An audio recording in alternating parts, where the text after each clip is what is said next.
All right, all right, all right. I think I am live. Hello, Zen friends. Happy Sunday to you. Hope you've had an amazing weekend. So happy to be here, and thank you for being here so much. Uh, I am so grateful to have your guys' Zen friendship. Excuse me. So welcome, welcome. Uh, I'm excited to see what messages come through from Spirit today. Energy that's been going on has felt really weird. Today it feels kind of more grounded. So I like that energy. So we'll continue to bring in that beautiful energy with the singing bowl here in a moment. But if you'd like to join me, we'll start off by taking a big deep breath to come back to this moment right here, right now, out of the future, out of the past, out of the chaos and all the wee weird stuff going on out there. Different stuff, not weird, right? It's just odd is a good word, I think. But we'll come back to this moment and then we'll hit the singing bowl 3 times. And as we are doing that, then, we can imagine just this beautiful waterfall of beautiful, eternal, unconditional love energy flowing down into our being, into our mental body, our emotional body, our energetic body, our physical body, letting it fill us up and then flowing out to the world. Let it do whatever it wants to do out there to help raise the vibration of the planet as well. Something we can do during this as well to raise our vibration. Gratitude is one of the higher vibrational energies, right? And so when since we're already letting the highest unconditional love energy fill us up, gratitude just gives us an extra boost. It opens us up to receive messages from spirit. It raises our love vibration even more. And it magnetizes us. It opens us up to receive more of what we're grateful for and focusing. So it's a win-win, win-win-win with all that. So let us begin. If you'd like to join me, I'm going to start off taking a big deep breath, holding it for a moment. Hold it for as long as feels comfortable for you. Don't pass out or hurt yourself, please. I love having you here. All right, so let's begin. A big deep breath in.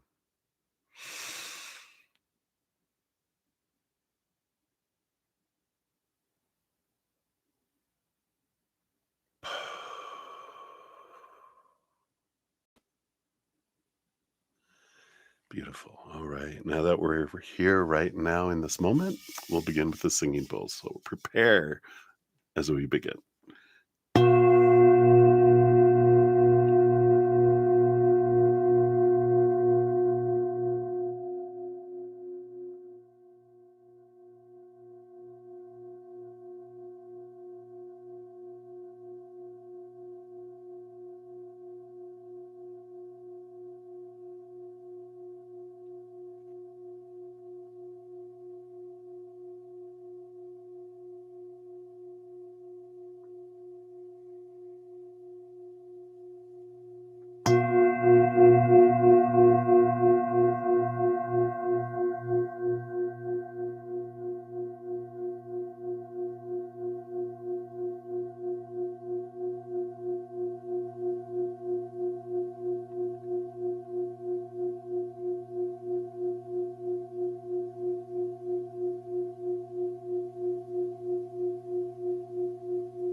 Beautiful, beautiful. Thank you so much for joining me in doing that.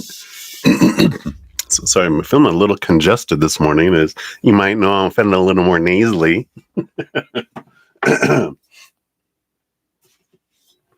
Was up at the crack of dawn, took my host to the airport. She's going away on business for a few days. So we were up early, early, early. I went back to bed. I don't think the pipes have totally cleared up yet. So thank you for your patience in doing that. in not putting up with, but being patient with my clogged clogginess. Anyway, welcome everybody. Hope you're having a wonderful Sunday. And if you're new to my channel or new to these readings, welcome. I'm brudda-zen. We got a great group of Zen friends with huge hearts and great senses of humor. Thankfully, I'm so grateful for that. Two things we can definitely use on this human adventure. So welcome, welcome. There's always room for more Zen friends. It's a safe space for all of us here. If you want to know how the whole reading process works, it's all detailed down in the description box of the video. Donations do get first priority. We dive deeper into those two. Free readings are generally 1 to 2 cards. Donations, we dive deeper and get into the tea of things and get more details. We pull more cards to do that. You also, one per person per session. So if you make multiple donations, you still just get one fortune cookie. Which I guess you can see what a beautiful cards. This is a beautiful orange. But it's the Seasons of the Witch Maybon, which is the fall equinox celebration in the northern hemisphere. So you'll get one of those as well. If you want to make a donation, you can use the super chat at the bottom or in the description box of the video. We also have the Venmo, the Cash App, the PayPal, and the Square. So whatever you want to give from your heart is perfect. I don't have any set dollar amounts because I know everyone's finances are different and cost of living is different and rate of exchange is different. So whatever you give from your heart is, as I say, mwah. Perfect. What else? What else? I do Sundays are different than my other sessions, and whatever I don't complete in the 3 hours that I'm on, I will come back in the afternoon and finish out everything, including all free readings. So if you put your question out, we'll get to you sometimes today. After each stream, I do post a pinned comment listing all the readings I completed with timestamps, which you just click on, it'll take you right to your reading. So if you want to put your question out and then you go, I'm going to go live my Sunday, go do that. Please. You're welcome to always hang out here and listen to other people's readings as well. But I understand you have a life to live. So if you do that, come back, do that. And thank you guys for all the thumbs up too. It really helps spread the Zen love. It, you know, gets the love message out there. It draws more people towards the channel. So I'm grateful for those of you that do that as well. You're part of the love tsunami.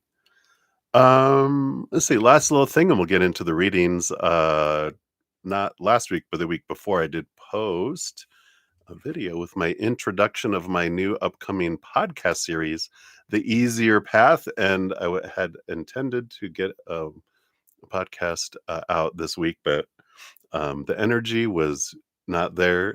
This next week, I'm pretty sure I'll be getting it done. So we'll have the first deep podcast here, but this intro talks about what it's going to be about, talks a little bit about some things in there too. And the reason why I want to let you know is there's a giveaway next Wednesday, October 1st. I'll be pulling one winner, at least one winner, for a personal recorded reading or a hedge of peace and love, whichever one you'd like. And all you have to do is go to that link for the intro video and post your what you're grateful for in your life today or in the past, and then you'll be entered into that drawing. So if you haven't done that yet, be sure to check that out. And then also, in celebration of the birth of this new podcast series, I'm also have some specials on my 15-minute personal recorded reading and my 30-minute personal recorded reading. It's $777 and $1515 is how they are. All this information, by the way, is down in the description box of the video. So if you want to come back to it and look at it, it's always there in that description box. I think that's everything. Blah, blah, blah, blah, blah. All right. So, um, what I'll be using today, let's see, what am I going to use? I'm going to continue to use the Enchanted for Haxa Tarot. Beautiful deck here, kind of being drawn to there. I also have the Wildwood Tarot, which I still have it on standby here, so we might use that one too. But we'll start off with this one. We'll start with donations right now. We've got Sudeshna Ghosh will be up first. Hey, Sudeshna. And then Jojo. Hello, hello. Good to see you too. What is this little monkey? And then Patty, you'll be up after that. And then Maria P via the PayPal times two. And then Moonlight 5 times two. Thank you, thank you, thank you. And then we will jump back to Jojo, Johanna, and then Cat Lady of the Sea. You'll be up after that. Let me just grab that in here.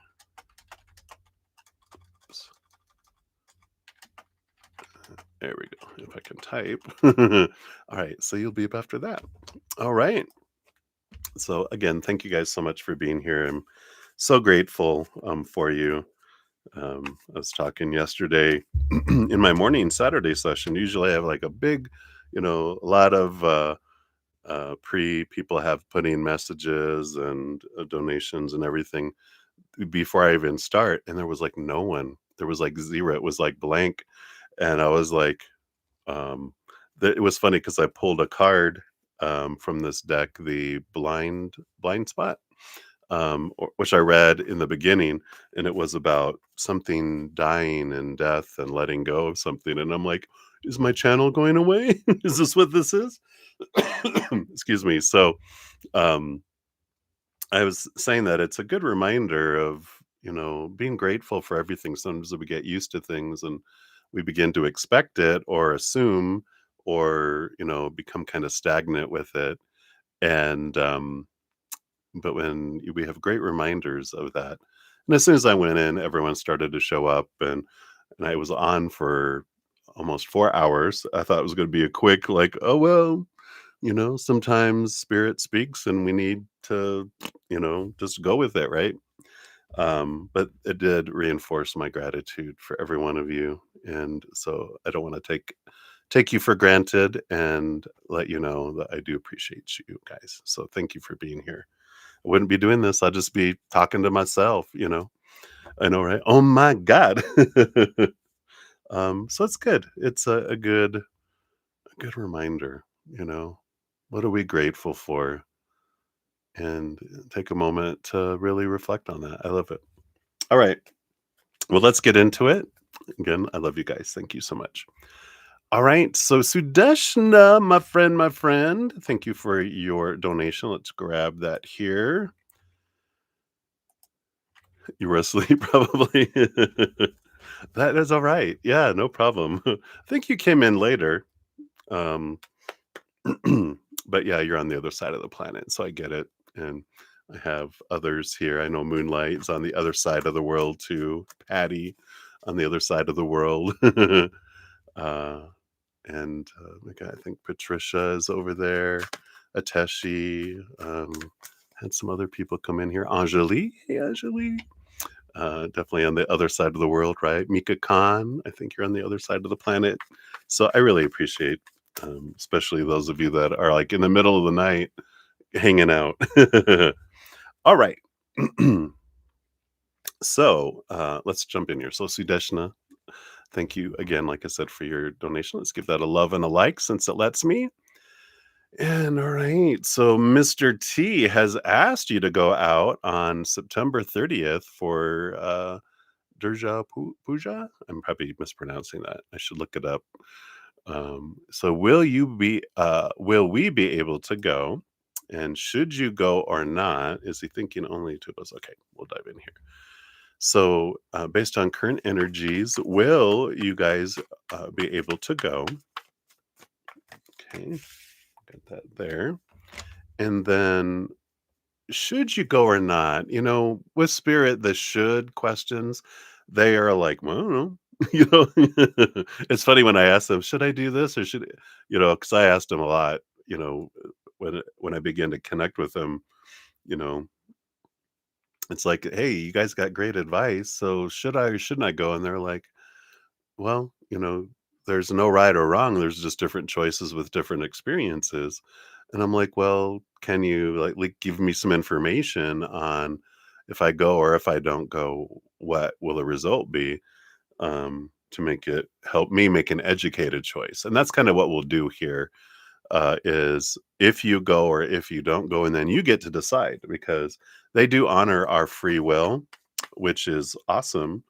We're not just robots, them telling us, or slaves, right? You do what we want you to do, or else, they're like, well, you can do this or this. What would you like? It's like asking, what flavor of ice cream? What should I have? Well, I don't know. What flavor do you want to eat?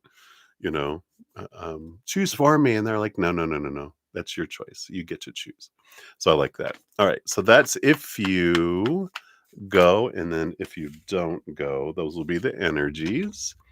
And is he thinking only two of us to go or in a group? All right. So let's see what the intentions are there. That'll be that one. And then confused on what to do. And what is he thinking? Right. So let's see here. We'll get a little more into what's going on in that mind and brain or intentions of Senor. All right. Now, the underlying energies for your entire reading is the Five of Earth, the Five of Pentacles. The Five of Pentacles is a feeling, it's the transformational energy, it's the conflict that comes in to have us question our belief in our self-worth, right? And because it's an energy of feeling abandoned, feeling left behind out in the cold, the fear of not being enough or having enough. So I feel like this is why the confusion comes in, because we're confused when we have fear, right? And if we have a fear of what will they do or don't do, and this could be anyone or anything in the outside world, right? If that job's going to work out or not, or if this person, this friend likes me or not, or a family member, how are they feeling about me? What's going on, right?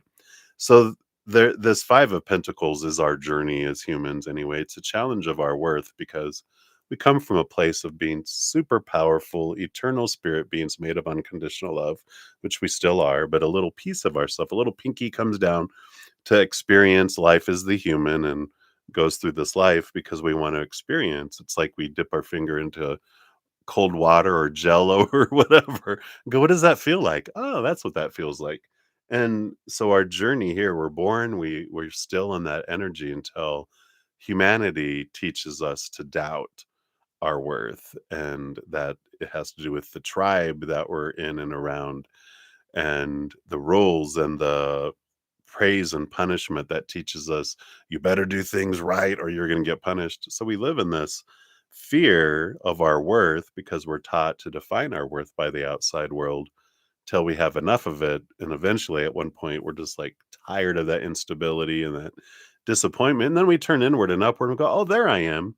And then we can live life with more fullness of our true worth, not that retail price of the outside world, which is constantly changing. One day we're, marked up. The next day we're on the clearance rack. It's so unstable in the outside world that we, experience that. And that's what this Five of Pentacles brings in, is this overall energy, the why it feels so volatile and unstable. And I don't know what to do. It's because you're determining your worth by the outside world and you're learning to define yourself by your inside. So all these things are pointing you inward. And eventually we have it enough where we're like, yeah, I'm I'm going to define myself. I'm not going to let other people. Then there's this confidence. Then there's this clarity of life that comes in. It's amazing, when we hit that point, because it just is like, wow, I don't care so much about what other people say or do or something like that.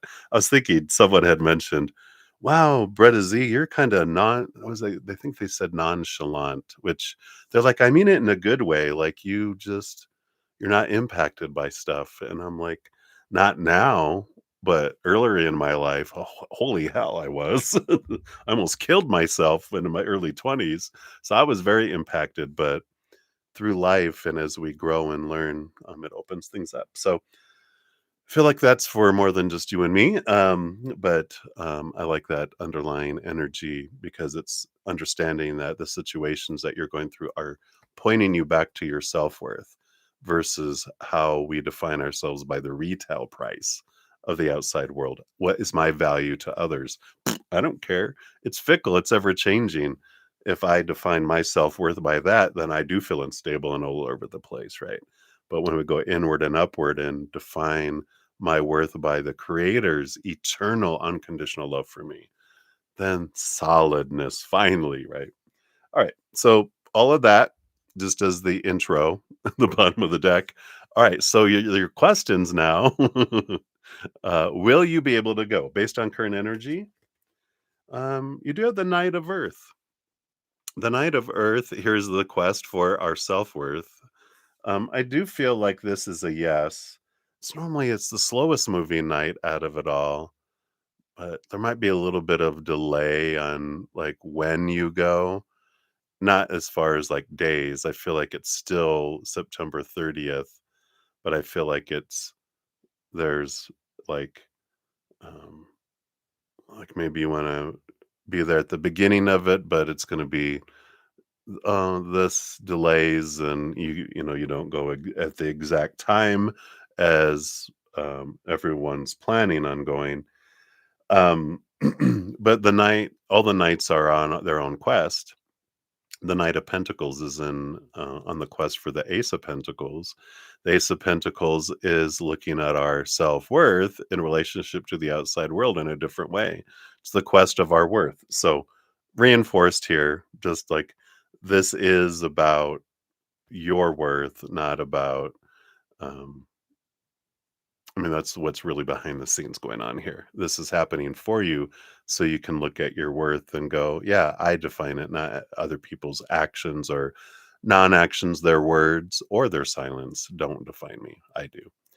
Um, should you go or not? So the energy of if you go and if you don't. So if you go, the energy around it, you do have the Elder of Fire, the King of Wands, which is an energy of stepping into your power, realizing again, I get to decide what I want, not all this advice and influence from the outside, because the king or the emperor energy, this is kind of that both a big taste of the emperor energy of my life is my kingdom. I'm the ruler over my kingdom. I get to decide for me. Yeah, we have all these advisors, all this opinion and advice from people telling us what we should do and not do, and blah, blah, blah, blah, blah. But I get to decide, what do I want to do? Clear the throne room, everyone. Leave your opinions on your way out the door. I need my silence. I need to sit here. And I get to decide, what is it that I want? And then I decide, I make a plan, I put action behind it. So it's very empowering, I feel, if you go, but I do feel like if you go, you really are presented an opportunity to really, I get to choose. Am I going to choose what everyone else is doing or saying, or um, letting other people's, you know, actions and words impact who I am? Or I'm going to decide. I'm not going to have like my joy and my happiness of an event be dependent on someone else. Like, if you go and they don't act the way you want them to or say the things you want them to say, whatever, then it's like, oh, I'm not gonna have a good time then, you know.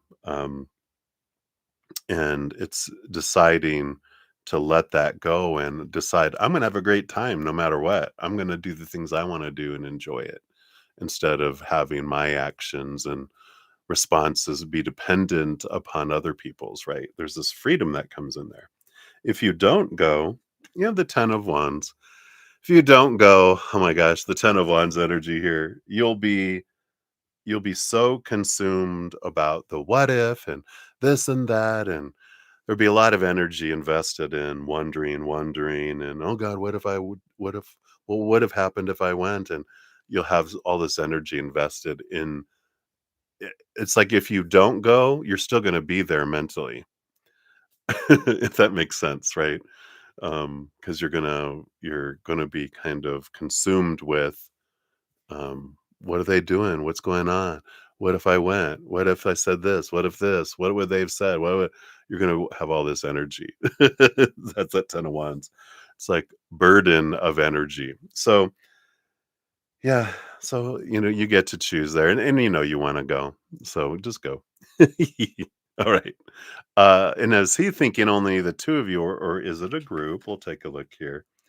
We have the page of air and the page of swords energy.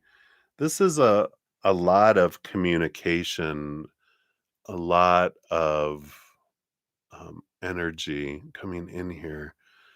I'm feeling here because as I was saying things, I noticed I was saying they as a group energy.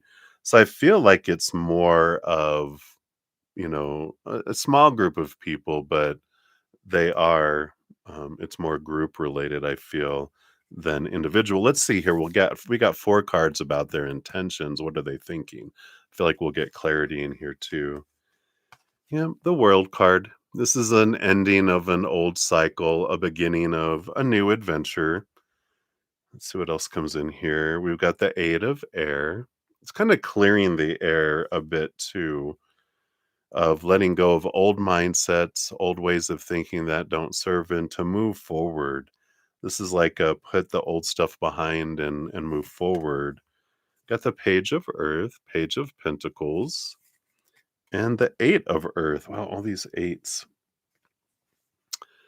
So this is all about um just like this energy of I want to put the what has happened in the past behind us and kind of have a fresh start of I don't feel like there's not like all this any cups energy here about love.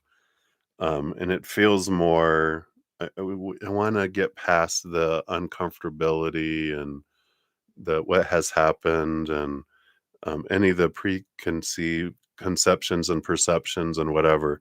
And it feels like you know, at least friendship. Start off with, hanging out as a group because they do enjoy who you are. But I don't feel like there's these intentions of romantic connection that's there. Um, so I don't feel like that is the intentions with this. I feel like it's more I want to, end we had talked before. Sorry to interrupt myself. Thank you. The spirit's like, well, this is it. We had talked before about connection with you to because they don't like being at odds with someone and having any kind of, I don't want someone to worry about bumping into me or me bumping into them. I want this, friendliness, and they like that. That's their heart. They don't like conflict. And so I feel like they want to put an end to that and kind of just clear the air and kind of just restart and go, can we just start off as friends? And, you know, kind of energy is what I'm feeling. So let's see what your fortune cookie brings in here too around the situation here from the Maybone Oracle for this fall harvest. All right. It's kind of like fall equinox energy, right? Let some stuff fall from the tree so that things can end and allow a new spring of a new kind of energy. Yeah, you got the mountain cabin, card number 27. There are times when solitude can be healing and enlightening. Oops. There you go. Let's see what message comes in here. So it's about disconnecting, solitude, and hermiting. So, well, here we go. It says your higher self chose this card because there are too many things influencing your life, and some time to yourself to listen to your inner spirit is exactly what you need. Most friends and family have the best intentions when offering their advice, but they can only speak from their experiences and do not have a full understanding of your life story. Even those closest to you, such as sibling, parent, or best friend, won't know everything about you, why you've made certain choices, or the goals you daydream about. Your soul is guiding you through this card to disconnect from the world so you can find the best pathway forward without the pollution of other people's opinions. It's much easier to find confidence in yourself without the questions, doubt, concerns, or criticism you're likely facing from those in your life. Taking a solo vacation is excellent if that's available to you, but finding a quiet corner to yourself, journaling, or simply keeping your plans under wraps are all excellent ways to experience solitude. The mountain cabin card also reminds you that you are worthy and enough all by yourself. I love it. It may feel easier, safer, and more comfortable to take a new journey with a partner, but some experiences only have room for a solo traveler. If you're about to embark on a new change, know that you were given this path for a reason. It's your path to walk alone, and you are more than capable of seeing it through. Wow, like right now, not forever walking alone. So I feel like if you do go, that it's going to point you inward for this uh, need for solitude, for you to be with yourself and realize, get away from all, like I said, all those opinions, all that, you know, uh, information that you're using to define yourself. And as you step away from all that, it allows you to really see things. So whether you go or not, um, you're going to end up with some solitude, which you have been already a bit, right? But more to really reflect on that. And I feel like this is an experience that helps mirror and bring that for you as well. So I know, right? You're like, I don't know if I want to go yet or not. But I feel like going, if you don't go, you're going to spend so much energy thinking about it anyway. It feels like flowing energy of going helps you realize some things. So I like that for you. Right. So that's what they have for you, my friend. So hang in there. Many blessings. Excuse me. I'm just going to take a, a sip here as I clean my pipelines here. Yeah. So cheers, everybody. All right. So that is what we have. Hey, everybody that came in. Got new love. Cat got us. Hey, Tim Tim. Kathleen. Welcome, Sudeshnan. We got Deb in the house. Hey. Huge dad hugs for all. I love it. All right. So let us continue down the list here. We have Johanna. You're up next. We got 3322. All right. There we go. All right. So thank you for your first donation. Let's give that a love and a like. And I think it was down here. Do. All right. I think you asked for a general reading, I think. Oh, nope, you did, you retracted it. Okay, so this is the one down here. Okay, I see it. The orange or peach or whatever fruit that is. So do you have a specific color dragon guide, even a temporary one having different color days lately? Yellow, black, and purple have been big. All right. We will take a look here and see what we have here. All right. You want the fun question first? I know, right? You know, when I was walking by my altar, I have some visitors here today. We've got a beautiful feather energy to help clear away energies. We've got Lord Ganesh here visiting,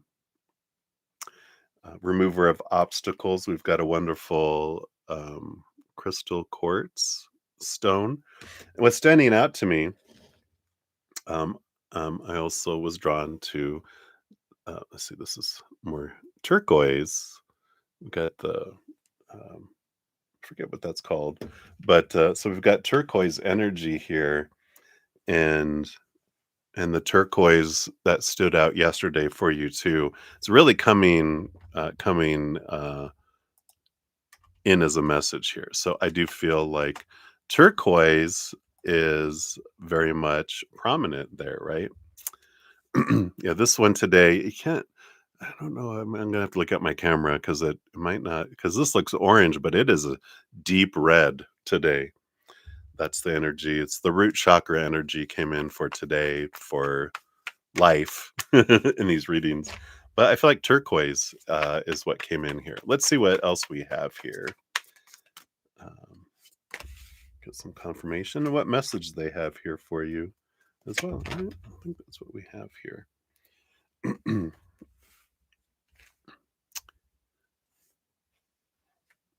Oh, protective stone and luck. Oh, thank you so much. Hey, Carmel. You have the seven of water, and here's all this sitting in turquoise energy with this sitting on the moon, selecting here. And didn't we?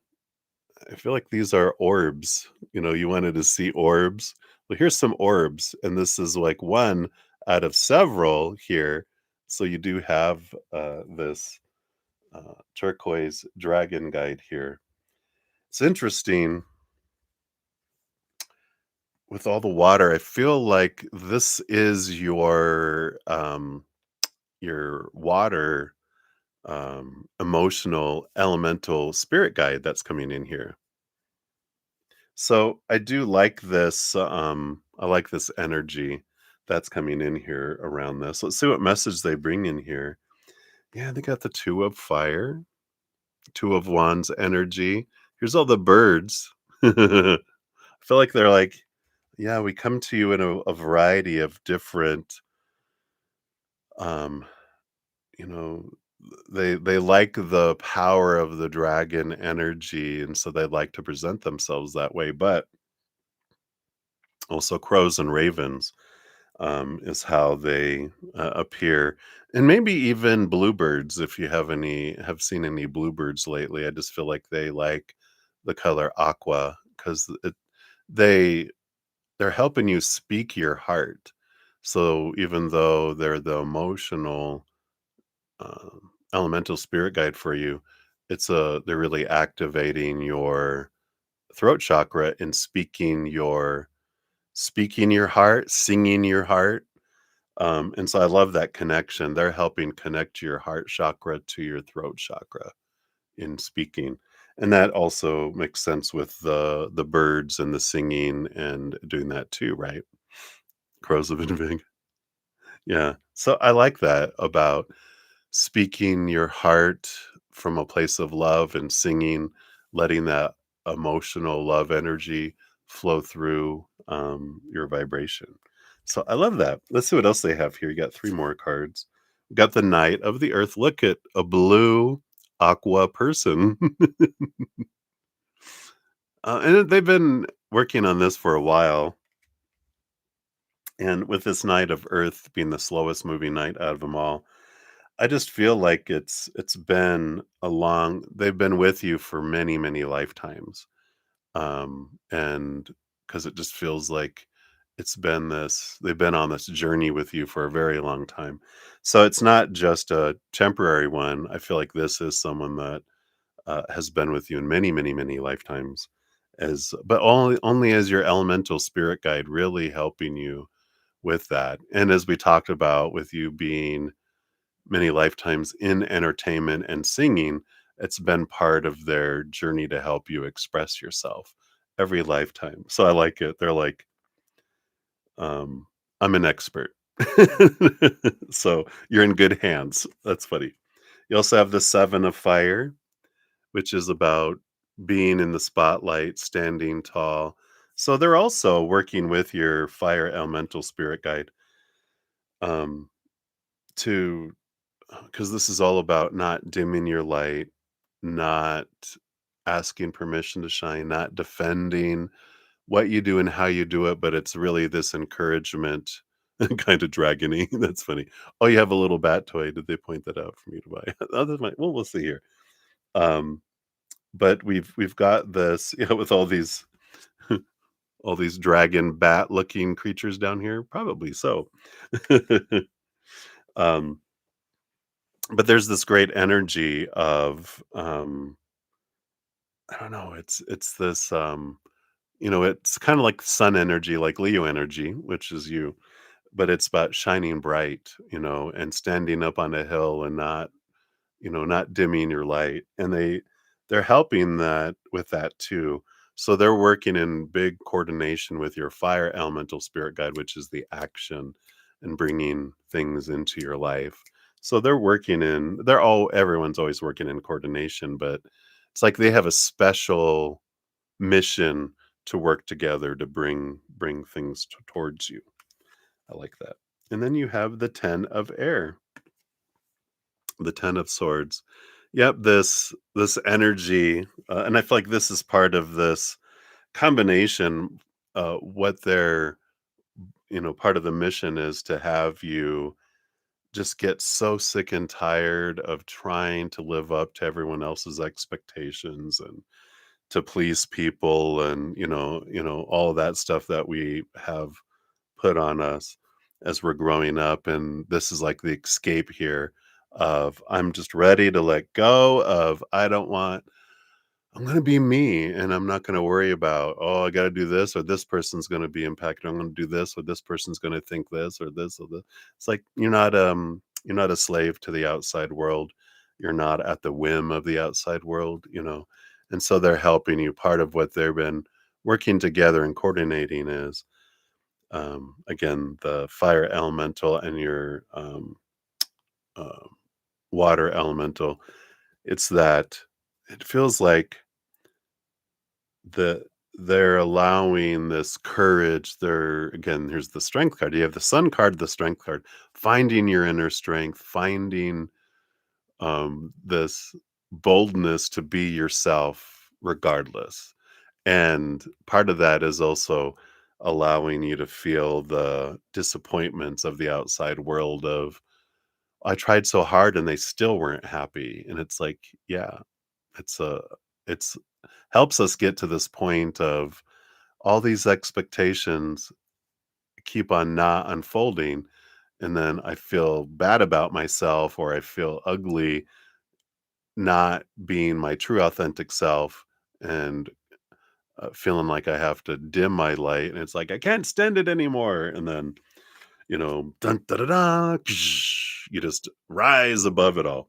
So I feel like that's a big piece of what's coming in here. And this reminds me of the star card a bit too, because there's, um, is there seven? One, two, three, four, five, six. Yeah, there's seven stars here, which the star card of the original tarot has seven stars in addition to the big star, which is about balancing of the chakra system, balancing everything. But it also is a dream come true energy, right? So I like this. And this new moon energy is really coming in here. We've got a new moon in Libra coming up again, balancing energy that's coming up in October, as we're in Libra season now. But this new birth, this new energy, I feels like what they wanted to come through. So you definitely have one, because they had all that to say. They brought all this energy in. So I love that for you.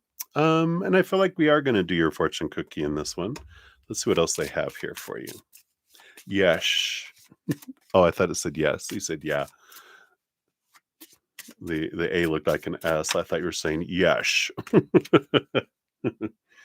All right, let's see what else. Apple of my eye. Oh, I love it.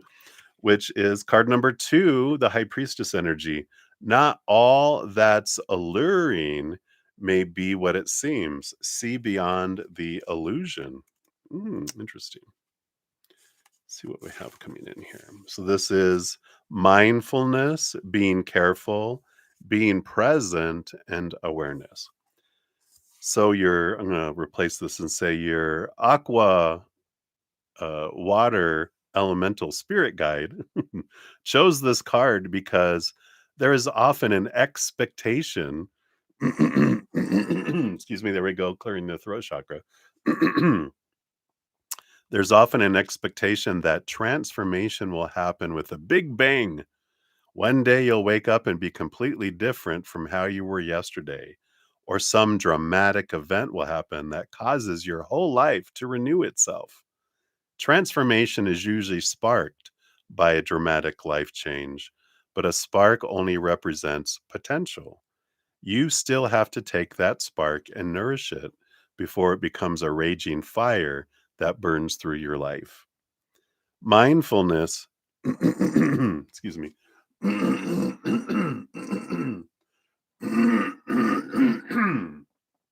so sorry. That frog was fighting, but I think it's gone. So I think you were supposed to sit and think about that for a moment while I was choking to death over here. Mindfulness is the best way to begin forming habits that lead to dramatic results. For example, you may need to find more awareness about poor eating or money habits. You may need to be more present in your career if you're looking to advance. Ooh. Perhaps you need to be more mindful about the ways you've been giving away your power. Maybe you allow others to speak to you negatively, or you find yourself giving a lot more than you get in return. Hmm, you're so funny. Once you're mindful of where you need change, you won't be able to unlearn the information. And each moment of awareness will become an opportunity to make a new choice. You can continue to make the same choices that have kept you where you are, or you can decide to do something different and begin to move in a new direction, taking one tiny step at a time. I love it. Don't fear choking, you know CPR. You can do virtual CPR. You're so funny, Tim. So I love that message for you, Jojo. I'm just going to throw another cough drop in here to help clear things up. Thank you guys. Just know if I die on camera, I will come and haunt every one of you in a beautiful, higher vibrational way, mostly. All right. Yes, thank you again. I love that for you. And of course, if you haven't put your second question out there, um, we'll circle back around for number two here in a few. So just let everyone know where we're at on donations. Patty will be up next, and then Maria P times two. Excuse me, itch. And then Moonlight 5 times 2, and then back to Johanna, and then Cat Lady of the Sea, and then, Nye. You'll be up after that. Friendly Ghost, Bretta. Ooh, yeah, humorous haunting. Yeah, I'd be more the trickster, probably, bringing in funny things like, "Ha, ha, ha, Bretta Z. Don't make me put salt around my house and so you can't come in." I'm just kidding. All right. So thank you so again so much for your donation, my friend. We'll circle back here in a momentito. All right, Patty, you are up. Let's grab your timestamp here. There we go. So thank you for your donation. Let's give that a love and a like since it lets me.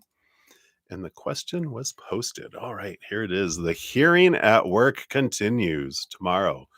Dun dun dun. Right? It's like the never-ending saga, right? So you want to know, how are things looking for you? So based on current energies for tomorrow, how does this look for you? Okay, boom, boom. Like that underneath there. And then will there be finally, will it be um, finalized finally, right? Is there going to be like a ending finally? We'll take a look there. And then what's the possible outcome? All right. Okay. Okay, that's what I want there. What do we have on the bottom of the deck here? All right. We got the Four of Wands on the bottom, which is a joyful celebration or a joyful gathering. And you have the Full card underneath here too, and the Eight of Water. Um, so this does feel like finality because the full card is the ending of an old cycle because it's the first card of the major arcana. It's the card. The world card is an ending of an old cycle, the beginning of a new adventure, full of possibilities. You have the eight of water too, eight of cups, which is about walking away from things that don't serve you. And look, all those butterflies of transformation that are in here too. So I feel like you're going to be happy about it. And sometimes it's just that something is ending that I'm just grateful. It's almost like they're reminding me of a reading I did, like, gosh, 20, maybe 25 years ago. I know they just click on memory. I'm like, whoa, I forgot about that. And it was about, it was a friend of a friend that I didn't know. And I was doing the reading and I go, feels like, you're happy about your relationship. And they're like, well, um, yeah, I've been having trouble with my husband for a long time, and we finally decided to divorce. I go, and do you feel happy? Because normally you'd think a divorce is like, oh no, but they're like, no, it felt like it was a good thing, and it felt relieving, and that it's over, and that the struggle that we were trying to determine, are we going to stay together, not whatever, and we decided we're not. And it does. It feels light. It feels joyful almost, in that we're not wondering anymore. That's the kind of energy I feel coming in here. We'll see what the possible outcome is here in a moment, but I feel like there is this. All right, ready to let go of a chapter of my life and bring something new to pass here. Let's just start there. We'll start with the outcome. What's the possible outcome? Yeah, the six of Earth. I feel like there's this equal. It is an abundance card. It is this equal giving and receiving. So I feel like they come to a good resolution that both parties kind of feel like, yeah, this is the best thing, kind of energy. And we'll just kind of go backwards. Will there be finality to this? Yeah, we have the three of air, the three of swords, which is it's I mean, that is an expectations equal disappointment, and it can be a heartbreak card, but I feel like it's more, you know, it feels like a finality because I feel like even though it feels like a balanced result, we as humans, of course, we want the win. We want everyone to be held accountable. Um, we want our truth to come forward. And sometimes it don't, in that outside world, and no matter we can't make people believe or think or do whatever. And that's kind of energy I feel here is just like, no, that's disappointing. I thought they were gonna do the right thing, but it feels like from your viewpoint, you don't feel like from your human standpoint, we'll say that they didn't do the right thing. Um, but I still feel like it's free for you here, and in the end, I feel like the outcome feels like they feel they were fair, but I feel like you may be on your side. You might be like, at least it's an end result, that it's done, but maybe they should have taken more time because I feel like they didn't really thoroughly, um, get to the root of things and see things clearly. I feel like they kind of just, I don't know, is it how you just kind of blind yourself over some things and just go, yeah, yeah, yeah, but this is what we know.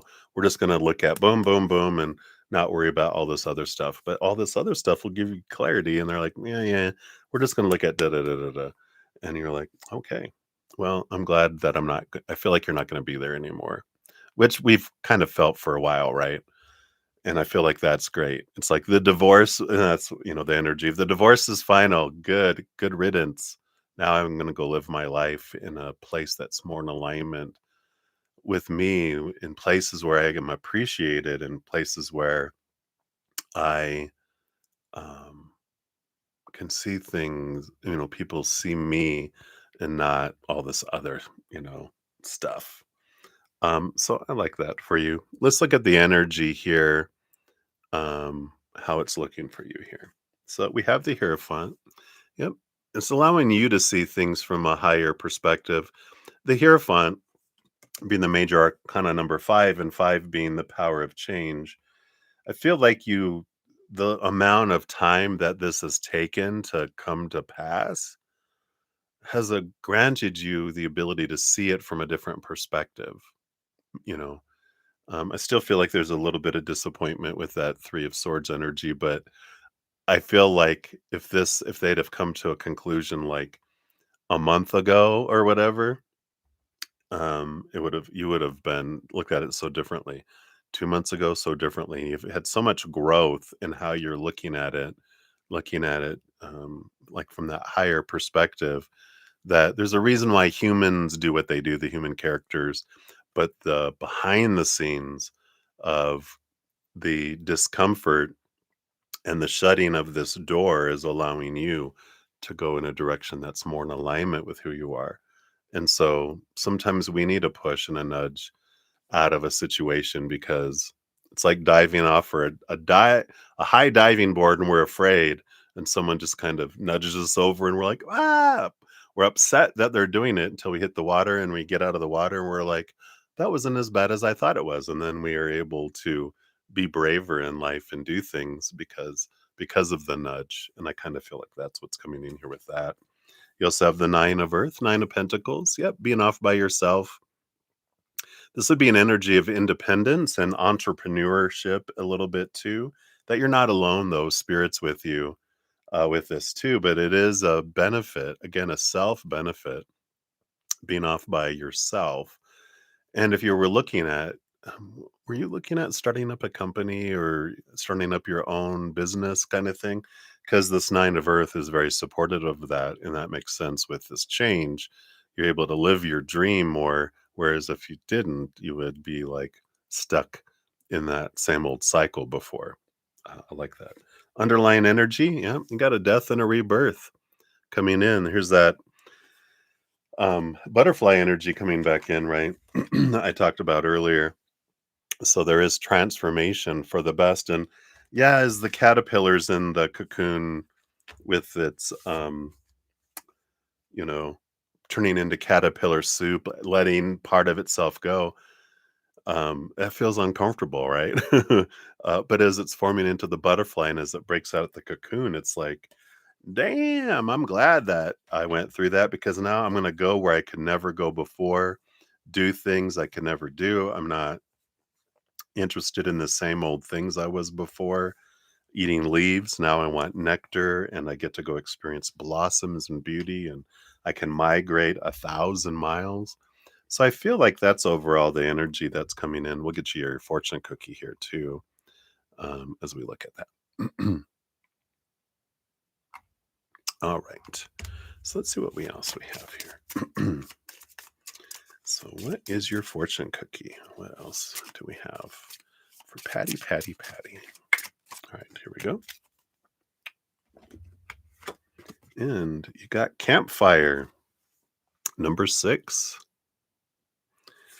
Yeah, what telling the scary stories around the campfire or turning it into a sing-along, we get to decide the story that we're going to tell or the actions we're going to do. That's interesting. It says, "Do not fear opening your mouth and allowing your tongue to speak." Ooh, careful, careful. I'm gonna fire. Telling stories is the key word here. Seek advice from others, and the moral of the story. I was gonna say that um, when we were talking about the people on stage and the things that are unfolding. There's a reason why humans do what they do, but behind the scenes, there's always a plot. There's always a moral to the story. That's the higher thing, and I like that energy because yeah, there's stuff that's happening in the human world. Excuse me. There's always two different perspectives. We, based on our knowledge, what other we've been told from other humans, and what everything is, and then there's the real reason, that things are happening. And when there's conflict, we're like, God, why is this happening to me? And then we realize, oh, this is happening for me. I'm getting moved to a place that's even more amazing for me. It's like, you know, being moved from like um, a regular seat on an airplane that's way in the back of the plane. I always talk about this about being by the bathrooms and you can't recline your seat because it's the one right by the wall, and someone come in going, "We need you to please follow us. You need to leave this seat." And they're like, "I don't want to leave this seat. It's the only seat I got." And da da da da da. But like, if we realize they're taking us to first class, we would be like, "Yes," but we don't realize where they're taking us yet. So we're like, "Oh no, I lost my seat on the plane. I'm not going to get to go on my vacation. I'm not going to be able to do this, and I'm going to miss my other flight." And oh, we have all this stuff going, these fears, until we realize, oh no, we're just moving you to first class. You're being upgraded. And you're like, oh, okay. Well, I'm okay with that, right? Well, that's what's happening. You're going through an upgrade. Says your higher self chose this card because it may be time to seek out the help of others. You might find unexpected support, knowledge, or inspiration from someone who is more experienced and has a lot more stories to tell. Or you may find there are many people who have indeed walked in your shoes. Even the most consistently successful people have experienced failure and challenges. Being willing to listen to those who have come before you can help build your strength and give you hope that you can overcome the obstacles you are facing. Campfire could also mean an older mentor might be available to you now or will enter your life very soon. Welcome their advice and ask as many questions as you can. They may be able to offer a great deal of assistance if you're willing to approach them with humility and listen to what they have to say. This card could also mean you may find yourself in a mentor position that someone else has sought out your knowledge and guidance. If that is the case, trust that others see in you what you see in your own heroes. Be generous with your expertise, sorry, and be the kind of person who offers the same motivation you'd hope to receive for yourself. Interesting. I don't know if that's the kind of um, job you'd like to do.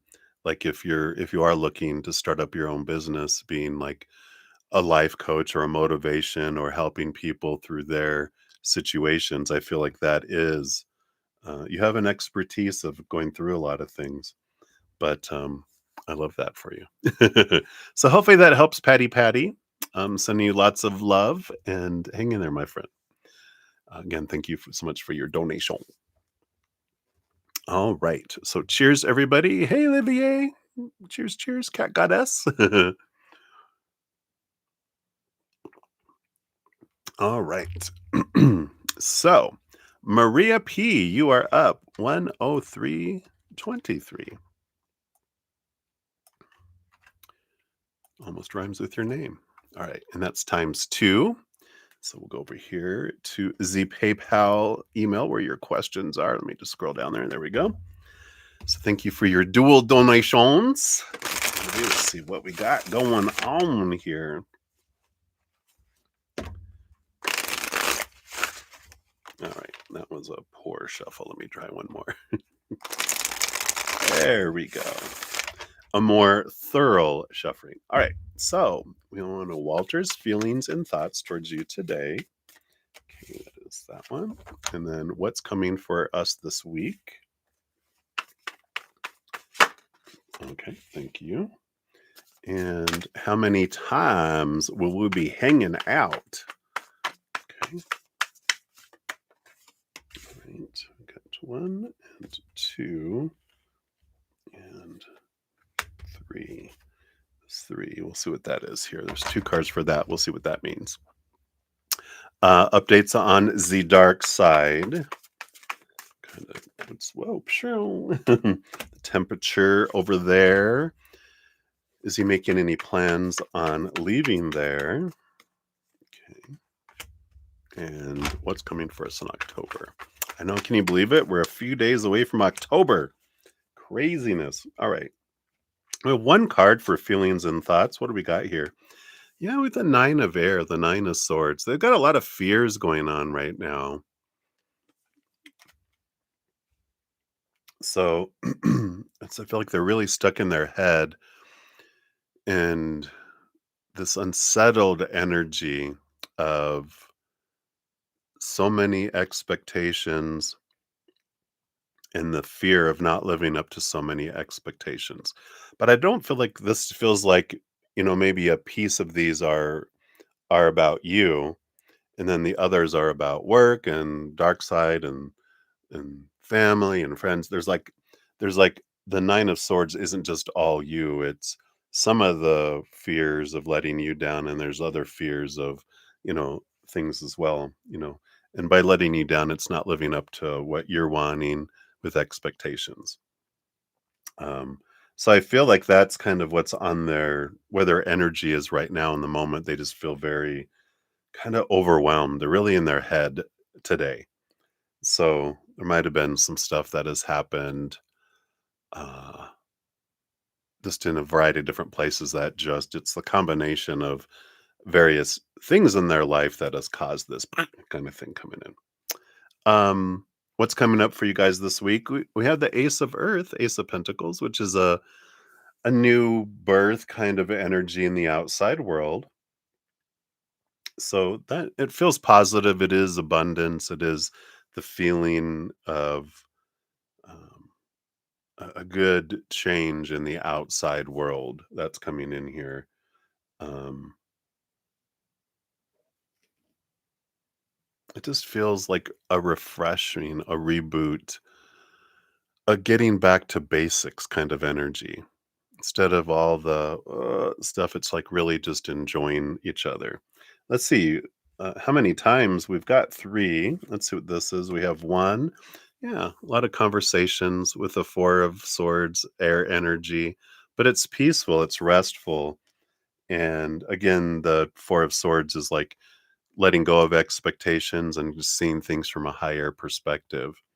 So that seems like there's conversation, kind of a clearing of the air in a way that just feels good, and it just feels, restful and kind of just hanging out and chatting and getting things off out of our minds and off our chest so that we can move forward kind of energy, if that makes sense.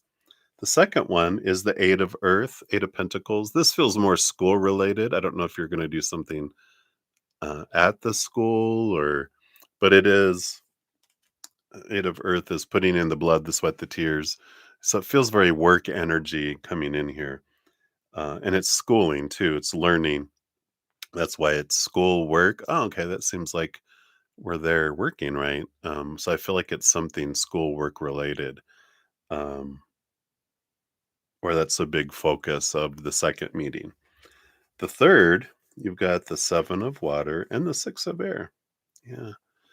So it's some good clarification that comes in here too, because the Seven of Water is a lot of different emotions, and the Six of Air is leaving old ways of thinking behind, moving from choppy waters to calmer waters. So this feels more emotional. So, and again, there's this allowing emotions to be the center of it and leaving mindsets behind. So it's a bit of more emotional experience. So ultimately, I feel like three, one is very mental and talking a lot and just kind of resting, hanging out. The second one feels like maybe something more public, where you meet him at his work, or it feels more out in public energy. And then this one feels more to yourself and allowing emotions to flow. So that's kind of the three that I feel based on current energies. Update on the dark side. Yeah, the moon. A lot of hidden things to be revealed with the moon energy here. A lot of things coming up from the surface. Um, so I feel like there's a lot more. It's a big emotional phase energy because the moon goes through its phases, right? And so the moon energy here, it just feels like there's a lot of emotions bubbling up independently within each, but not like love emotions, more the lower vibrational emotions that have been, well, he's pushes them down more than the dragon does, right? The dragon has all these emotions of fire, but there's stuff that's bubbling up within each of them, and some of it is coming out of the kind of energy. So it's becoming bigger. The the emotional expression of the disappointments and the other energies there. So there's a lot of that that's there. It's not an energy that's bringing them closer together. It's an energy of release, kind of more so, is what I'm feeling here. Is he making plans on leaving there? We've got the Six of Fire, yep, Six of Wands, and the Four of Fire, Four of Wands. Yeah. So there is fire energy, there is action energy here too.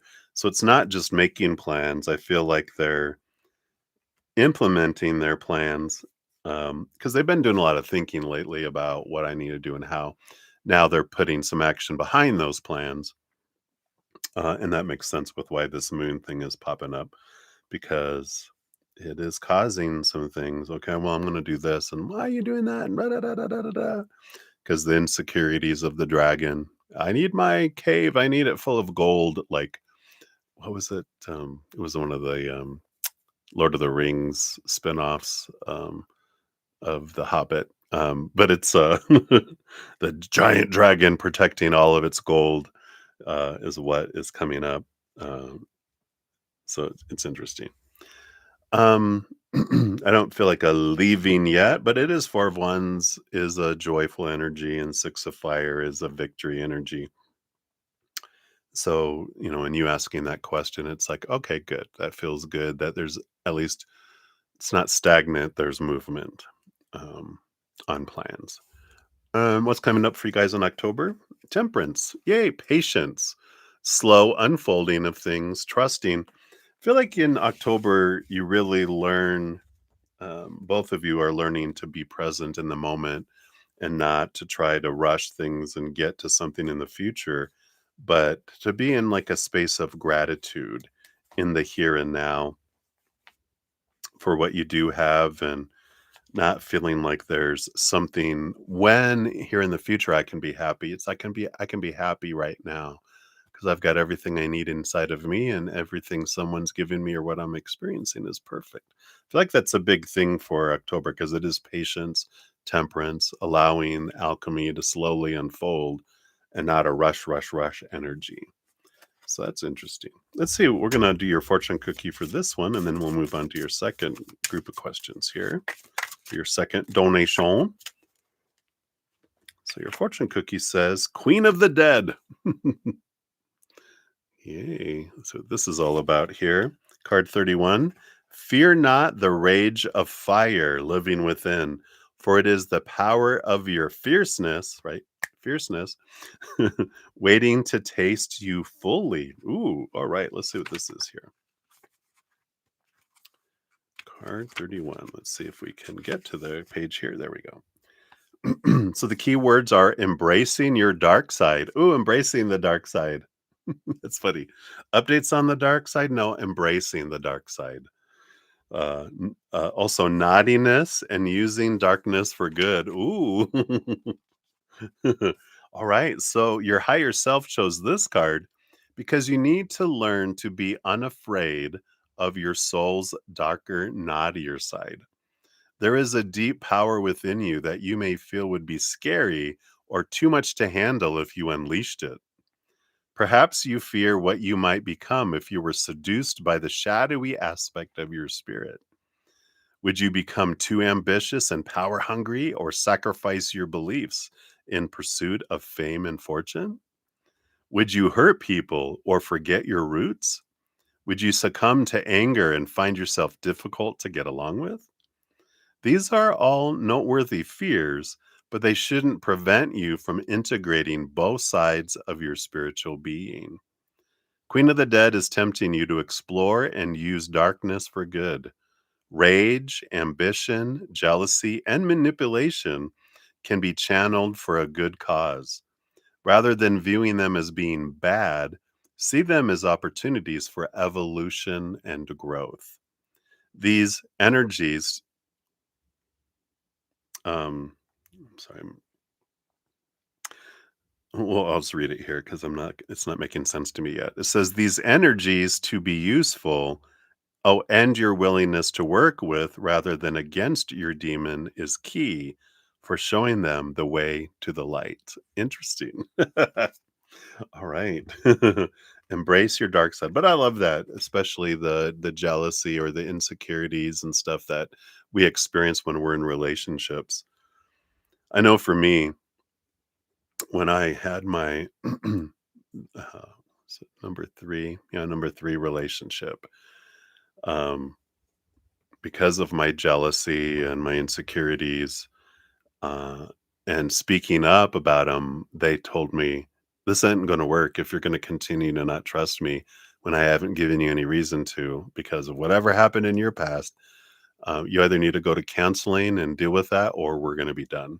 And I was like, out of fear, "I don't wanna lose you," I went to counseling, and then boom, I learned so much about where the source of my insecurities and transformation of things, and it was amazing. I'm glad they did that. Of course, I broke up with them afterward. No, I'm just kidding. Well, I eventually did.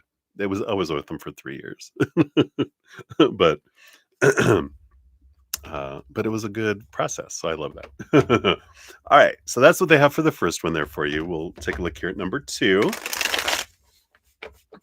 Hey, Alice. Hey, Jazz. Welcome, welcome. All right. So on to number two here, Maria. Thank you for your dual donations. So Jeff, a new name. What is this? Okay, is a coworker from a different building. He said we can't be friends because he's talking to another lady who he cheated on her twice and broke up twice. Wow. So is there a relationship between Jess and Jeff? If there is, please put Jess in contact with me. What are you doing, Jess? Third time's a charm. Three strikes, you're out. What's going on, right? Will it last, and will he come around? Will he come around you? All right, let's take a look here. Yeah, it's probably part of the dealio, right? You cannot talk to any women if you're going to be with me. Wow. All right, let's take a look here. Is there a relationship between Jess and Jeff? Okay. All right. Thank you. With that underlying energy too. All right. Will it last based on current energies? I don't need cards really to answer that. I'm like, no. There's a relationship because, well, of course, energetically picking up that nothing's really changed. Neither one of them has done reflective work on the situation, so it's just gonna, we can't expect to keep doing the same thing and expect a different result, you know. Um, so we'll take a look here, and then will he come around you? And if so, we'll see here if there's any when energy around here. Right? Is there a relationship between them? Yeah, the magician. He's definitely trying here with the magician. That's putting in the energy, putting the intentions, putting in the effort to try to make one happen with the magician. Underneath the surface, we do have the elder of water, the king of cups. This um, it's a balance between head and heart. But I do feel from Jeff's perspective, he does feel like this this king of cups energy is the underlying feeling is that they are such a good match for them, that they desire to be with them. And, then why cheat on them, right? But that's what happens is there's we can see someone that is so good for us and that we feel is like completing us and making us this beautiful match or bringing this fulfilling feeling, say that 10 times fast, um, in our lives. But if I feel insecure still, where I don't feel worthy of that, then I will fear letting them down, and then I'll end up fulfilling that prophecy, self-fulfilling prophecy, and end up with other people that I feel I won't disappoint, that maybe look up to me as "You're amazing," and, um, are content and happy with me with very little that I do compared to feeling like I deserve to be with someone that brings me this. This is the kind of energy I feel that he's trying to get one. He's trying to show them. So I feel like I don't feel like we're in a relationship, but I feel like Jess is allowing Jeff to woo and prove themselves and pursue them, but they haven't given in to the um yes, we're officially in a relationship. They're doing relationship things, wink wink, but I don't feel like they're in that official stage yet. Will it last? Let's take a look here. We got the World card, an ending of an old cycle, the beginning of a new adventure, and the Star card. There's hope that's here, but the World card is an ending of an old. In order for this dream to come true, which is the Star card, um, they need to end the old cycle and begin something different. So, like I was saying, it's the unless things change, then no, it won't. But if they keep doing the old cycle, you get the same thing. But if they change the cycle, then it can. Um, will he come around you? We got the Two of Pentacles, which is, this balance. Um, not really such a balance energy, more of a choice energy. And they're like, they'll only come around you if they choose to let go of that. Because I feel like they like it's like a scale. It's like I can't have this and that. So it's one or the other. Energy underneath the surface here.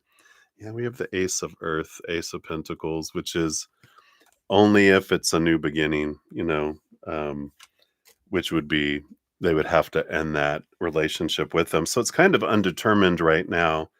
And it's good, I feel if we care about people and if you are truly friends with them and it's not something else that you're desiring from them, if it's truly friends, it's like, I'm going to allow you to do that. I'm not going to take it personally like, oh, this is about me and they're jealous of me or, they like Jess is jealous of me. She can be. She's probably jealous of a lot of people if she's insecure, which Jeff has given her reason to not trust him with other women, right? If he's cheated twice. So it's like, well, this is the dealio. You can't be around, any of these women if you're going to be with me. I wanted you to show me that you can do that. If you can, then we'll see if we can go further. That's kind of like I feel like Jess gave the kind of ultimatum. Well, because she cares about him. Excuse me. But if we truly are friends with someone, we'll allow them to go through their adventure, right? The 10 of Cups on the bottom. We're going to allow them to have that joy with that person, even if it's you can't ever see me ever again. It's like, well, you know, from what was it from the um, what was the Nun movie with Whoopi Goldberg? They were go with God, Crispy. You can go ahead. You go enjoy that, and I'm happy for you. If you're happy, then you go be happy, right? um, and that's okay. That's their adventure and their journey. And if things don't work out, then they will say, "All right, well, I'm back." I can hang out with you now because I failed. 3 strikes, I'm out. So, uh, I, uh, I can be around whoever I please now, which, is always a fun adventure in itself, right? In relationships when there's all that fun stuff. Oh, I'm so glad I'm single. And a monk. I went through a lot in 10 years and 5 relationships. Was it 5? Because 3 year, 1 year, 3 year, 1 year, 3, 6. That's 8 years of relationships. Well, it was like 11 years because I was single for 3 years uh, between the last one and the one before that, between number 4 and 5. Anyway, fun times. All right. So there you go, Maria. And I see you have a free reading. We'll circle back around for that. Um, either in this session or next session, depending on where we're at. So I'm giving an update on where we're at in donations so you guys can see where you're at. I got Moonlight 5 coming up ×2. And then back to Johanna. Thank you. I saw you posted your chili pepper second question. And then Cat Lady of the Sea, and then Nye, and then Alice ×2. Hey, Alice. And then Diana. Hello. You'll be up after that. So hello, everybody. Hey, Shandana.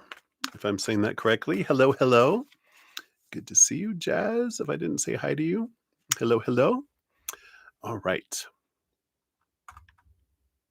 And anyone else I missed, I apologize if I didn't give you a shout out. Good to have you all here. All right, Moonlight. Let's grab your timestamp here. Moonlight 5 ×2. Here we go. Boom. And thank you for your dual donations. Let's see what we got going on here today. Hello. I am well. I hope you're well as well.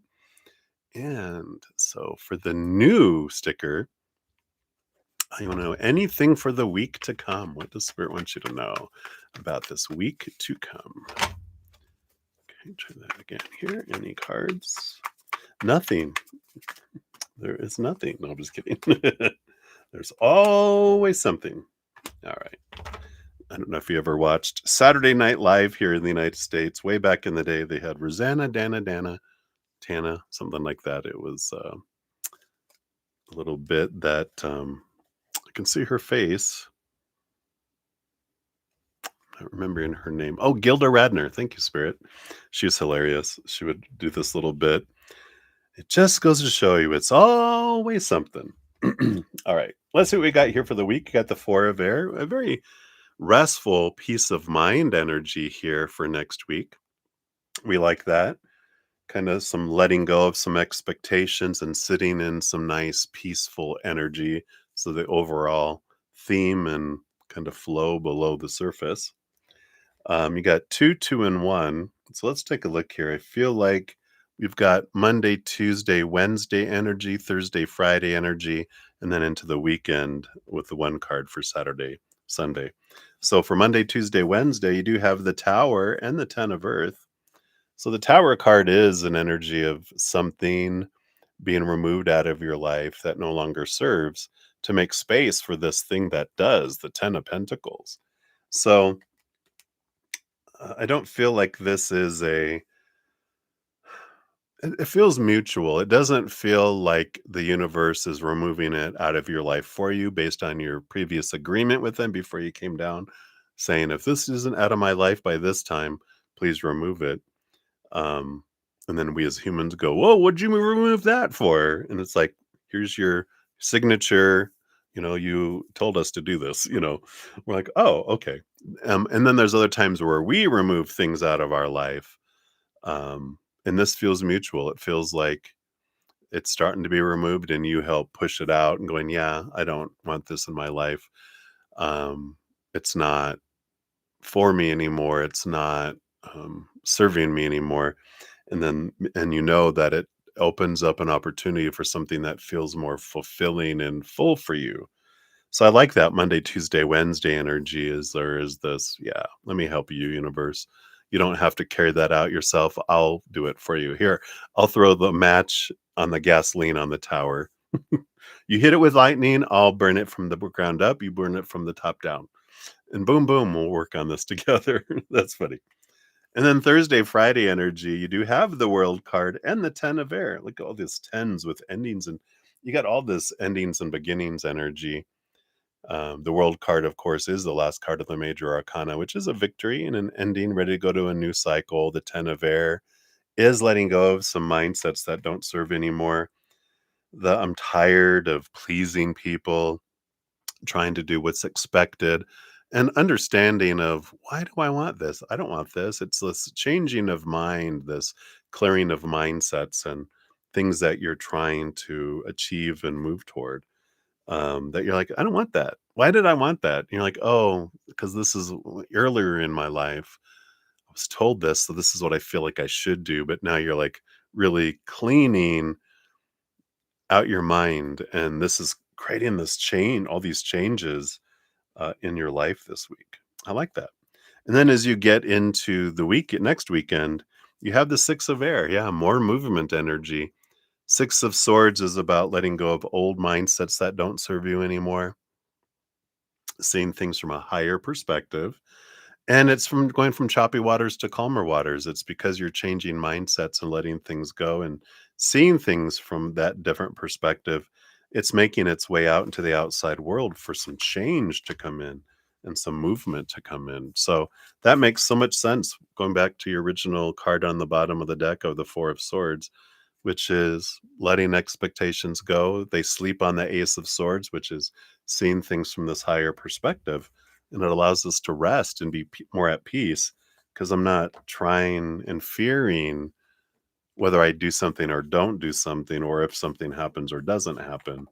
It's like, I'm fine. And I like that. I feel like that's what they have for that. Let's give you your fortune cookie for this one too. And then we'll go on to your number 2 question. Right. I do want this one right here. Let's see what we got. What do we got? St. John's wort and marigold. Ooh, beautiful energies. It's card number 36. Against your will, there will not be no entrance, no welcoming. Be gone. I like that. This is an empowering kind of energy, it feels like. Let's see what we got here. So the overall keywords are protection against dark forces. It repels negative or unwanted energies. I like that. Be gone. All right. So your higher self chose this card because there are some negative energies swirling around you that are affecting your spiritual well-being. You may see this energy manifest in mood swings, nightmares, general low energy, or an unexplained feeling of heaviness. Know that these feelings are not a result of anything you have done, but that they will continue to disrupt your life if you don't take steps to remove the energy that's causing you harm. There you go. Monday, Tuesday, Wednesday, boom. That's the tower, right? I'm getting rid of stuff out of my life. Take a few moments to think about when you feel this energy the most. Does it tend to happen just after visiting a particular person or location? Do you feel this way at work or at home? Most people are not aware of how much energy they steal on the ways in which their low vibration affects others. It's important to hold space for the people you love and care about by listening and supporting them through tough times. But when a relationship becomes toxic, you may need to take extra steps to protect your energy. If St. John's wort and marigold should fall out of the deck reversed, well, it didn't, but it would be a sign that someone is intentionally trying to cause you harm. Someone may be speaking venomous gossip, sabotaging your work, or going out of their way to make you feel small and unworthy. Know that this is their low vibrations and has nothing to do with you. Low vibrations are just that, beneath you.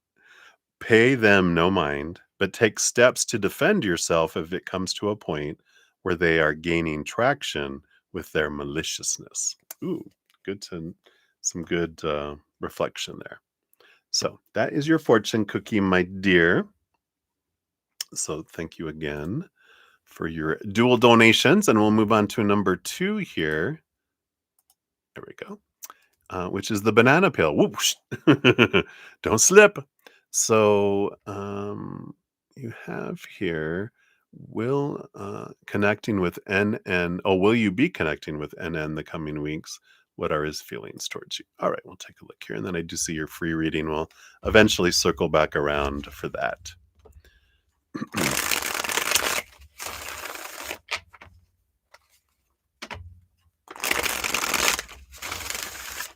All right, let's take a quick sip here. Cheers, everybody.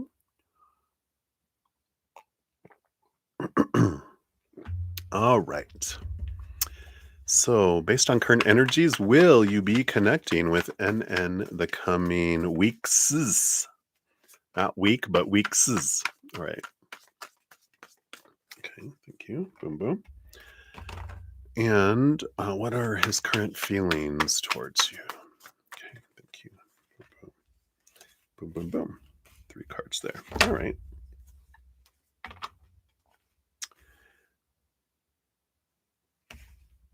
All right. Bottom of the deck, we do have the Page of Air. There'll be a lot of clarity coming up regarding this situation here, and also communication with the Page of Air being also the ruler of chatty talky talk, communication. So I do feel here there will be communication coming up, but it brings clarity for you too. Let's see what I got. Two cards for will you be connecting in the coming weeks. I feel like this is week one, week two. Week one, oh, okay. Feel like you will hear from them next week with the Lovers card coming in here. Important relationship energy. So that is interaction. And week two, we have the Four of Fire again, Four of Wands, joy, celebration. Might even be talk of a gathering of some sort, but it is definitely a joy card. So both of these for week one and week two, I do feel like there'll be communication in both weeks coming up here with this based on current energies. With that, I don't know this Four of Wands with this joyful celebration, if they're talking about there's going to be a gathering and would you like to go to it, or some sort of celebration that's happening. I feel like there's talk of some sort of going to something together um, in the second week. Might be mention of that as well. Interesting. All right. What are his current feelings for you? We do have the Elder of Air. They're a big thinker. Are they an air sign? Because this is all about, thinking energy. The King of Air, they rule. King of Swords rules over air. Plus, all kings get a second portion of air, so that's why they're so the masters of thinking and communicating. And I do feel like they want more clarity, and this makes sense with the Page of Air. More clarity, get to know you more, have more communication. But I feel like they've been doing a lot of overthinking, which can take a lot of their time. Um, let's see what else we have here too. Yeah, we got the Eight of Air. So here's the more thinking. Are they an air? They must be an air sign. The Eight of Swords, or have a lot of air in their chart anyway, or an air moon, because it feels like they're letting go of thoughts and beliefs and mindsets that don't serve them anymore, and that used to make him feel blinded and bound and restricted and trapped. And so there is this change of, I want to say, perception. It's not that they had a bad perception of you or anything like that. I feel like they're just clarifying more, and they want clarity. They want to be able to let go of these doubts and things that used to impact them in other relationships. And they feel like if they get to know you more, that they'll be able to see that you are different than the people that they have had in the past that have, been uh, a source of their emotional choices of pain.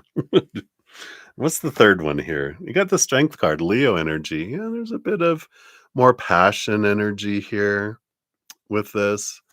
Um, so emotions seem to be Not present yet, but there is the spark of Leo fire energy in there, and there's a lot of thinking and stuff there. And I just feel like where they're at in their life, that emotions come later, that they like the structure and the attraction and energetic and physical attraction and more the motion. And then the emotion comes later after the trust and the foundation is built. But they're like, if this can't happen, then it doesn't matter because I don't want emotion without this foundation. So people normally can't put that foundation down in their mind. And so they kind of put people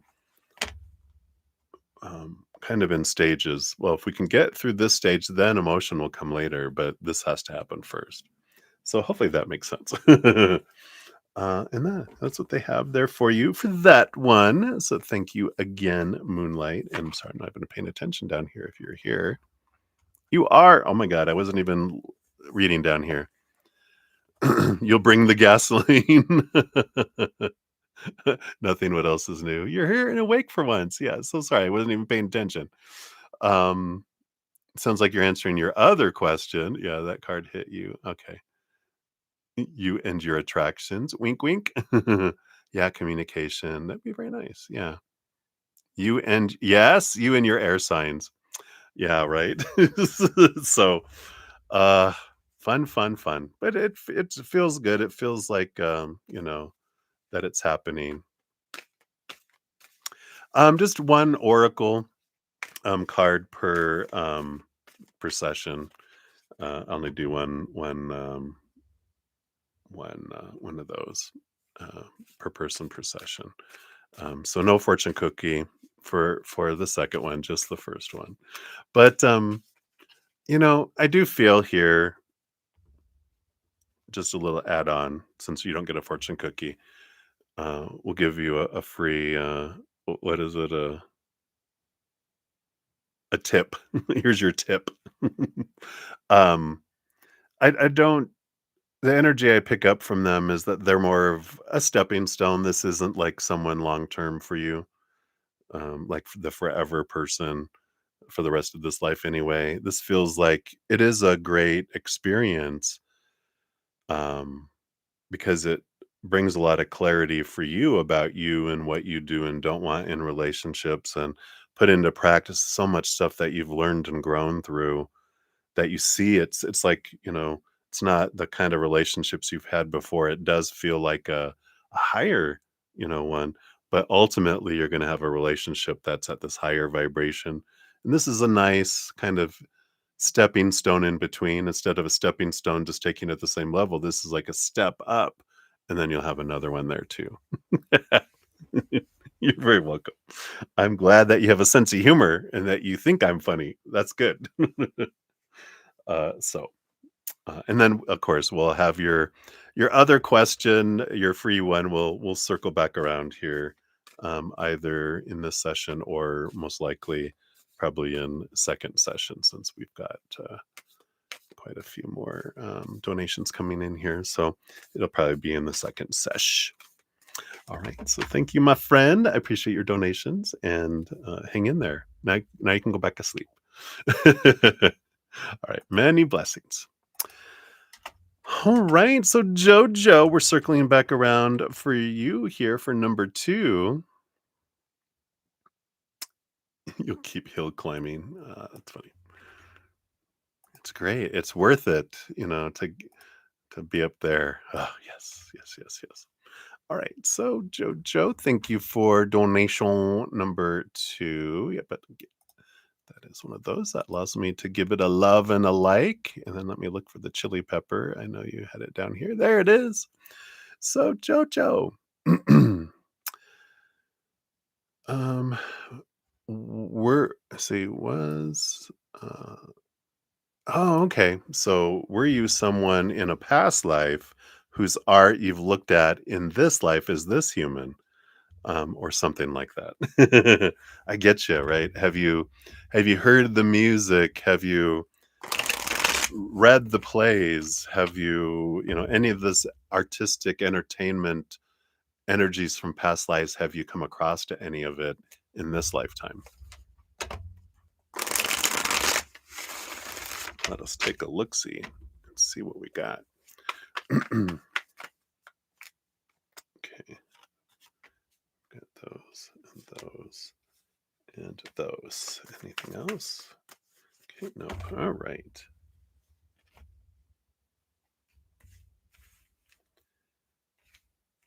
All right. This on the bottom of the deck with the Queen of Pentacles, it does feel as if you have seen, because this is so artistic feeling to me. It almost feels like a painting, energy.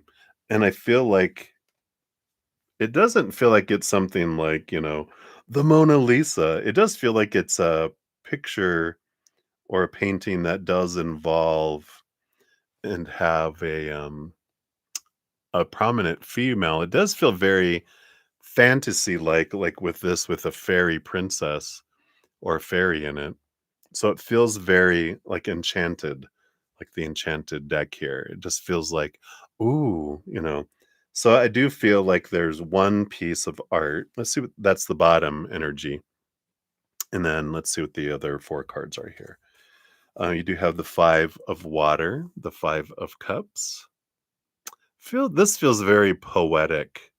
Feels like there's a poem that you've read from someone here, but it's a very dark, painful poem that I feel like you read in a dark time in your life where you could really resonate. It feels like high school, early high school ish energy, maybe even late kind of junior high, middle school energy.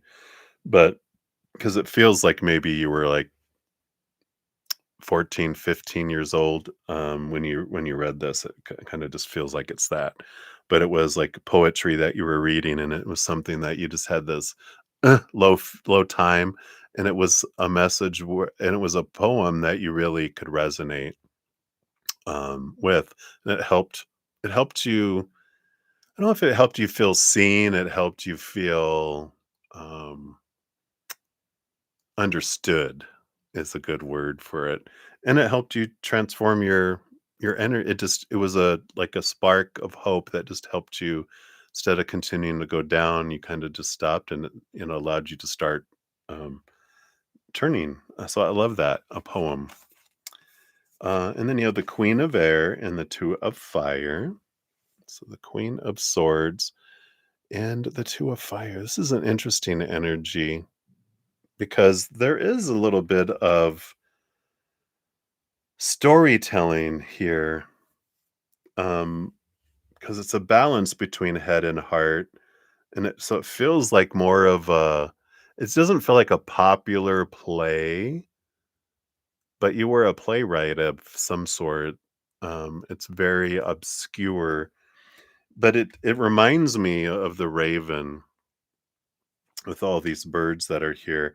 I feel like there's what was the wasn't there some sort of story or poem or play that had to do with the Raven? Tick tock, tick tock, tick tock, and it was someone that could, it's like they had murdered someone and buried him below in their floorboards, and they could hear the people. They heard the ticking, and they heard this, and I feel like whoever that was that wrote that one, 'cause that feels like I read that in school, and it was a popular story, especially that was read around Halloween, I think. But there's whoever wrote that, you were friends with them. And you wrote a play, but it was very obscure. I don't think it like made like very popular. Like you may not even have come across it yourself. But it's interesting that you were kitty corner to that. So if this resonates, it's because you were friends with them, with that playwright. You were a playwright yourself, but you were friends with them. That's interesting. So they just wanted to throw that out there too. And then what's this last one? You have the death card, death and rebirth energy here. Something about a tombstone is coming in. Um, and I'm getting like Louisiana in the United States tombstone.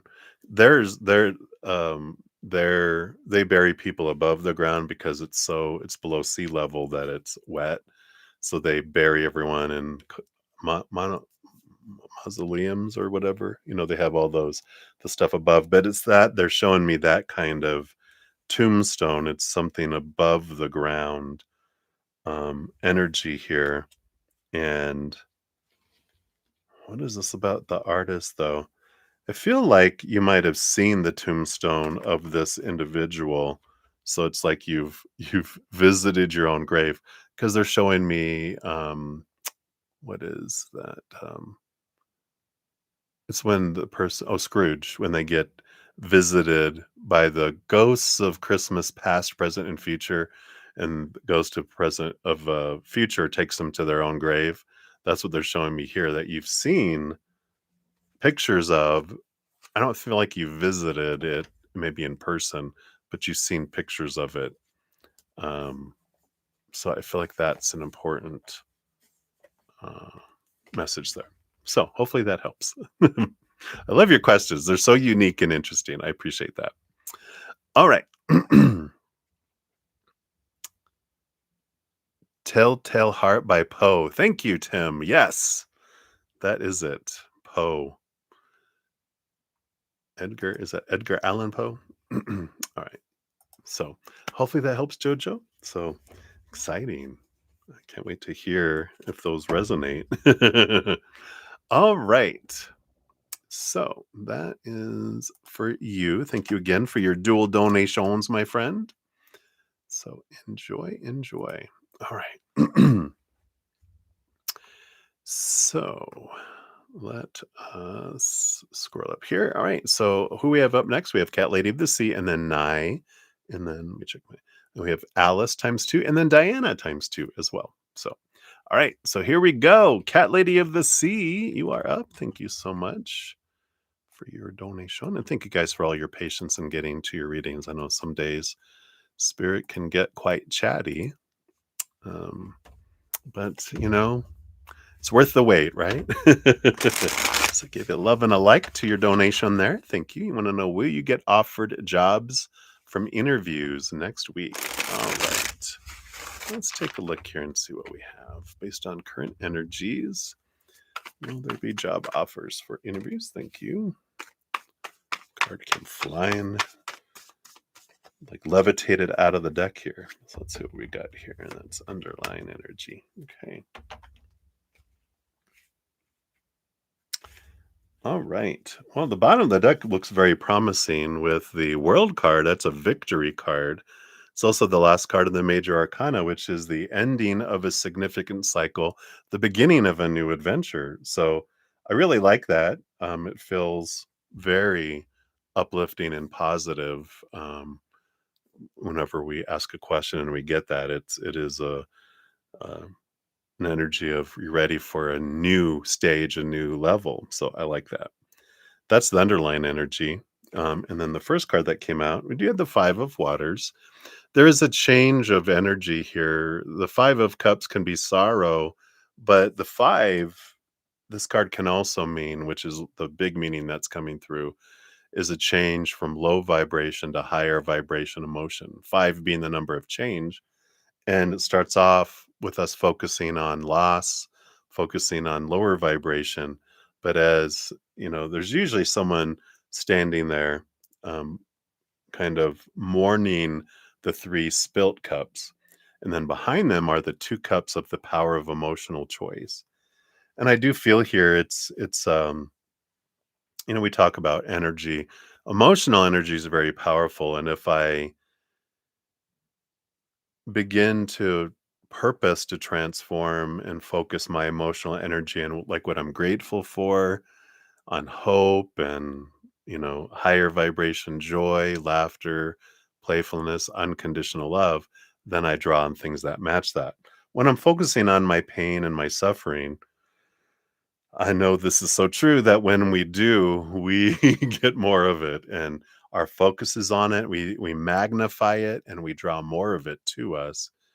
So I feel like this week there's a great possibility of this wonderful if we're kind of changing it. And I feel like your morning has become lighter and lighter. And I get it. When we're first going through some huge changes where our heart feels abandoned and we feel the pain and that suffering and feeling like life is happening to us, that people are doing things to us. It's hard for us to, you know, I'm gonna change my energy. It's like, no, when we're down there, I'm like, I know when I'm feeling down, um, I will watch movies that make me cry, things that take me down. Because if I'm down here, I'm gonna feel it. I'm not gonna stuff it.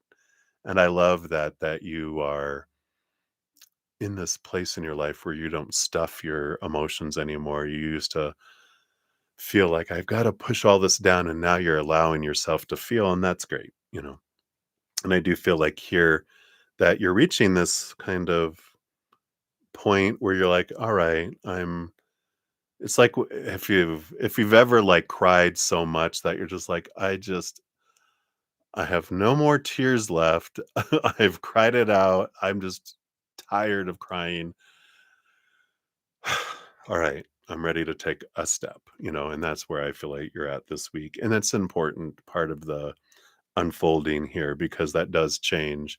It kind of tells the universe I'm ready for newness to come in because emotionally, if I'm not there, they're like, this isn't, even though we're going through the steps of interviewing and stuff when we're in low vibration, we're inviting low vibrational results. But when we're ready to go, all right, I'm ready now. And we hold out our hands, I'm ready for something. Then that allows that to come in. Excuse me. All right. Let's see here. You've got three cards. So maybe you have three interviews that are important to you, maybe a couple that are, but I feel like there's three that are of significant interest next week. Underlying energy under all of those, you have the Nine of Earth, Nine of Pentacles, which is this card of working from home energy.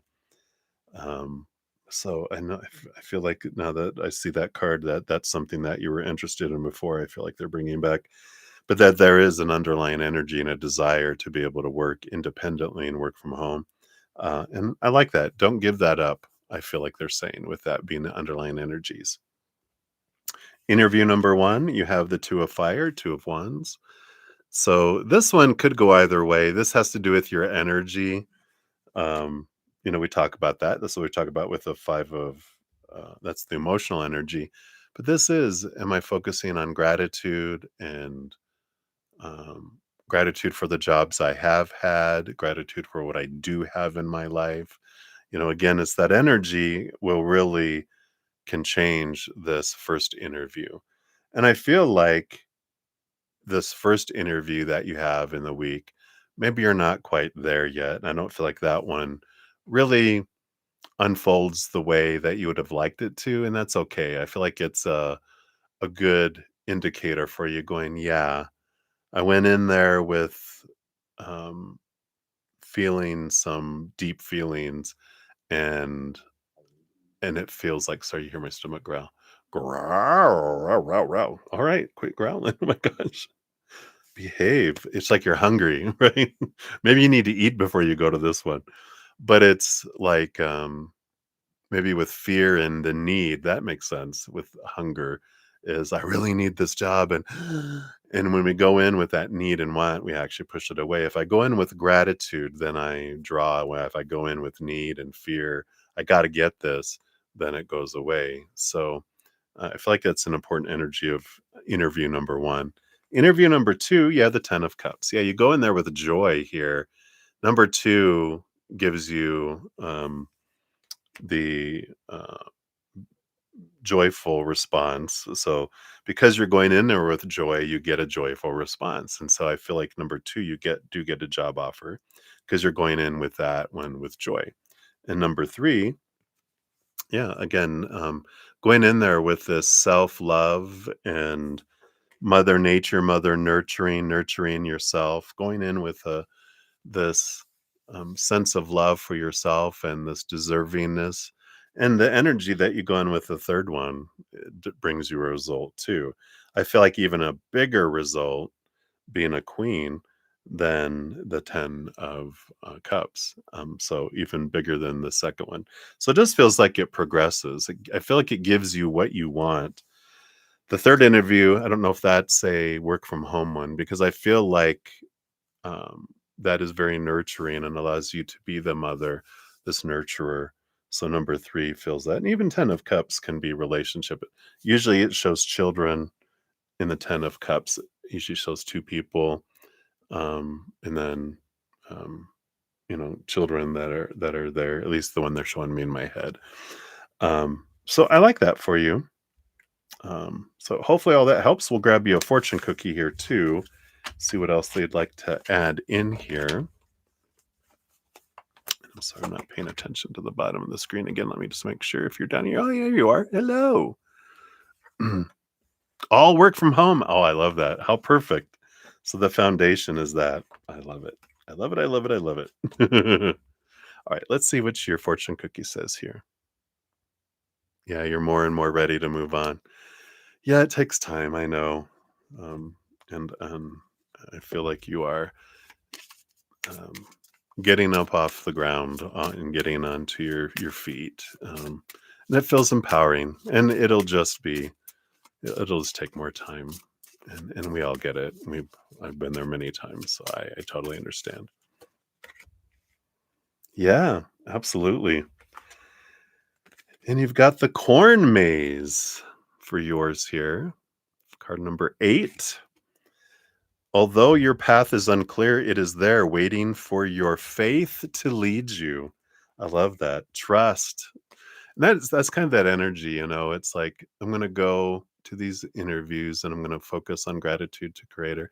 I'm going to give it all and say, I know you're going to open up the perfect door for me in the perfect way. So I'm going to not try to control it. I'm going to give it to you and allow you to guide me through this corn maze, right? Let's see here. Yeah. Keywords are um, compromising beliefs, falling off the path, getting lost, and authenticity. That kind of is all that sums up a lot of the energy of your adventures lately, right? You felt like you were compromising your beliefs. You kind of maybe felt like you fell off the path and you felt like you got lost. And now you're stepping into this place of being true to the authentic you, even more so. It took that journey to bring this forward too. Let's see here. So your higher self chose this card because life is a lot like going through a corn maze. It's a series of choices that will either lead you to freedom, manifested in feelings of joy, success, feeling loved and supported, or choices that lead to feeling stuck, stagnant, confused, and lost. The next choice is always a flip of the coin and will bring you closer to or further away from your desired outcome. There's that power of choice. Just like a corn maze, you don't get a map or chance to plot the way before going in, but you do have a built in guide in the form of your inner self, which knows exactly the way to go, when to turn, and when to head back and start again. Your inner self speaks to you through your beliefs and feelings and is speaking to you now through this card, letting you know you have been going in the wrong direction. If you're inquiring about a future decision, receiving this card um, is a definite no. This is not the path to take. I don't feel like this is towards the jobs. I feel like we're talking about relationship coming in. Um, Instead, you're being asked to go back and start from the beginning. What are your values and core beliefs? What are you hoping to gain from the situation, or who are you attempting to become? Have your choices supported future versions of yourself and your life? Finally, where have you compromised your life's vision in pursuit of goals and expectations that belong to someone else? Corn Maze offers the final message. There is more than one way to achieve a goal. The path you are on now is not the way, and there may be another path that is much better suited to you. To find this path, take time to find out who you truly are now and who you're becoming. Then your inner self will have what it needs to take you from point A to point B. I like that. I do feel like you will get job offers this week and that this is a good step for you, right? But I feel like you know this already anyway, that this isn't long term. Like, this isn't where you're going to be the rest of your life. This is just to get you stable, that eight energy, just to get you a solid foundation. Then, once all the dust settles and you feel safe and secure and balanced and uh, have this foundation, like they say, then you're like, okay, now I can think about where is it that I want to go? Who is it that I want to be? I feel like now is just I just need to get stable. And then after that, then I'll look at where I want to go. But I got to get, not stable before I can decide that. So I like it for you. I feel like that's what they're saying here with that energy there about being more again this trueness to your authentic self. I like that. So that is what they have for you. So many, many blessings to you. Hang in there, my dear. I love the this inner strength that's building up within you. I can just feel it. Um, it's like day by day. I just feel like you've made such leaps in short amount of time. So hang in there. Yeah, yeah. So I feel like it will change.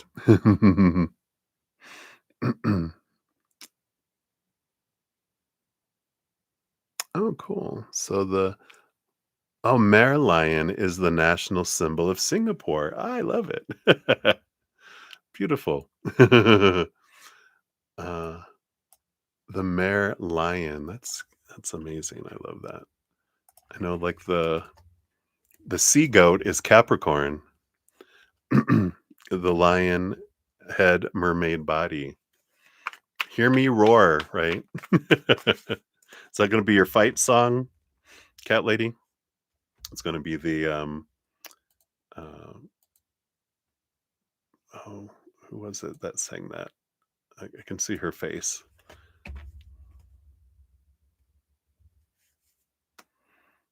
You're like, yes. Very cool. All right, hang in there. Yes, Katy Perry. Thank you, thank you, thank you. So grateful. I'm glad you guys it's like I feel like sometimes I'm on a game show, right? Where I'm what was it, password or whatever it was back in the day, and I'm giving clues without knowing, without giving the answer away because I don't know the answer, and I'm like, they did this, and they were on this, and oh yeah, that's them. So thank you guys for being my online Alexa and Google AI. All right. Have a great day, collector. Good to see you. Thanks for your contributions. All right. So up next we have Nye, and then we have Alice times two, and then Diana times two, and then we'll jump back to Johanna for number three, and then Supernova. Hello, hello. Good to see you. So you'll be up after that. All right. So let's scroll up here. There we are. All right. So Nye, let's grab yours. You're at 2:08:57. There's your timestamp. Let's give that a love and a like since it lets me. And you want to know what's the next action of Joe towards you? And hi. Hello, hello. All right, let's see. What do we have here? All right. So tapping into Joe's energy. What are their next actions towards you? Okay, we do these two. We have this underneath the surface. Got this. It leads to this. Come on. Which leads to these. All right. Let's see what we got here. Oh, Joe, undecided, going back and forth, Joe, huh? We got the Two of Swords on the bottom of the deck here, which is the battle between the head and the heart, and this going back and forth. The heart is like, I want to do this, and the mind's like, whoa, no, no, no, we don't. Oh, yes, we do. Oh, no, we don't. Oh, yes, we do. Oh, no, we don't. So it's like, well, I want to do this. Well, maybe I don't. Well, maybe I do. It just feels like it uh, bounces back and forth. At least that's where they're at in their energy right now, right? But I feel like it might be something that's kind of happens on occasion, that comes in. Um, yeah, so let's see here. What are their next actions towards you? We have the high priestess. Yeah, I feel like they're right now have been in a little bit of an isolation. The high priestess is an energy almost like a hermit where they step back, go into the high priestess temple, look down from a higher perspective, connect to the high realms, look behind the veil, dive deep into things, trying to understand things.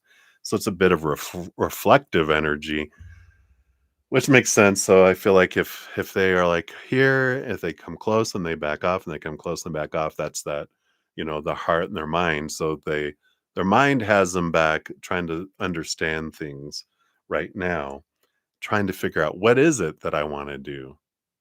And because of that conflict between the mind and the heart. Let's see what else is here. We have the magician, which I like because we have divine counterparts next to each other, so there is this commonality in this beautiful mirroring in this draw, and it's 111 here. It just jumped out at me on my computer.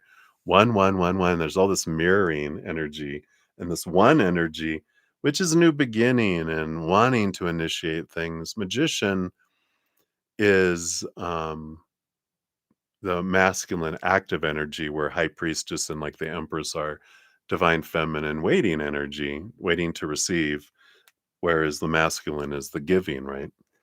And so I feel like they have this desire for action. What's below the surface here?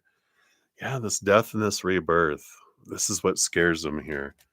Scary death card. It's not really so scary, but it is that I I'm afraid things will end. And that makes sense. It's like things they've cared about before in the past, whether it was people or situations, whenever they really cared about something, it either ended or people left their life or whatever. So it's like they've had enough of that, and it's their mind is showing them the examples. Here's these 3 times it happened in your life, so that's a scary thing. And when the mind is presenting its case to us, it's always going to only show us the evidence that proves its point. And well, that was a little wheeze. The heart will go, what about all these other 1,500 times that you did get what you wanted? It wasn't taken away. Oh, no, no, no. It doesn't want that evidence. It wants to show the evidence of this. So it's not true that it's always happened, but the mind is telling him that. Sorry, let me have another cough drop here. I got a little wheezy. It's like a little flute. Gonna play you a little song.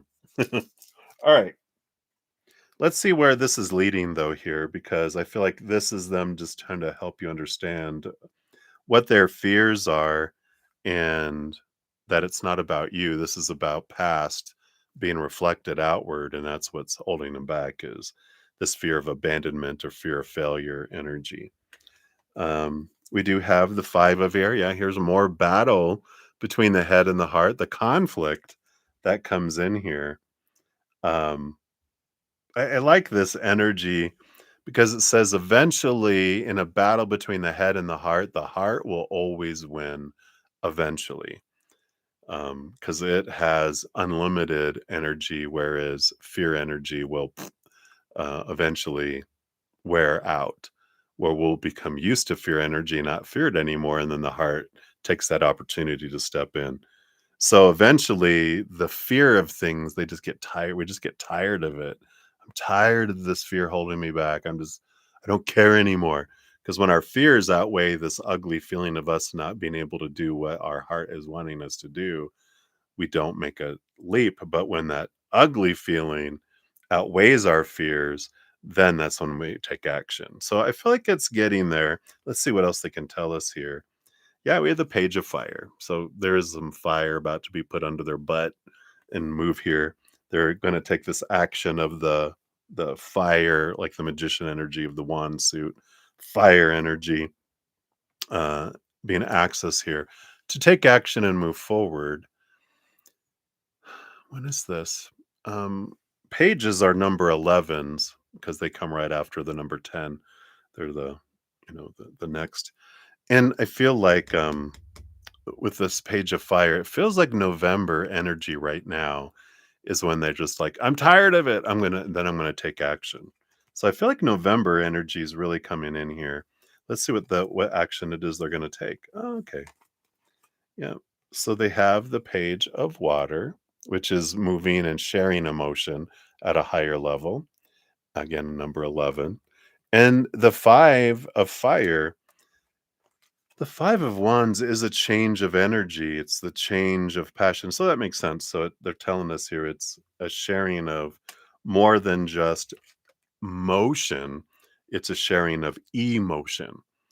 And I feel like up to this point, they haven't really shared a whole lot of emotion.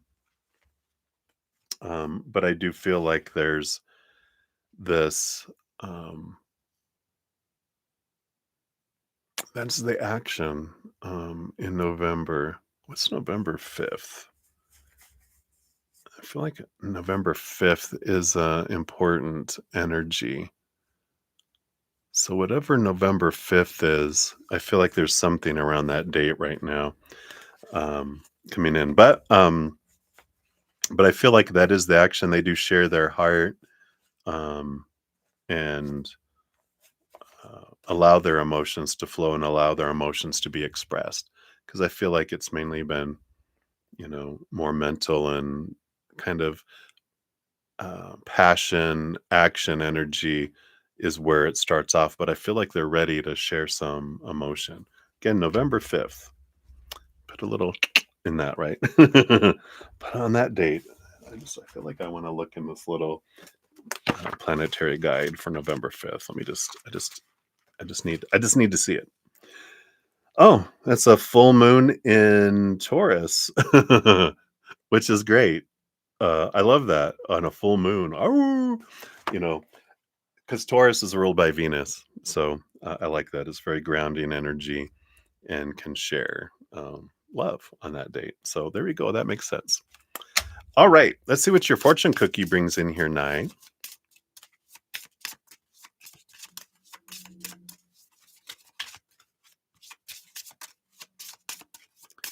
All right, there we go.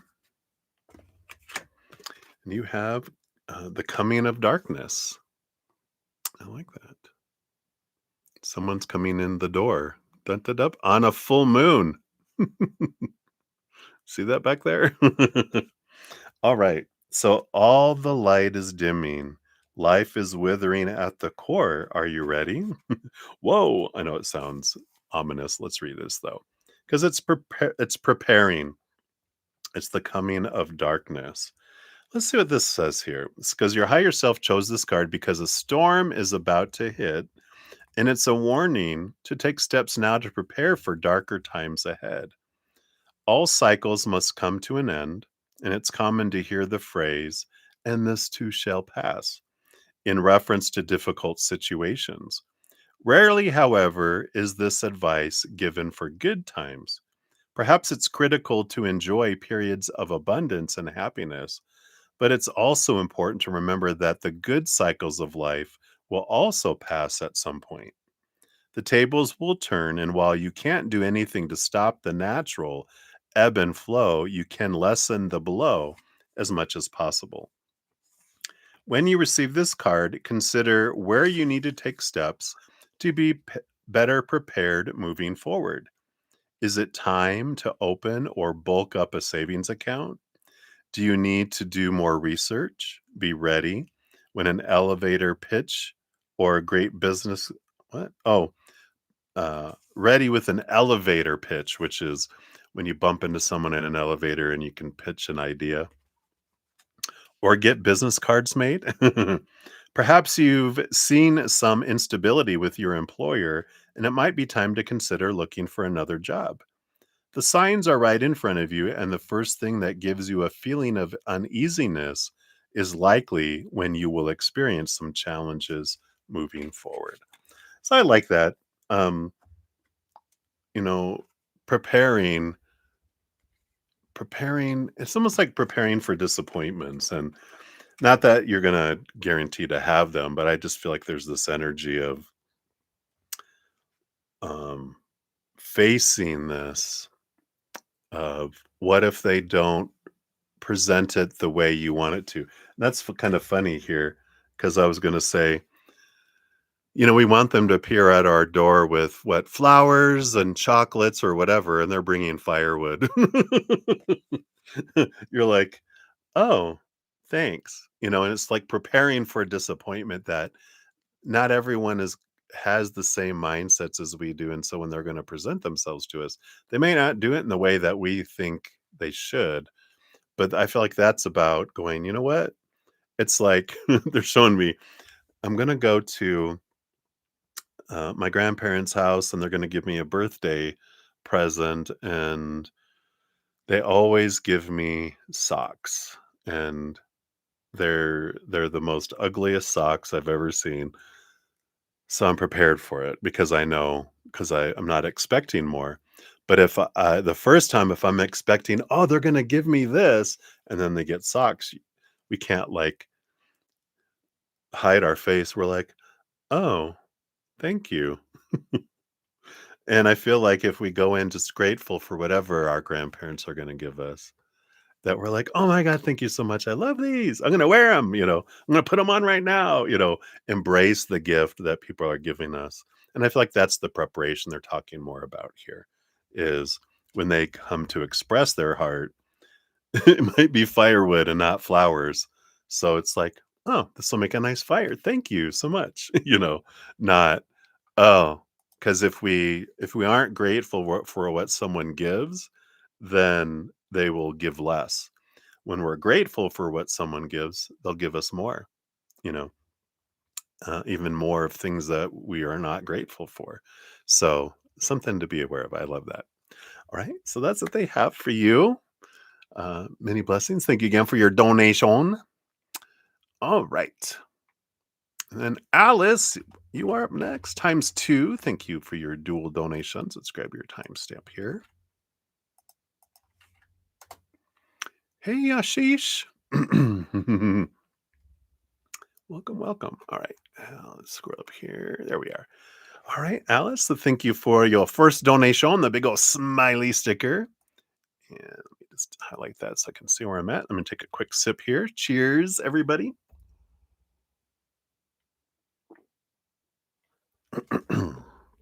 All right. So, how did Varun feel and think about seeing you today? All right, let's take a look here. How did Varun feel and think about seeing you today? All right, so first of all, feelings. We do have that. We do have that. And that underneath. And the thinking, because those are two different entities, right? Ooh, and they want this one right here.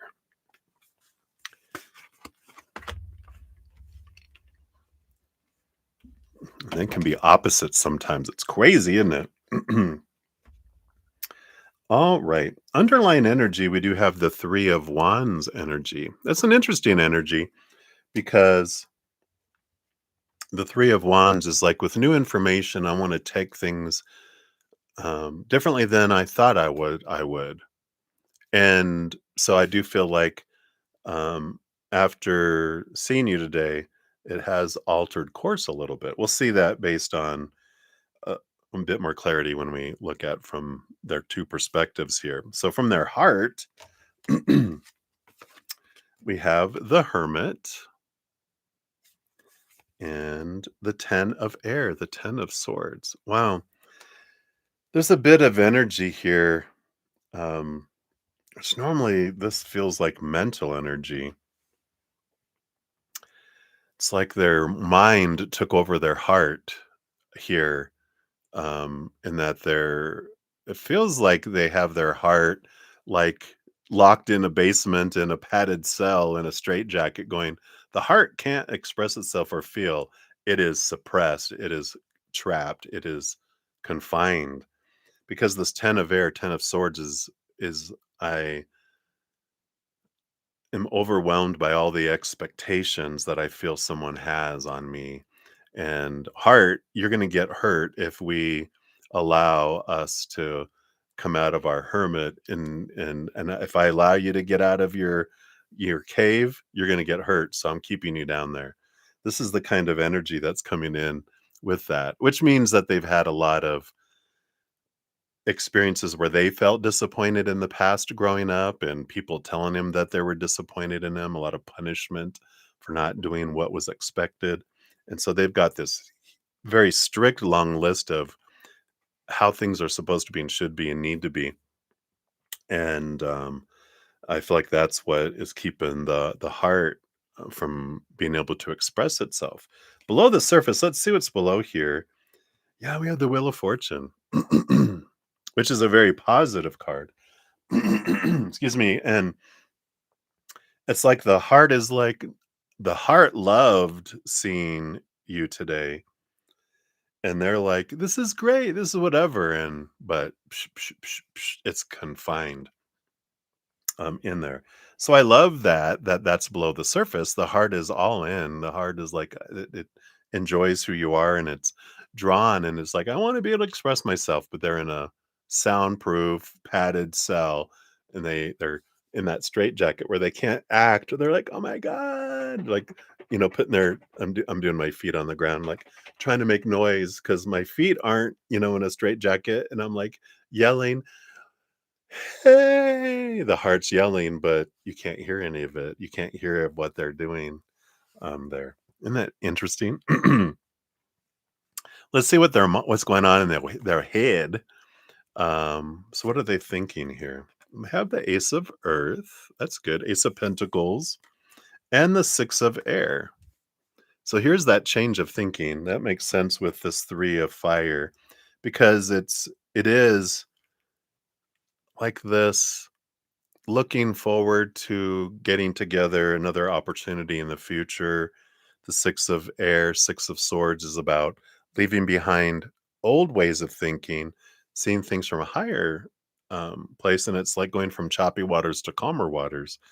So the mind feels like a bit um, more safe. That's what with when we're talking about the heart, it's trying to keep the heart safe and it's looking for consistency. It's looking for warning signs. It's looking for things that reinforce the things they want to see as well.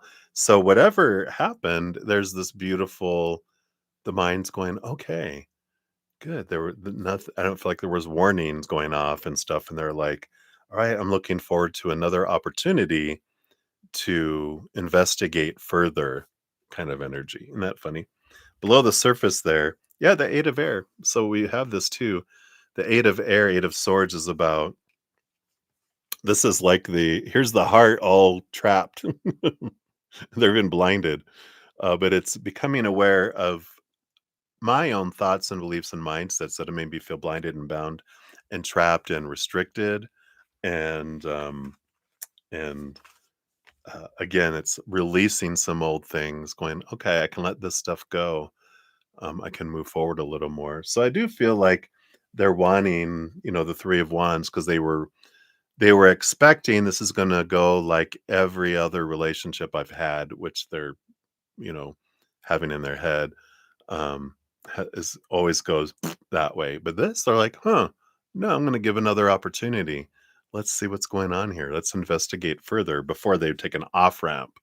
But they're like, I'm going to go forward. And that's the difference. So it's a positive difference, I feel, coming in here with this. So hopefully that resonates. And we want your fortune cookie for this one. We get one fortune cookie per person per session. So this is from the Mabon Oracle from the series of the Seasons of the Witch. They're coming out with a tarot deck. I know. I did pre-order it. Not that I need another tarot deck, but I've got all of the Seasons of the Witch Oracle. So I kind of felt like, oh, I have to have the complete set. So anyway, you have, oh, look, the Coven, togetherness. It's like the Three of Cups energy of this group. I am you and you are me. When we come together, we are all we seek. I like that. Let's see here. Family, community, raised, power are the key words for this energy. And it says your higher self chose this card because it's a positive one for achieving goals that involve many people. One person is powerful on their own, but may lack certain skills or knowledge that another can easily fulfill. Consider seeking a partner or partners to aid in your quest if you have not already. The collective power of your partnership or team will catapult and hasten your success. Also, if you've been struggling to do tasks that do not come naturally to you, you may consider seeking help from someone who has expertise in this area. Could be a time to expand your business family by hiring a new employee or giving an existing one additional duties that are suited to their talents. In a reading about love, the Coven card can mean sharing activities with your family and learning from each other in the process. You may ask your kids or partner to show you more about some of their interests, as taking an active role in the interest of those you love will contribute to more connection, understanding, and support, and represents a different way to show that you care. Ooh, I like that. Interesting. So that's what they have for that for your first one, and that's your fortune cookie. That also can go into the second one too. We'll see here. But thank you for your first donation. We'll move on to the second. Of course, thank you for that here as well. And let's see here. Tammy said November 5th, Guy Fawkes Day, the Gunpowder Rebellion. Uh-oh. Hope that's not what happens for them on November 5th. All right. All right. So, Alice, thank you for your rainbow unicorn sticker there and your donation. How did your interviewers, SY, and KC feel or think about your performance last Thursday? All right. Let's see what we got here. So we'll look at SY first. I feel like they're very different personalities. SY feels a little more, not professional, but a little more serious. KC feels like more easygoing and more laughter and not less serious per se, but just they come across that way. All right. If that makes sense. So let's take a look here. I love it. Bottom of the deck, we have the Devil card, which Capricorn, Saturn, energy. Saturn, of course, is the planet that rules over Capricorn. Capricorn rules the house of 10th house of work. So here we go. This is about work and very work focused here. Underlying energy, 10 of water, 10 of cups overall, very happy. It's joyful energy, high vibrational emotional energy. So we like that overall. That's just the consensus. So I like that. For SY specifically, we've got the 8 of fire, the 8 of wands, and the page of water. Yeah. So they did see you as someone very active and very fiery and on fire. 8 of wands, very communicative, bringing a lot of information. Um, and that doesn't mean you talked too much or anything like that. I just want to make sure you were communicative, like you gave details and great conversation, because the 8 of wands is a lot of energy, a lot of excitement, and I feel like they came across. Page of water, page of cups is a happy, high vibration, like the 10 of cups energy. So, they were very happy with it, and I like that because if SY is the more serious one, I feel like they were looking for certain things, and you gave them more and beyond what they were looking for. So, I like that, they felt happy and, a about your performance. KC, we got the 3 of Earth, 3 of Pentacles. This is good energy, this is creativity and being true to your authentic self. So they loved how you showed who you were, in there. A very I feel like a very Casey thing. Like they are expressive and they're like, I loved how you expressed yourself. They're not looking so much like if I feel like SY is looking for the bullet points and KC was more looking for how they felt about you. Like, yeah, you can have all the answers, but what was I picking up about you? And they loved your creativity and you being true to your authentic self energy. Um, the 4 of air, yeah, peace of mind, very restful. Their mind was at ease. And that makes sense too, because they kind of don't look at all the expectations. They look at just trying to see things from the higher perspective, the big picture, where I feel SY may be more a detail oriented person, like all the details, right? And again, that fits in with KC of just like, I'm just kind of looking at how do I feel about you overall?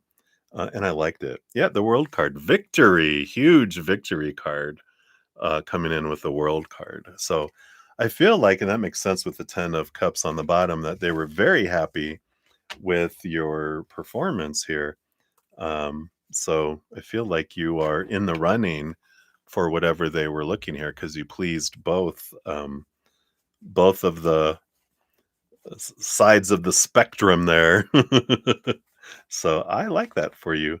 Feels very positive. But I feel like there's more interviews, so I don't feel like decisions have been made yet or anything like that. I feel like they have to finalize a couple more interviews or something like along those lines to make the absolute decision on what's next and what's coming up with that. So I like that.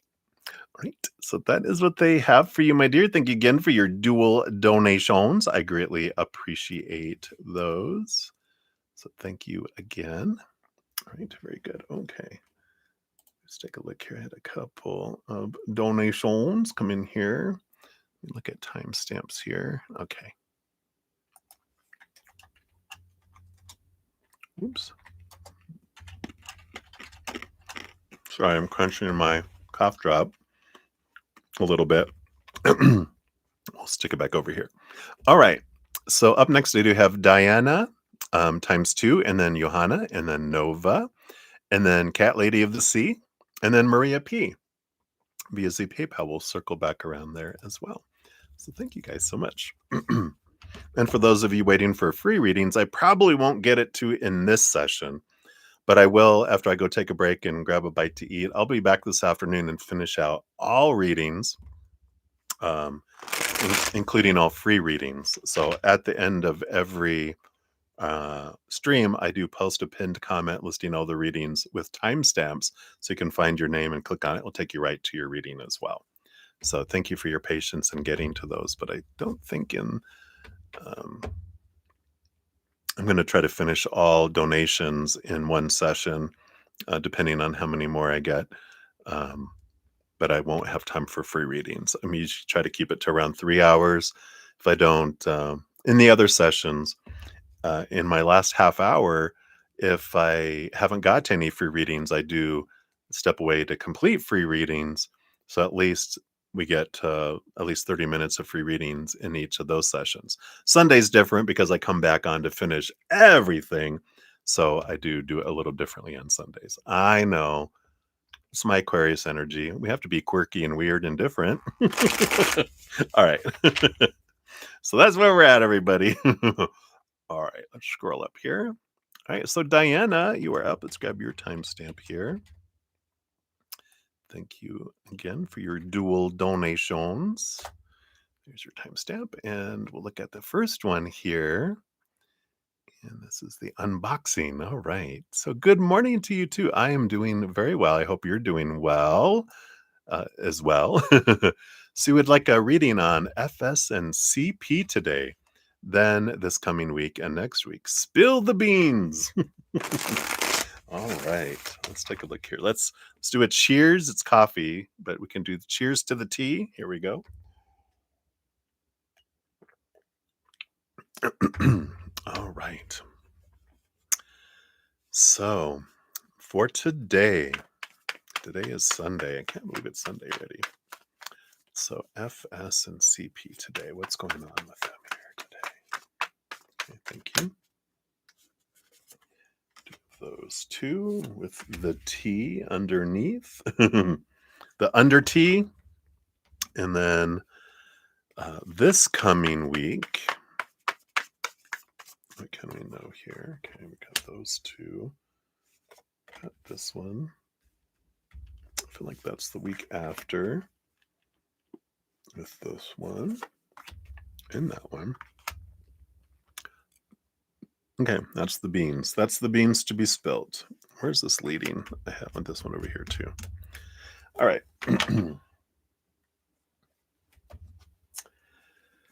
All righty. So the underlying energy just around them in general is the 10 of air, the 10 of swords. So, there is that. Usually they'll, like the original tarot had someone laying face down, looking away at us at the sunrise with 10 swords stuck in their back, which represents they're not dead, they're exhausted, trying to live up to all the expectations. They're just like, I'm spent. And then, but they're looking away. It's an ending and beginning energy being a 10. And they're looking away at the sunrise. So it's like, how vampire movies, you're just like, you're just got to survive until the sunrise. It's that kind of energy coming in here is like, we're both exhausted. We're both tired of trying to live up to all the expectations that we feel from everyone else in our lives and growing up and each other and blah, blah, blah. And I'm spent. I just don't have the energy. So I just feel like I want to say today, especially, I just don't have any fight left in me, which is like, whoa, what? How is that possible? But I just feel like this eclipse season and moving into Libra season, which is balance and earthy energy, and it's the house of relationships of all kinds. And I just feel like they're just like, I'm just exhausted. I just don't, yeah, fine, whatever. I don't feel like I want to battle anyone else, kind of energy, right? Yeah. Thank you. I'm so glad that you are happy or you love that I'm quirky, weird, and different. Thank you. Aquarius support group. All right. All right. So let's see here. What's their energy of today? Sorry, crunch, crunch, crunch. Do you have the nine of fire, nine of wands? That makes sense. That's force field energy. Five of air, which is conflict energy. But this nine of wands, the nine of wands with the five of air is that, yeah, there's conflict there inside because they're conflicted on the inside. Their conflict goes to the outside. But this nine of wands is like a force field. They're showing me Fantastic Four, how I don't know her name. She's the female out of the four of them, and she has the ability to put a shield up. And that's what it is. It's like I'm shielded and all my conflict is in here. It's being contained. It's not making it outside of me, even to my relationship or whatever. So I feel like there is that kind of energy. Like I said, I'm just spent. I'm just keeping it all. I don't have enough energy to express it. I'm just going to sit with it here. Underlying energy below the surface. Yep, High Priestess makes total sense. High Priestess, here's the phases, right? It's not permanent, of course, but there is that energy of stepping away. She goes up into her High Priestess temple, away from all the chaos and all the people, connects upward and looks behind the veil, sits with their own emotions, looks for the hidden and unseen to come forward. So very self-contained energy, which comes in there. I'm being drawn here. I'm so bad. I haven't been paying attention to the moon. Oh my gosh. I'm like 2 weeks old here. Oh my gosh. I fail at keeping track of the moon energy. No wonder. Knowledge is power, right? Sagittarius energy today. Interesting that we in the moon is in Sagittarius. Yeah, until tomorrow early when it goes into Capricorn. So there is very much this energy here of it's fiery energy, but Sagittarius energy is more emotionally focused and drawn to joy and those, types of energies. It's the more mature of the fire signs because Aries is action. Leo energy is more look at me, lower expressions.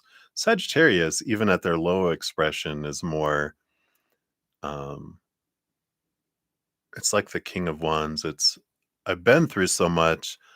I'm gonna make different choices because you don't just go to war over anything. War costs people's lives and money and from the royal treasury and everything else. So it's not. They're more aware of I like that. The more aware of where to invest their energy, and that's the kind of energy they have today with that moon energy coming into. It's like it's better just to keep my mouth shut today. Yep. So interesting. All right. So that's today. Next week, the overall energy that we have going on. Queen of water, queen of air. Wow. A lot of emotional movement of energy. And the Queen of Air is a balance of head and heart, but the Queen of Cups is all about intuition. So there's a lot of, I feel like it's the divine feminine in the relationship is very spotlighted not yesterday, next week. Um, it is a lot of emotional sharing, emotional expression, but it's balanced energy here. So it feels like, is this the trip? Is there a trip going on? Because this feels very a lot of emotion being shared with people that I care about kind of energy. And that Queen of Water, is a lot like the High Priestess where it's pulled away going, um, "I don't wanna invest my energy in conflict, I wanna invest my energy in more true, authentic sharing of emotion." So I do feel like this surrounding of a lot of, emotions, a lot of uplifting emotions, and because of this Queen of Cups being very empathic energy, it's like the energy of the people that they're around really helps lift things up, next week. So I feel like there's a lot of that kind of energy here, because it's very nurturing energy with all the queens, the double queens here. Let's see what's the energy below the surface here. Yeah, 9 of water, 9 of cups. Happy, happy emotion, week here. It's like a not a well, it is a dream come true, emotional dream come true energy, but this is more of, taking responsibility for my own emotions, but there is all this influence of external emotions, which makes it easier for me to choose higher vibration emotions. So it just feels like next week is this kind of energy coming in here of whatever I'm around and the people I'm around. It's very catchy. And I'm very influenced by other people's emotions. But it feels very positive, very balanced. Again, it feels like, whoa, what's going on here, right? This is not normal. And that's okay. It doesn't have to be normal. It's different but it's very, I don't know, stabilizing kind of energy. Interesting. The week after that, let's see what we got here. Yeah. Well, we do have Judgment card and 8 of cups. 2 different energies that can come in with this. The one that they're kinda laughing because Judgment is like, it's not necessarily in front of a judge. 8 of water is walking away, and then there's divorce. I don't think they're married, right? But then there's just like a divorce, but it's not. Judgment is about seeing things from a different perspective being drawn, and the 8 of water is letting go of emotions and relationships that don't serve anymore. I don't feel like this is them, but I feel like it's more letting go of emotions that don't serve and seeing things differently. There's a big thing here of seeing things differently from a different perspective. And I'm letting go of some old stuff that doesn't serve anymore. Let's see here. What's below the surface? Let's see if we can find out what this is. Yeah, we've got the 3 of air, letting go of past disappointments and temperance, more patience, allowing things to unfold, temperance kind of energy. Very different energy here. What is all this about? It just feels so, I don't know, mature, growth, evolution kind of energy where it's like I'm not I'm not being drawn into fear, so I'm not acting like a child, right? Or my pet hissing cat, right? Look at here's the full moon of calmness. Well, no, full moon is usually rah, right? But there is this energy here of stability, and so I'm not reacting out of fear and feeling unsafe and out of control.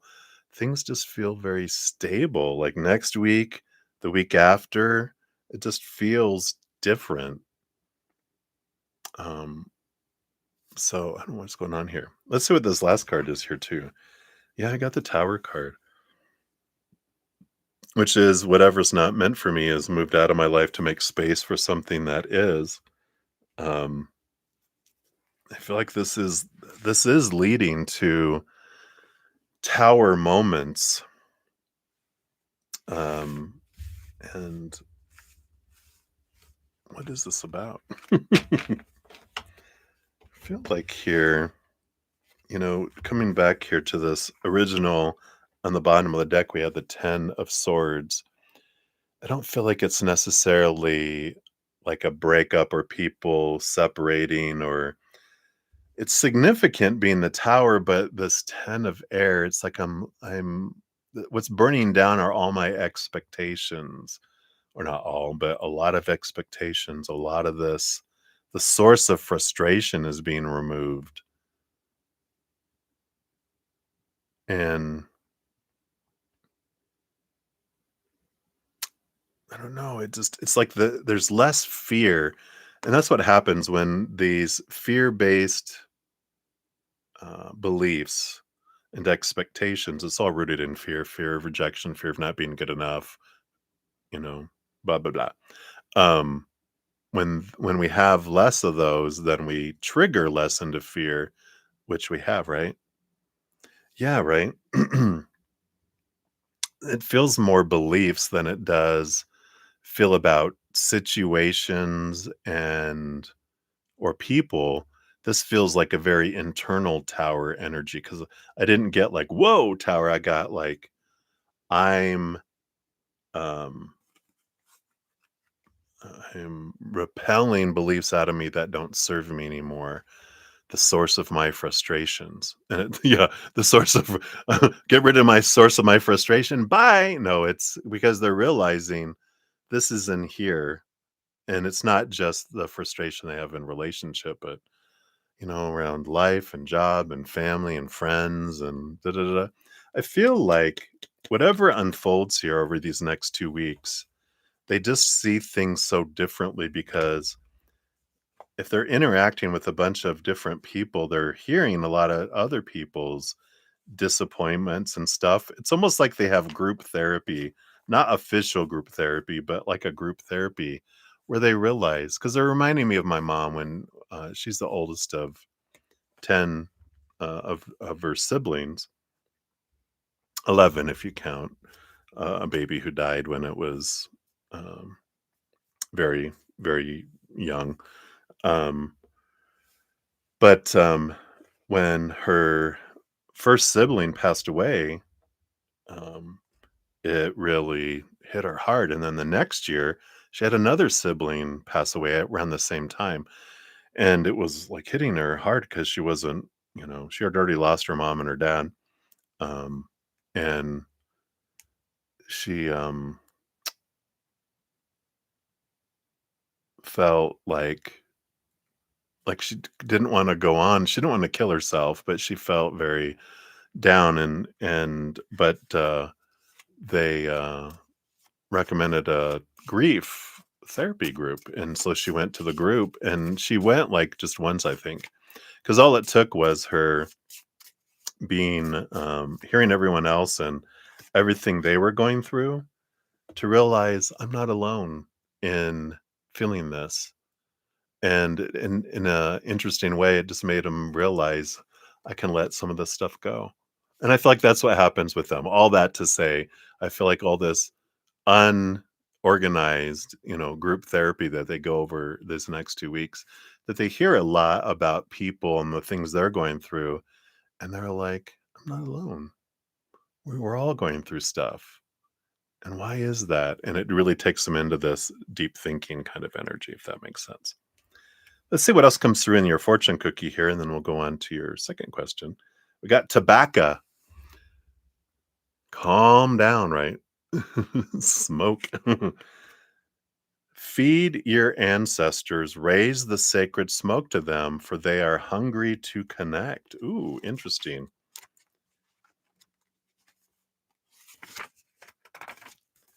I wonder if some of this is family, because with this ancestors, if they realize, and I don't know if this is, it's almost like family reunion energy, but it's like if you haven't hung around a lot of your relatives, and it can be friends too, but when you, especially relatives, and you hear the stories of them growing up and how their parents treated them, things that your parents didn't tell you, and you're just like, oh, you start to put together, and great grandparents did this, and you start to see these patterns and understanding why people do the things they do and feel the way they feel, and then why I do the things I do and the way I feel. You start to see patterns. That's what's coming through. But let's see what else we have here, because this is purification, connecting to spirits or ancestor, and respect. RESPECT. So the higher selves of all who are hearing this, and of the individuals that we're tapping into, brought this card to us because it's a request from the ancestors or spirits with whom you are most comfortable to approach them and the people in your life with more respect and humility. Ooh, offering tobacco is a sign of respect and connection for the ancestors in many cultures. Perhaps it's heard about most often the Native American traditions, but it's also common practice for many peoples from Africa, South America, the Caribbean, and southern United States. When you greet the spirits that support your path, remember they can see things that you cannot. They can make space where you have faced walls. They can lift you up and carry you over difficult terrain. And they know answers to important questions you haven't even thought of. It's interesting because I'm also feeling like when they're talking about people can see things we cannot, I feel like that's also the groups that and the people that they're around over the next 2 weeks, give them perspectives that they didn't think about yet. There are people in your life who also have value and can fill in the blanks with a new perspective that you have not considered. What your situation requires is an open mind and to acknowledge your limited knowledge or understanding in your situation. Wow, that sounds like the energy we're talking about, right? Letting go of these mindsets and seeing things differently. The tobacco card invites you to spend more time listening and being engaged with others. You may have been too quick to dismiss someone as being wrong or silly, or have viewed someone as being unworthy of your attention. Keep a watchful eye out for a younger person coming into your life, as they may offer something that is needed for your situation. Ooh, interesting. So interesting energy. It kind of matches what we were talking about a bit, right? All right. So that is for El Numero Uno. And then for two, the popcorn. Let's jump down here. So things are a poppin' under this pressure cooker. Friends are leaving on Tuesday to meet in LA. Oh, okay. Originally, CP wasn't supposed to go, but they announced last week they were. Yesterday, a friend LB said that CP wasn't going because of a reason with FS. Oh wow, there we go. So sipping on that delicious BZT. So from Spirit, if CP goes to LA or not, and if CP does or doesn't go to LA on Tuesday, then what are the things that unfold in October as a result of it? All right, I got you. All right, we needed some more drink for this, right?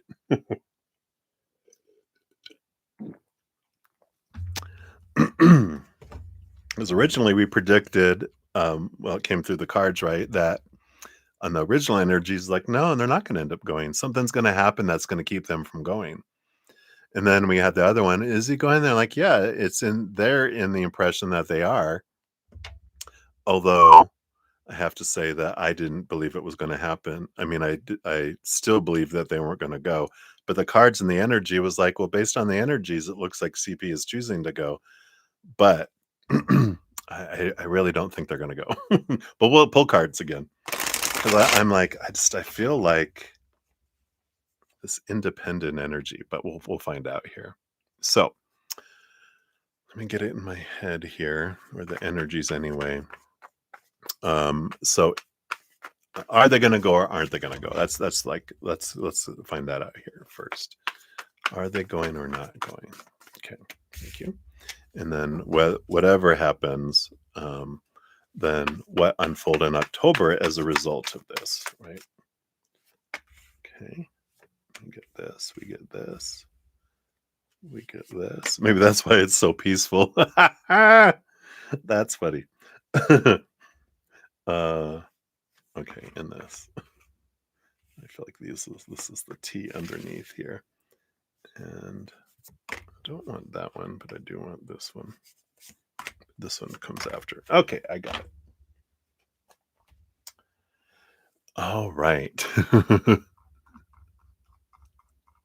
So let's take a look. So the energy on the bottom of the deck, we do have the Empress energy. This is all this divine feminine energy, a lot of emotional energy, a lot of birthing, a lot of mother nature, mother nurture, nurturing oneself energy. I think that's the energy we got originally, about that they're in this space of wanting to do what's best for themselves, what they feel is best for themselves. Like we'll go there and da da da, but they're like, I'm just gonna be by myself, you know. I'm gonna do what I want to do, and then you can do what you want to do, kind of energy. But let's see here. Are they gonna go or aren't they gonna go? We have the Six of Earth, Six of Pentacles.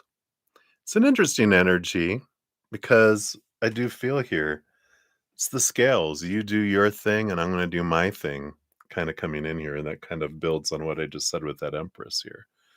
Kind of feels like I'm going to today's energy is I'm going to stay home and I'm going to focus on what I am wanting to finish up and do, and you go have fun. Wow, what is this with your friends? Your friends is really highlighted in quotes. Once you go have time and have fun with your friends. It feels like maybe that there was something, just like this is what I'm feeling, if this resonates, that they were like, well, when you go, make sure that you um don't embarrass us. Let's not fight. Let's keep it da da da da da. Okay. These are our friends. Let's not ruin it like last time or whatever. And they're like, you know, Why don't you just go and you have fun with your friends, and I'm gonna stay back, kind of energy. So it's like, whoa, okay. So I do feel like there was a little bit of uh I don't feel like it was a huge thing. Like it wasn't like yelling or anything. I feel like it was just kind of passive aggressive. But they were looking for an excuse anyway to stay back, and they took it. Is what I feel right now. But we'll see here. Um, yeah, I feel like that's the energy that's coming in here, because the rest of this is like, okay, well, what unfolds in October after that because of this, right? Which that energy we're talking about, it does give different perspectives. It does allow this energy here. Um, and I feel like that has to do with energy today too. I just don't have the energy to fight back or fight. It's like, okay, yeah, that's fine. I don't feel like it. That's why I don't feel like it's this rah. It's more of a, kind of energy. All right, let's see what unfolds here. So three cards and then two cards underneath. Let's see what we got here. Got the nine of fire, nine of wands. So there's a bit of force field energy up here. We got the hermit, another nine energy. So this pulling back energy, and the magician. New inspiration of realizing I've got everything I need inside of me to make my dreams come true.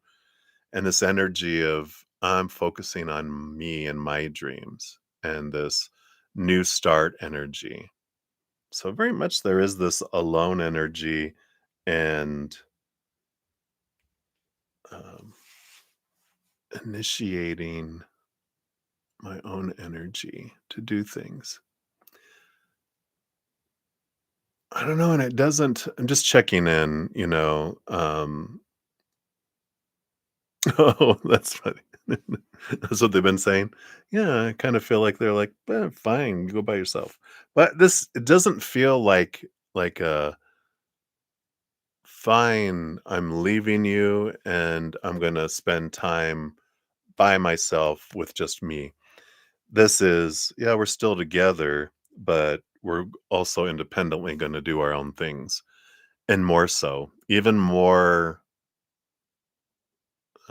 pocketed, like, there was how, um I don't have any paper, but you know how, like, you have 2 circles and they kind of oh, here, I'm showing myself that way. I'm showing myself on my monitor instead of you guys. You know how you have 2 circles, 2 circles or 2 people's separate lives, and then they go together and they kinda have a little bit that overlays. Well, their lives were overlaid quite a bit, but I'm showing that it's pulled apart where it's less, um connection here, right? Before it was like this, now it's like this, if that makes sense. And that's what's coming in. So it's not like they're two separate circles, just the overlap is smaller. So it is like this. I don't want to use the word segregation. That sounds so bad, but it is. Parts of my life are segregated and separated from theirs more now. And I feel like that's what goes in. It's almost like this again, your friends, my friends. Our friends, less. The ones I considered our friends, I'm giving those to you. Most of them, those are your friends. I have my own friends, and I feel like that kind of energy, right? A Venn diagram, thank you. Underneath the surface of that energy, we do have the Eight of Air. Here's that Eight of Swords, letting go of thoughts and beliefs and mindsets that don't serve me anymore. Those that have made me feel limited and small and restricted and trapped. So again, there's that freedom energy that comes in, like that Ten of Swords we got, where I'm letting less of my supposed to and should and need to. Well, we're in your relationship, you're supposed to be like this. And you're like, no, we can just be like this. We can hold hands like this and not like this. It can be, or two fingers, we'll do this. Or I'll hold on to your wrist. It's almost like it's reminding me of you see, not to be political or anything, but they showed me, like, when, President Trump and Melania, when he tries to hold her hand and she's like it's like, "Whoa. What's going on there?" And then the 7 of air. Yeah, so we've got both the 7 and the 8 of air, which is letting go of a lot of thoughts and beliefs and mindsets around betrayal and thievery and realizing I'm letting too many of my own thoughts and beliefs restrict me and impact my life. And I just feel like they're both getting to this point where they're realizing, all this conflict, all this stuff that's up here of my beliefs of supposed to be and should be, need to be and have to be and must be, all those expectations. I get so disappointed. I'm just letting all this stuff go. I'm going to expect less because I'm tired of feeling of my expectations not being met. So I'm letting expectations go more and more and more. And that's kind of part of all this is being more independent, but not ending yet with all this energy, believe it or not. I'm glad you have a sense of humor. So what else comes from this? These 2 cards here. We got the Justice card. Here's this balance of energy coming in and the Page of Earth, bringing in abundance, bringing in feeling like my life is more fuller. And I do feel like this is from both sides, energy that comes in here because the Justice card is it's about thoughts, right? I mean, in this one, um, they actually have 2 swords. There's usually just 1 sword, but and then scales, but it is balancing small t truths rooted in fear, my expectations, seeing things from a higher perspective, and it brings in clarity. There is this freedom that comes in that sets things free. And but that's why I feel like this Page of Earth, which is also seeing my worth in relationship to an outside world or my worth in relation to my relationship with someone. I see it differently because I'm not seeing it from what they're doing and not doing, saying or not saying. I'm defining myself more. So as I let go of these expectations, I'm also taking away the power that I'm putting in someone else's actions or words and allowing myself to define myself. And I feel like they're both kind of doing this in a way, a little bit out of growth and evolution, like we talked about. Some of it's out of spite. Fine, I'm going to be me then as well. Yeah, I know, right? Did the circles haven't done? Let's see what this last card is here to see if they answer this, because at this point, I feel like it's drifting away. Yeah, probably. When we get the world card, which is significant ending, new beginning in our lives, yeah, I'm feeling like it's headed there, but that comes later. That card is extra because this is like October. I feel like there's just more of seeing my life full and doing this and doing this. And but I feel like when you asked that, I saw an eclipse.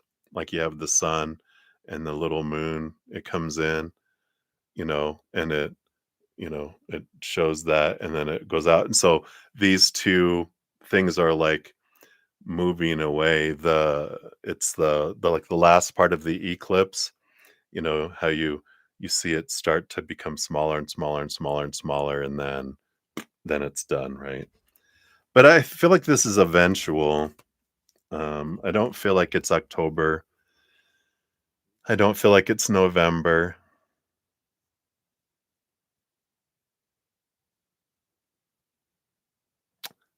Uh, well, maybe because as I'm going into December, I'm feeling holidays, endings.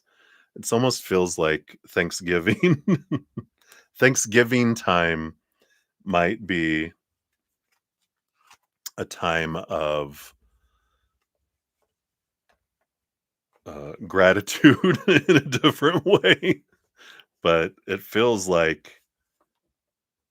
almost feels like Thanksgiving is um, plans around Thanksgiving are the beginning of the end. Like, I guess the beginning of the ending is actually when they first met, right? But, the beginning of the decision to end is, I feel like, plans around Thanksgiving, which is, "Who we're gonna go? Where we're gonna spend?" "Well, why don't you go spend time with your family, and I'll go spend time with my family." And, it almost feels like instead of going together, they go separate. And they're like, "Well, my family's gonna think this." "Well, I don't wanna be around your family." "What?" And then there is the beginning of the end. "Well, why do you even wanna be in my life?" "Well, why do you wanna be in my life?" "Well, maybe it's best if we don't." You can just see it, unfold, blah, blah, da, da, da, da, da, and but it's not such a it's like they both know it's coming anyway, and so they're just playing. It's almost like doing a table read, you know? Here's the script and this is how it unfolds and where we go, right? It's not like real stuff. So interesting, right? So that is end scene. All right. Interesting, Diana, right? So that's what they have for you, my dear. So many blessings to you. Hang in there and stock up on the popcorn. All right. So many blessings to you. We'll see you on the flip side of LA. You're going to LA too, right? All right. Well, have fun and many blessings. All right. We'll continue on here. See how we're doing here. All right. So, Johanna, you are up. We got 3, 16, 14 here. You're very welcome, Alice. Not Alice. Diana. I was going to say, I just saw Alice. We'll add you to the list here. We'll come back around for you. So up next we have Johanna up next, and then Nova, and then Cat Lady of the Sea, and then Maria P, and then Alice. We'll circle back around. All right, Diana, have fun. Enjoy the friendly skies. All right. So Johanna, thank you for your additional donation. Let's give that a love and a like here. All right. Let's see here.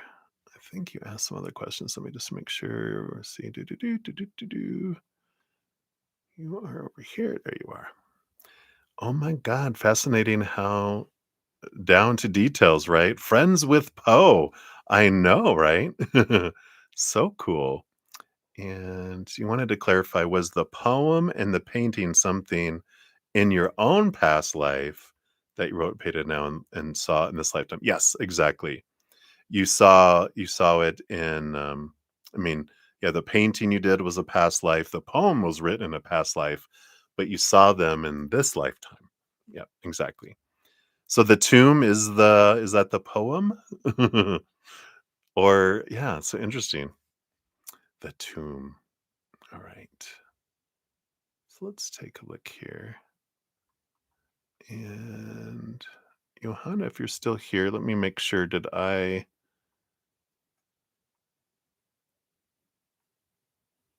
don't see an additional question yet. Hold on, let me read more slowly here.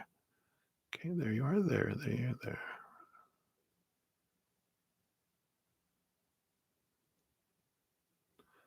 Okay.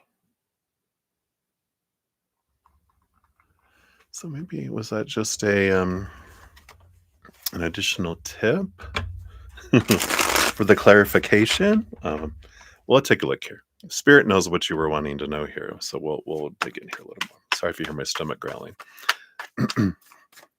It's like being extra loud. I'm like, wow, it's like a little lion. All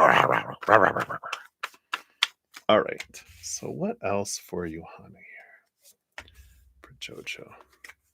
Okay, want those. So the bottom of the deck, you do have the Hermit here.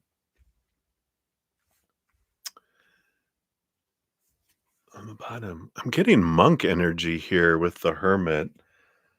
I do feel here I see you as like in this monastery. It feels very Spanish. It feels very um like maybe in Spain, But you're in, like, this library, where you're transcribing, you're a writer, transcribing and taking text over and over and over. You know, you how they're rewriting, they didn't have printing presses yet. It was all hand done by hand, and so you're recreating texts, and, that's funny, and you're changing stuff. You are a little rebel in this one because um you don't like the way how certain things are written, so you're rewriting them as you're doing it. And but not like huge, huge, huge changes where people would notice it, but you're doing little twists and turns in the different ones that you're doing. And it's not like so it's not an exact duplicate. You're taking artistic license is what they're saying with this, which is hilarious. Um You know, it's not like you're making Jesus do something and you're retranslating the Bible or something like that. It's not something so extreme. It's more other kind of things that are in there, and you're changing some details. Um, it's almost like you're changing details to protect somebody. And so you're doing this as you're making all that stuff. Just no qualms about it. You're just like, I'm doing it. It's whatever, you know. If God doesn't like it, they'll strike me down, and I'm still here. I've been doing it for years. That's funny. What else do they want you to know here? Yeah, you got the Empress. Here's that creativity and that creative writing energy. So that is like you do have that natural creativity, and it feels like it. I feel like they're saying this just to really bring to the point that even in positions where they weren't supposed to have creative license, you were taking creative license with the Empress number 3 is the card of creativity, which is hilarious. And the Queen of Earth, yeah.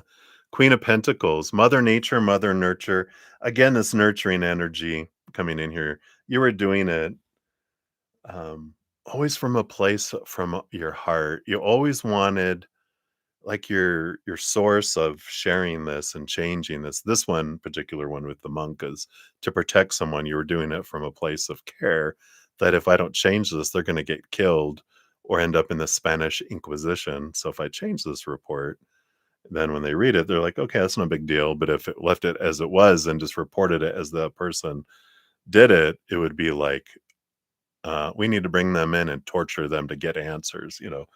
The other things is this bringing in they're showing me all the other entertainment is from a place of heart, wanting to help make a difference in people's lives through entertainment and singing to help people evolve themselves, but also transform their emotions from lower to higher vibration to make it easier for them to choose that. And I like that kind of that's why you have this creativity is I want to help people, not I wanna be seen, I want to do this, that's not the focus of it. Um, it's a side benefit, hey, it feeds like, your Leo energy enjoys that, but the main thing is I'm not doing this because I want to, um the difference in, like, lower vibration, higher vibration, Leo energy, lower vibration or lower expression is, look at me, I need you to see me to feel good about myself," to higher vibration, which is I'm leading, um people through my expression. I'm showing people how they can have higher vibration. I lead by example, not look at me, look at me. It becomes about helping other people get somewhere rather than have people pay attention to you. Yeah, well, I love it, right? It sounds like you. Let's see what else they want you to have to know here. You have the World card, yeah, victory, ending of an old cycle, the beginning of a new adventure, energy, a bringer of change kind of comes in here, filling the skies with enlightenment. I like this. It reminds me of the old stages where they would have gas lanterns or candles and stuff that would light the stages.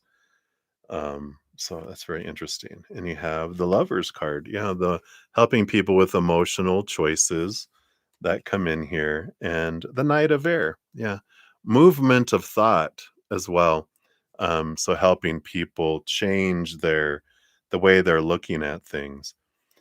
Um, and I like that, they're bringing back the jester, which I know you were a jester in one lifetime at least, where the whole purpose of jesters were entertainers. They would make nobles laugh about their little stuff and the stuff they were putting on, but there was truth intertwined in things that would get them thinking, you know? And, um, yeah, it's gonna they're saying that's the difference between a smart ass and a wise ass. A smart ass, right away, they're being, you know, well, being a smart ass. A wise ass, is you don't realize it till later. People are like, "Oh, okay," and then later they're like, "Wait a minute. When you said that, you meant that. Oh, mhm." So, that's funny. So, hopefully that's what you were looking for, Johanna. If you had a different question, let me know if that wasn't what you were looking for your 3rd donation there. I didn't if you put a question, I didn't see it, so let me know. But I love that for you. Too funny.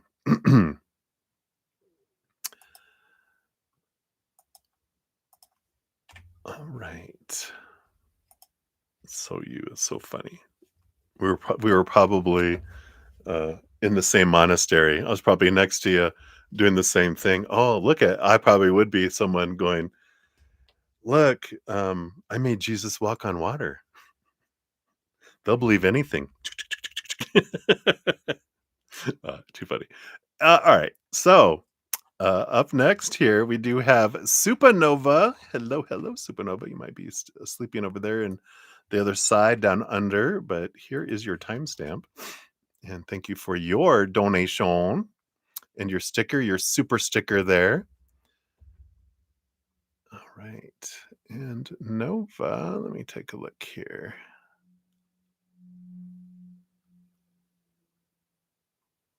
I'm not sure you put a question out here. Let me scroll up a little bit here just to make sure.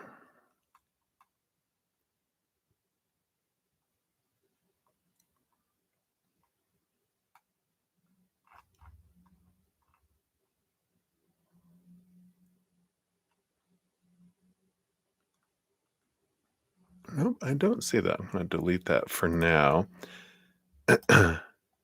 So, Nova, I'm going to put you toward the end here. If you are here, Nova, your question may not have popped up, although you are one of my sleeping beauties who, Johanna, present company. You haven't done it in a long time. I know, but when you're on the other side of the planet in the middle of the night, you can make a donation then as you're posting your question. So Nova, we'll circle back around. We'll make it up here one way or another.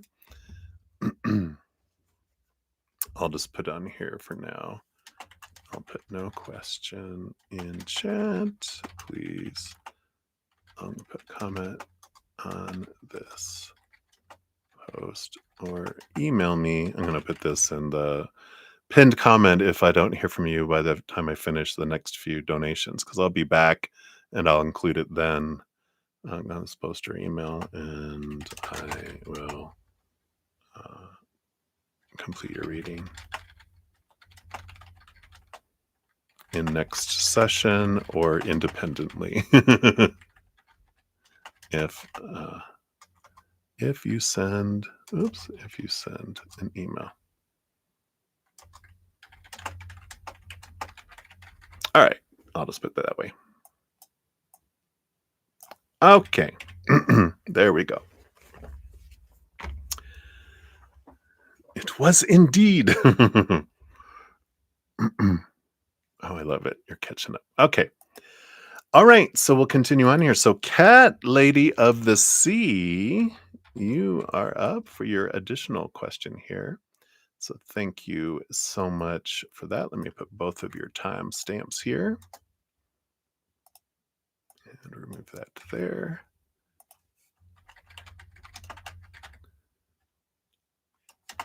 All right. So, yeah, and I'll give that a love and a like since it lets me. All right. So, cheers, everybody. I'm gonna take another sip here.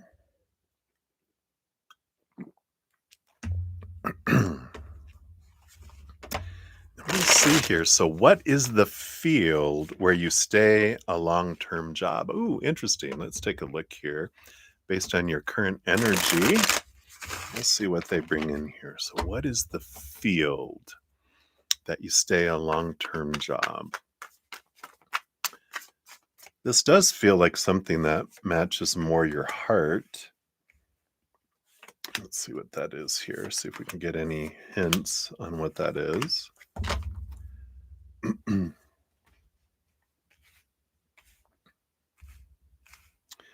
It's like step by step because you got two cards on one card and two card on one card that come in here. Bottom of the deck, you have the Eight of Cups. So there is this emotional energy that comes in here. Because the Eight of Cups is walking away from emotions that no longer serve me, things that no longer serve me, and to follow my heart. Because they're walking away to the Nine of Cups because that's the progression. The Nine of Cups is what is my dream come true. It's my heart's dream come true, not my mind's dream that comes true.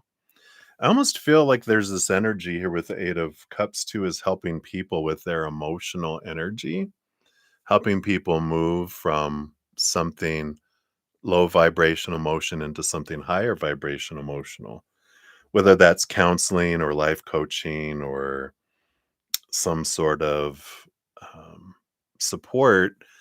But it just feels like it's helping people leave a emotionally lower vibrational situation into a higher vibration, and that can be however you wanna express it in your heart, of course.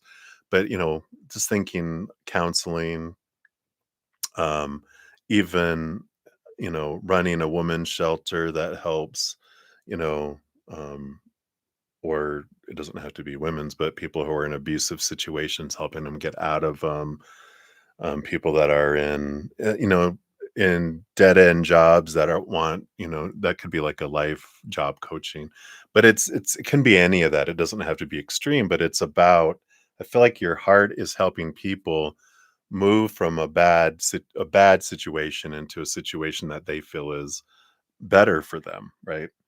And I feel like that is this kind of energy. I mean, I really feel like you might already be a counselor of sorts if you're not a professional counselor, but I just feel like because you have such a huge heart, you can relate to so many people and be able to, especially in your own journeys and your own adventures, that you're able to, and it might take some schooling or it might take some certifications, but um I feel like your long term where your heart is wanting to take you, following your heart would guide you in that direction. Because I feel like what you're in now is more from the mind of what your mind thought you should do and supposed to do and need to do and must do and da da da da da. And because it's something that you've been in for a long time, that it just feels comfortable and it feels like, well, this is what I do. And I know when I got into customer service when I was younger, didn't know what I really wanted to do with my life. I ended up in customer service all my life, up to the point where I started doing this and um, in supervisory manager, but it was all about service and that's what I always looked for. I didn't look for anything new because I didn't know what I wanted to do, and I wasn't following my heart at the time. I was following my head. My head's like, "What else could you do? You don't have." I didn't have a college degree. Um, I had all this experience doing this stuff, and I was in the company for over, uh, at the end of for 20, 21, 22, 23 years. So you're already known and have all this experience in the company. Why would you want to go anywhere else? But here I am doing what I or my heart wanted to lead me, right? Which is totally different. Still service in a way, but it's not auto insurance, which is what I was in for all those years. I love that I could help people get lower rates and help them get what they need to be done and made something difficult easier. But after a while, that wasn't enough for me. I feel like that's kind of the energy. Let's see what else they have here. You have the 2121. You got the Seven of Earth, Seven of Pentacles, and the Tower. Yeah. It's like it takes a little bit of time before this happens, where this change happens, because the tower is something being removed out of your life to allow space for something more in alignment with where you're at. And I feel like, again, this has been coming for a while and you've been going in this direction, but I feel like this tower moment that you've had is also bringing you into this place in your life. Um, so everything that's happened all along the way has been part of the process. Because when a seed falls from a tree and it goes into the ground, that's one step. As the seedling gets out of the seed is one step. As it makes its way and breaks the ground is another step. As it grows the stem and the trunk and it starts getting the branches, that's another step. Gets big enough to where it has leaves on the branches is another step. Then it has blossoms is another step, and then fruit.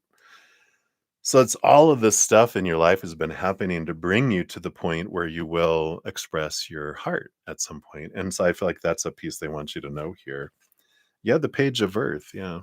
It's going to be seeing your worth in relationship to the outside world in a different way, is part of all this process. And that's a lot of what you've been doing, is burning away that which is not you so you could see more of who you really are and what you really want to be and share in the world too. It's leading to these two. You got the Eight of Earth. Yeah. So here is this. Yeah, you have the Queen of Earth and the Eight of Pentacles. Queen of Earth is, again, that energy of what do I want? Not what I think I'm supposed to want to, blah, blah, blah, blah, blah. But what is it that I want for me? Nurturing my dream for a change, right? um, and the Eight of Earth, Eight of Pentacles is schooling. It is learning and growing, putting in the blood, the sweat, the tears, brings you to that fruition. And whether it is, well, I'm going to go back to school.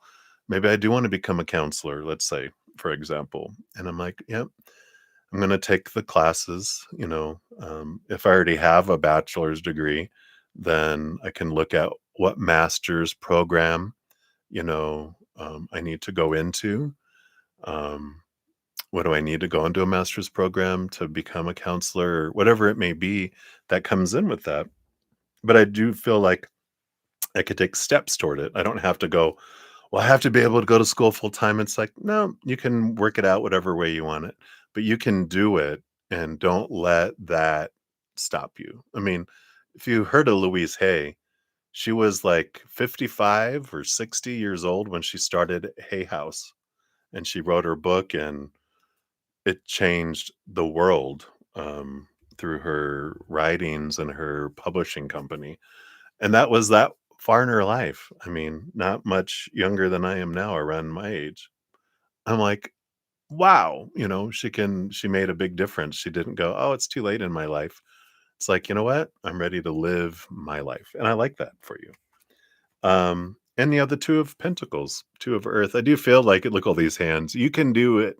You can do two things at once. You're a mom, right? Is that how you feel anyway? See all the arms? I'm doing six things all at the same time. You are a talented multitasker, and you do have the ability to do many things. And of course, a little balance coming in. We talked about this is when once you get your balance back, then this is where you start looking into what your heart wants and where you want to go. But I feel like you'll know it's where does your joy taking you? What makes your heart sing? What makes your heart feel full? Let that guide you into seeing where it is at there. But I do feel like they wanted you to know you have a great talent of your empathic abilities. Your huge heart allows you to put yourself in other people's shoes.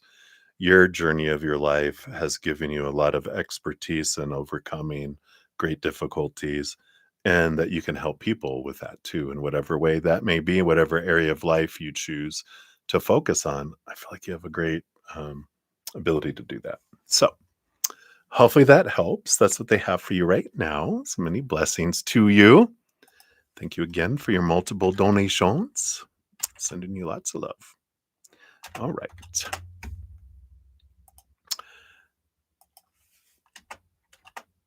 All right. Let me just adjust this real quick here. This is for times 2. There we go. Whoops. Try that again. There we are. All right. So Maria P, we are at 339.39. Look at that. All right. So this is for your additional one. So the first timestamp was for 2. This one is for your third one. So thank you for your additional donation today. And just to let everyone know real quick where we're at. So Maria P will going to complete right now. And then Alice will circle back around for your additional one. And then Michelle Smith, I saw yours come through in the Zcash app. And then Culture Envy. So I feel like I'll be able to finish these up here. If I get too many more, I might need to come back because I'm almost hitting 4 hours and I need to go eat. But I will be back. I'll complete everything today, both free readings and all donations, of course. All right. So not Supernova. I see Nova down here too. Maria P. Okay. All right.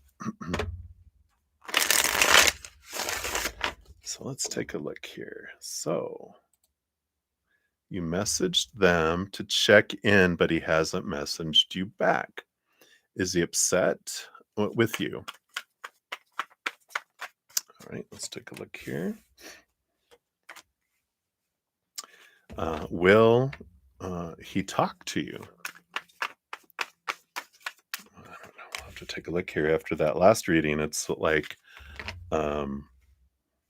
you know, he needs to focus in on that relationship, right? He's not allowed to talk to you or anyone, right? And say, will he talk to you? If so, when or what do you need to know about it? It'll be that or that. And you're kind of wondering, did he start to like you more than friends? Okay. And then what's coming for you at work? All right, that and that. Nope, I don't want that one. Okay. All right. All right, my dear. Let's see what we got going on here. So, is he upset with you? Yes, majorly upset. Don't ever talk to him again. No, I'm just kidding. See, I'm picking on you again. It took me a while, but I'm picking on you all weekend. Your last reading, right? You have the Sun card, which is no, that's a bright light on things. Just the 5 of Pentacles is what's coming in here. 5 of Pentacles is an energy of the fear of being abandoned, being left behind, being left out in the cold. I feel like, you know, they said that they can't be around you because of the relationship and all that. And so I feel like you just need to honor that, it's like with what the energy is here. We'll look at the when and all this, if they will contact you back. But I feel like they're not mad at you. They're just focusing. Their spotlight is on their relationship there, and they don't want to do anything that would cause them to face that rejection from, Jess, right? Will they talk to you? We got the Tower. No, it's this. I need to. Here's that fear of someone being moved out of their life again. So that just reinforces it here for me that it's this. No, I've got to remove you from my life right now because um, they don't want me talking to anyone else, not just you, but anyone, any other women, and um, it could even be, you get to see my text, you get to see my phone, you get to have access to these things. I'm not going to delete anything. And um, so I feel like they're not replying to you because she knows that you texted him. And she's instructed him not to answer you back or answer anyone back, not just you specifically, but it's like anybody, any other women, um, especially beautiful, amazing women, right?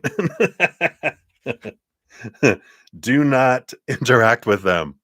Underneath the surface there, because I don't feel like he'll talk to you again. And what you need to know here, yeah, they're focusing all of their energy, the Eight of Wands, on their dream come true, which they feel right now is Jess, right?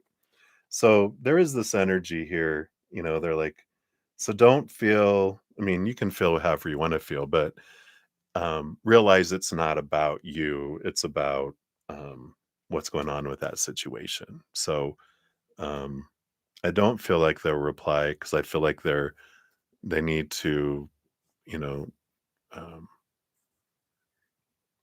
control that interactions with other people. At least right now, I feel like, you know, in a way, they feel this is what Jess needs right now. So I'll do that, but I'm not going to do that forever. I mean, that's silly. At some point, she's going to trust me, and then she'll allow me to start interacting with other people with slow steps, right? Start pushing the border a little bit. Can I at least text him if I let you see what I'm texting? you know, I don't know. Anyway, but that's what they have there. And then you're wondering, did he start to like you more than friends here? We've got the Hierophant, which is, I feel like in the beginning there was this mutual attraction with the Six of Fire, the Six of Wands, but the Hierophant, it changed. So I feel like it was more that they were attracted to you in the beginning, and then you guys became friends, and then you went into friend zone instead of that, you know, mutual attraction to one another. But it's like friends is like where it's at. But there's that mutual attraction you guys had. So, don't deny it, Mirror, they're wondering if your feelings changed more than friends too, right?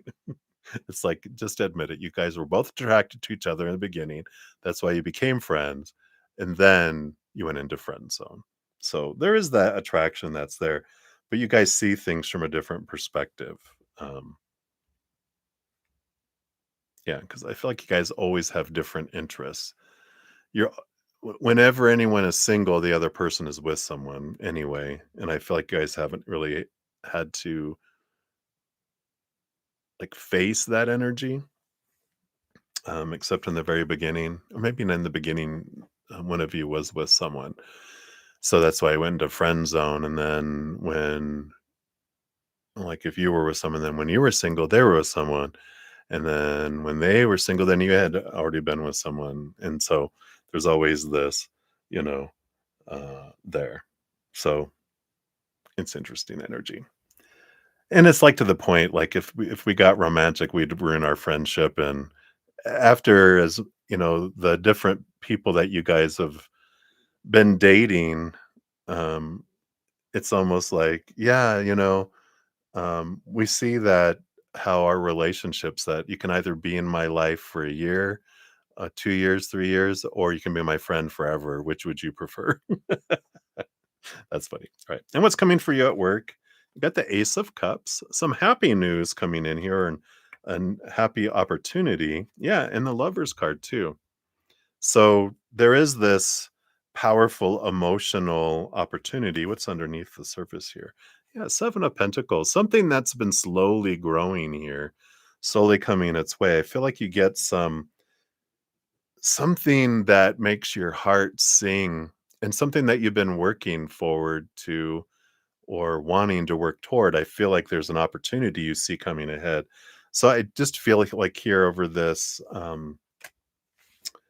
coming up here in the near future, it can probably be maybe by the end of October. I feel like it's in the month of October, that you see an opportunity pop up on something that you've been working towards and heading towards. So, and it's something that your heart desires, not something you think your mind wants, but it's from the heart, because your heart's like, oh, yes, it's something that I want to develop and move into. Could be a type of area that's becoming available, or a job that's opening up, or opportunity that's opening up, but it is something that just feels very heart driven, that's coming up. And it's not romantic or anything like this. This is like something to do with work itself, the job coming in. So that is what they have for you, my dear. So thank you again for your multiple donations. I greatly appreciate that. All right. Let me just grab this real quick here.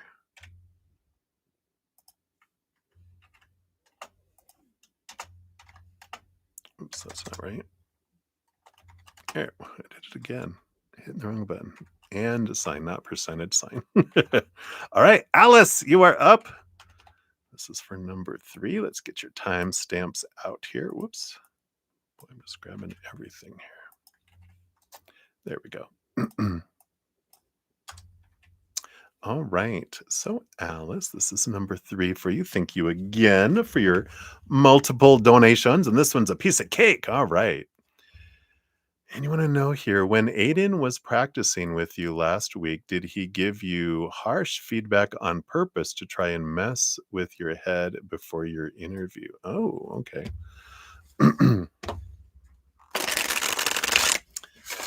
Let's take a look here and see what is going on here. Mr. Aiden. All right. So, what were the intentions? Were the intentions to set you up? All right. Thank you. Boom, boom, boom, boom, boom. All right. So, what we got here? At the bottom of the deck, it doesn't feel that way with the 6 of Swords. This was like trying to take you from a choppy waters to calmer waters, trying to give you different perspective. So their movement of in communication, I don't feel like they meant to be harsh. I feel like they were being honest so that you could do your best. We'll see what we have here because you got 5 cards and then 1 card underneath and another one. But starting off, it doesn't feel that way. We'll see what we got here. We got the 4 of water, 4 of cups. Um, we've got the chariot, yeah, movement and victory energy. You got the 10 of fire, 10 of wands. Just put a fire. They thought that was going to help. So what I'm saying by that is, so the 4 of cups is an energy of emotional stability, and they were trying to get you. So in their mind, it's like, my job is to help you feel comfortable and get you to this feeling of stability. And in a way, they were taking on this fear of, if you're not successful, that's on me. So I need to put a fire under your butt. And how they learned growing up was they got hard, they got really stern, because that's the way they needed to hear it to see it, right? They were, I feel like Aiden, like they didn't understand subtlety from their parents growing up. So their parents had to be very direct and loud. And that's how they learned to communicate things. Like, this is important. So listen, you need to do this and this. And if you do this, you're not going to do that. That's the way they were communicated with. And so they just start communicating in the way from a place of fear of failing you, if this was practicing, for an interview and stuff, like, you need to do this, because they feel like it's, if you don't get it, that you're going to blame them, that other people are going to blame them, and that they're going to blame themselves more importantly. And so I feel like they were like a little bit over the top with it, with all of that. Let's see what else we have here too. Yeah, Queen of Water, Queen of Cups. And I like this because when I was saying that, how they learned, they were not a very sensitive person.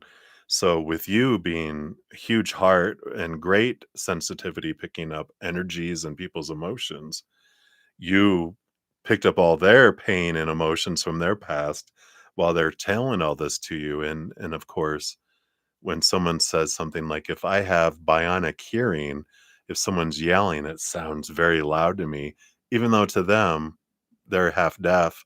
they're like, "What are you talking about? I'm not yelling." And you're like, "God, you're yelling," you know? And that's the same thing from their heart, right? If they're, if we're emotionally sensitive, which I have a huge empathic ability because of my, you know, um, birth chart and everything too. Huge growing up. I mean, I have a whole stellium in Pisces alone, for uh, even five planets and different things. And it's like, whoa, I would feel everything huge. I was a crybaby. And when I was growing up, quit your crying. I'm like, but I feel these emotions so big. And so people don't understand, if you're not empathic and a huge heart, you don't understand when people say things bluntly, that when we aren't we haven't built up our a strong bubble or our tougher skin, we will take things, huge. And it's all about us slowly growing our skin, tougher skin in our bubble over time. And eventually we feel it less and less and less and less and less. But so I feel like they didn't realize how tough they were coming across. Yeah, the Two of Water, Two of Cups. It's an important relationship. They do feel a bit of a partnership energy with that. And that's what I feel, again, coming back to, if you don't succeed, then that's I'm at fault, kind of energy. Underneath the surface, they do have the Three of Earth, the Three of Pentacles. This is about being true to your authentic self, and I don't feel like they're a creative. I feel like they're more mental energy and you're more emotional energy, and you guys speak different languages, and that's why they speak at a loud volume and you speak from your heart. And you might think them so harsh and they might think you too sensitive. They're reminding me, um I'm here in Colorado, and the company that I work for is based out of on the East Coast. And in the beginning, when we opened our site, we would get amazing customer service scores and wonderful feedback. And they would get horrible feedback because East Coast is more in your face, blunt, which I have. Uh, One of my closest friends that I have had in my life is from New Jersey. They would tell me like it is. And I love that about them. I didn't have to wonder, blah, but middle, I was gonna say the Middle East. We're not the Middle East. We're, in the middle of the USA. What do they call that? Gosh, I'm so brain dead today. But, here in the Midwest, that's what they call it. Not Middle East, Midwest. Um, Known for being kind and nice, we were more that way. Well, we would look at them as harsh and they'd look at us as too sensitive. And I feel like that's the kind of relationship and kind of the energy around that. But so I don't feel like they were doing that. They want you to be successful, with the Empress energy being the last card here. They want you to be successful. They want you to go, and that's the pressure they were putting on themselves. They want this new opportunity for you.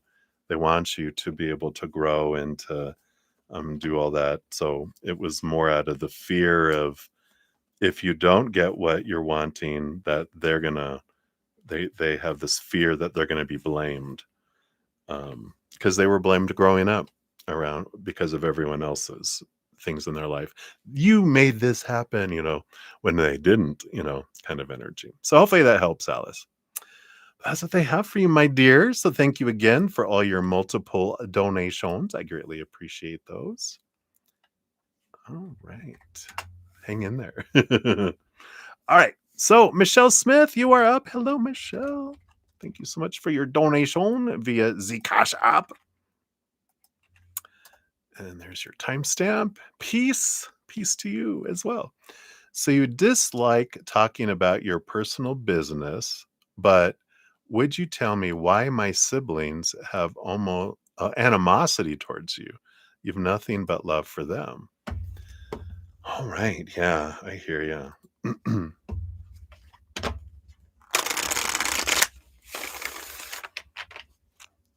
You don't like talking about your personal business. That's okay. When we share our personal business, which I'm a very private person, And so, but Spirit has me share a lot of stories about things I've gone through in life. And in my podcast, I will be sharing a lot of that too. And um, it helps other people, though, too, if that helps, because as we share our personal business, people realize we're not alone. I'm not the only one that feels that way or the only one facing this stuff. And um, it's amazing how um, the right people will hear us sharing things and asking about things, and it helps us. And even people that never will never know, that never speak up, and they're like, "Oh my god, that's me too." All right, so let's take a look here, Michelle, and we'll find out here. And I feel like it's different for each one. So let's take a look here. How many do you have? Three? Or does one have a split personality? Because I feel okay, there's four cards. Let's see what the underlying energy is around these here. I got this one and this one. Interesting.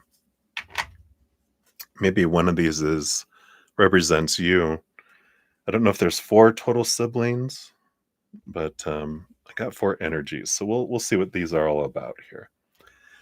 So at the bottom of the deck, we do have the Magician that comes in here. And it's interesting because there is this, um, it's like I'm seeing Merlin, um, but I'm seeing all these other, like these wizards, these magicians, these talented people, Harry Potter, you know, um, and there is this, we naturally have, well, not naturally, we're conditioned into having low self-esteem as humans most of the time, unless you're taken to a Buddhist monastery when you're a baby and you're raised by Buddhist monks. You will most likely have, through praise and punishment, this feeling of um, like we have a low self-esteem and we see as everyone else above us.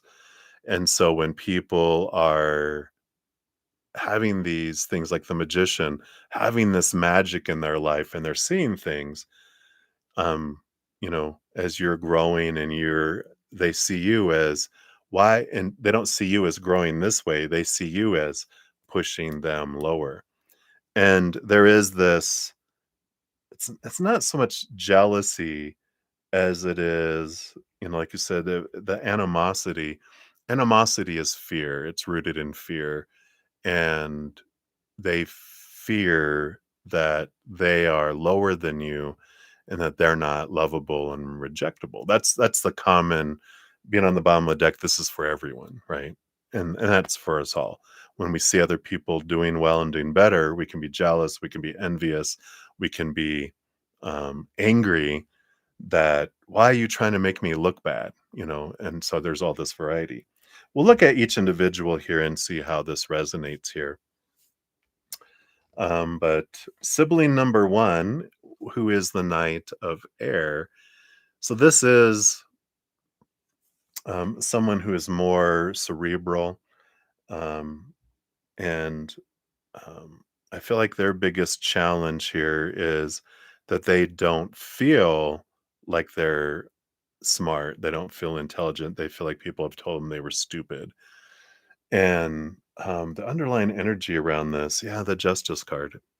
It's good to understand that you are a mirror and you're showing them the differences here and you're bringing them this awareness, and you can't help, like, you're a mirror and whatever looks into you is reflected back to them. If a monkey looks into the mirror, they see a monkey.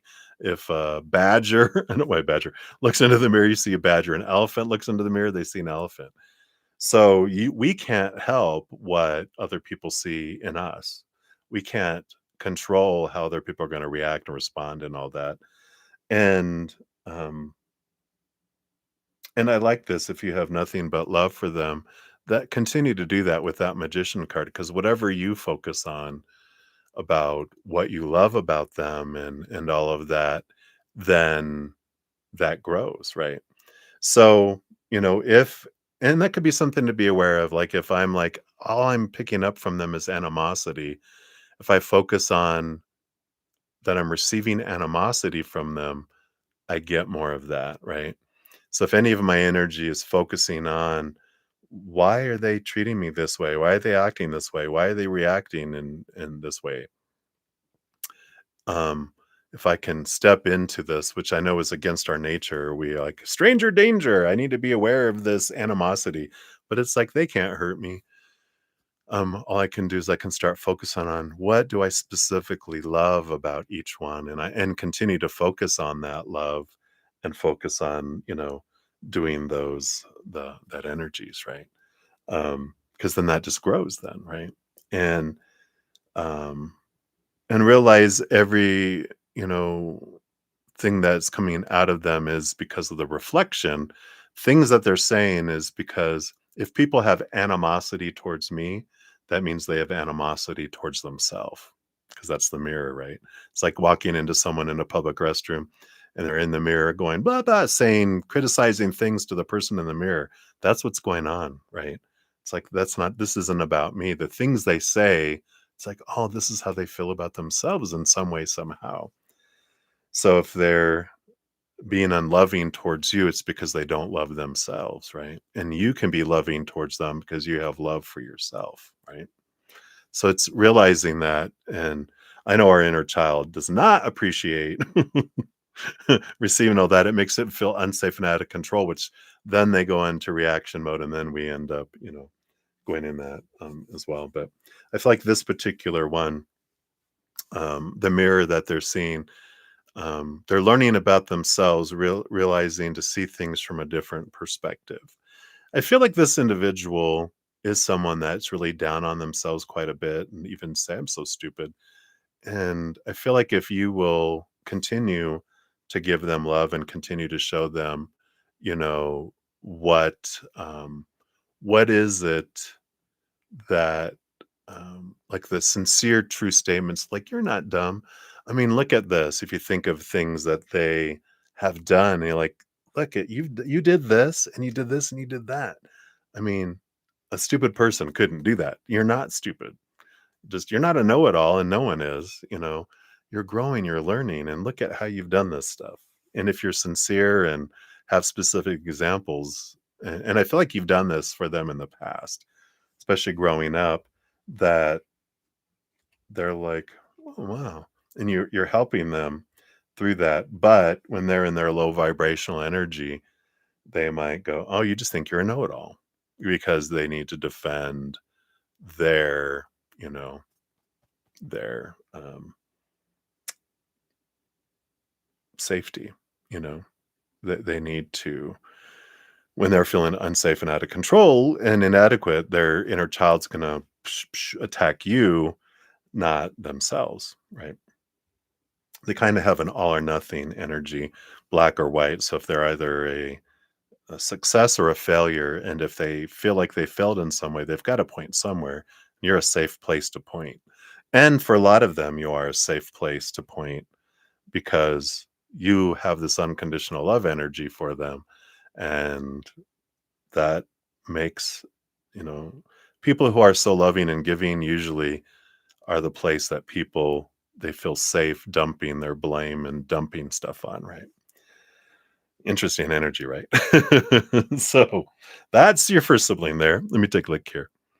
Yeah, you can still donate. I'm probably going to be um after culture envy, after Michelle here, and after culture envy. I'm on 4 hours now. I'll be back though to finish out all the free readings and any donations that I don't get to. So I'm gonna go eat and rest for a bit, and then I'll come back. But you know, you can definitely donate now. And Marissa, feel free to ask a question as well. So everyone can put all their free questions, any donations. I am just gonna do two more, and then I need to go rest and eat. But then I'll be back. So. All right. Thank you for that. Side, side, what do they call it? A side adventure. So we're back, Michelle. So that's sibling number one. Number two, coming in here, High Priestess. Yeah, this is the emotional one, where this is a mental, more a mind based thinker, maybe an air sign. This one definitely. feels like a water sign or a lot of water in their chart. Very emotional person that steps back, really quiet, tends to distance themselves when they're upset. They're not an attacker so much as they're more of a step away kind of energy. Goes up into our high priestess temple to reflect on things. On the Ace of Pentacles, yeah. There's this energy of their this has to do with seeing their self-worth in relationship to the outside world in a different way. I feel like this one, like they're not like a brah, but they feel things like they'll more cry and step away, reflect, see the true peace, and I feel like they're working on their self-worth, and then they come back. Um, so I feel like this might be the one that's closer to you than the others maybe, because they have more capacity to love and show their emotions, but you also get all the flood of all the lower vibrational emotions too. But, so you do have that with them there. But this one, they are learning about their self-esteem, and again, they look at you and as, someone who, because I feel like you try to help them and, they kinda have this energy of, I don't know, again, it's comes from a different place, but that you're better than me. And again, there's this blaming, right? Oh, you think you're better than me. And you're like, no, I don't. But inside, I have to say that so that I can feel better about myself. Both of them feel like they live in a black and white world. But the second sibling here feels more Piscean energy, where there's a bright side of the pond and a dark side of the pond.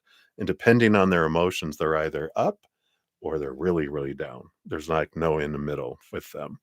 And so they're black and white emotionally, whereas your other sibling is black and white in their um, perceptions of themselves and others. It's like, there's no, oh, someone can be both this. It's like, no, you're either that or that. There's nothing else. And this is how, this is the expression outward is the expression they have inward, right? I mean, yeah, how they're feeling inward is how they're, putting everything out to the outside world, right? So those are the 2 siblings. I feel like you have a third. Do you have 3 siblings? I feel like you do. But you had the 7 of Earth for this one. This is one, maybe an Earth sign. It's interesting that you've got air, water, and earth here. My family, my dad's a Sagittarius fire sign. My mom was a Pisces water. I'm an Aquarius air. My brother's a Taurus earth. We had all 4 elements. So no wonder we were like on 4 different planets growing up. But this is someone who is slow, not slow here, just and they're not patient.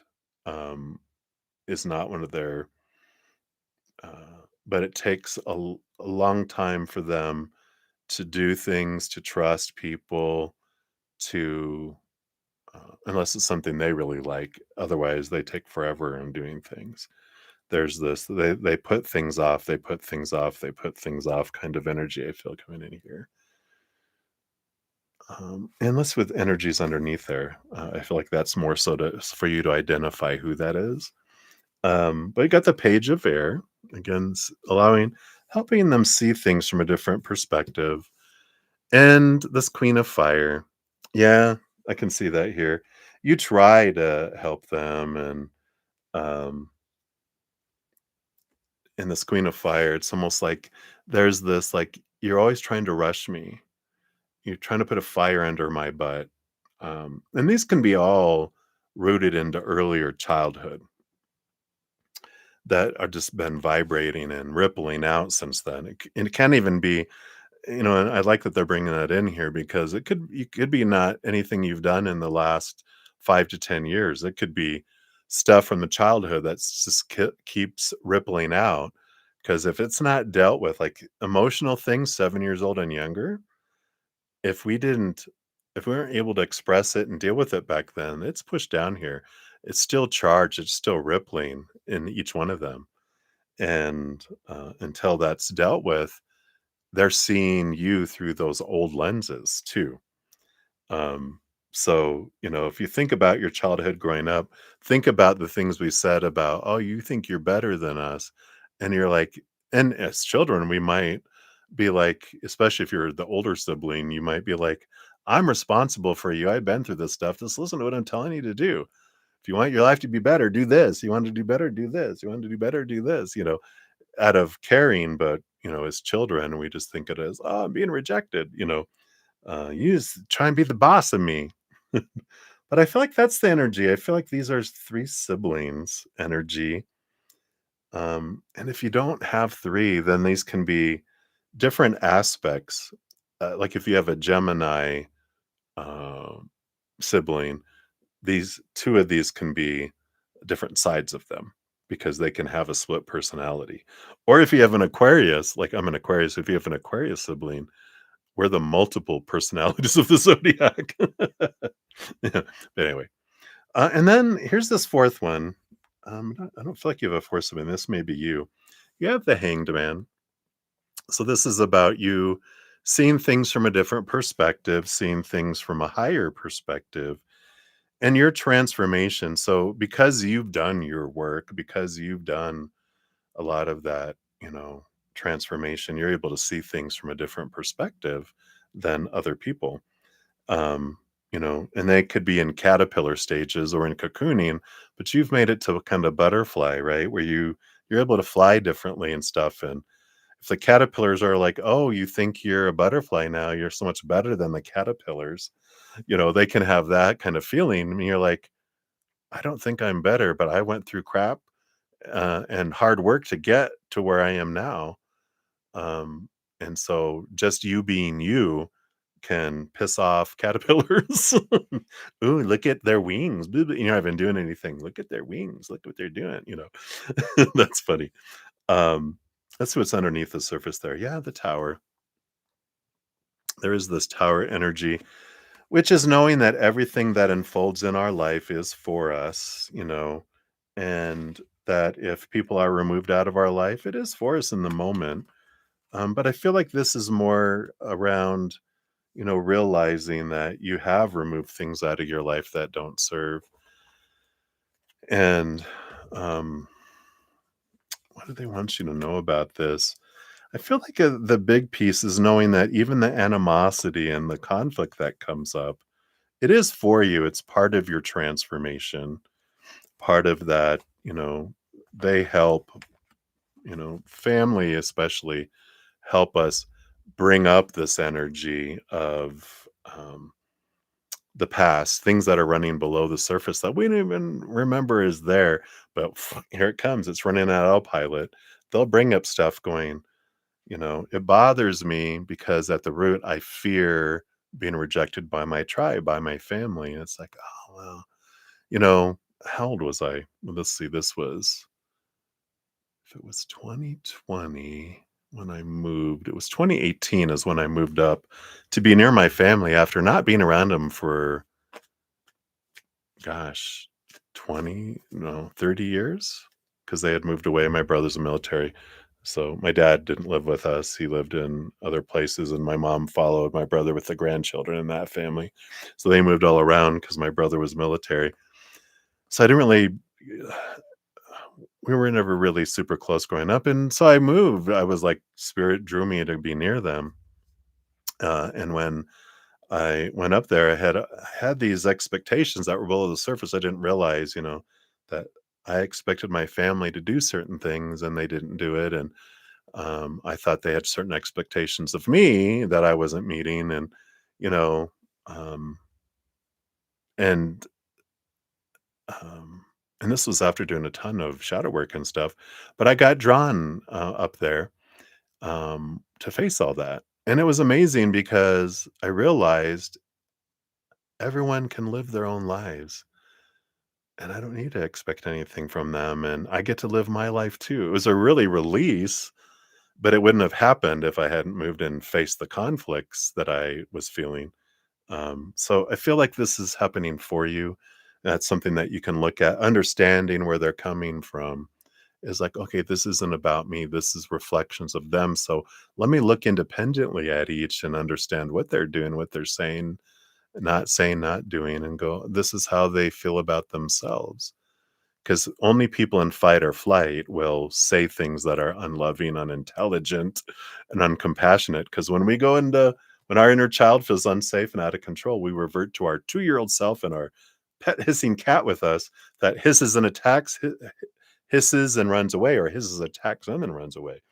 And that could be each one of your different scenarios of your siblings, right? But when we realize that every moment is an expression either of love or a cry out for love, an expression of love or fear, then we can understand that's not about me, that's about their fear.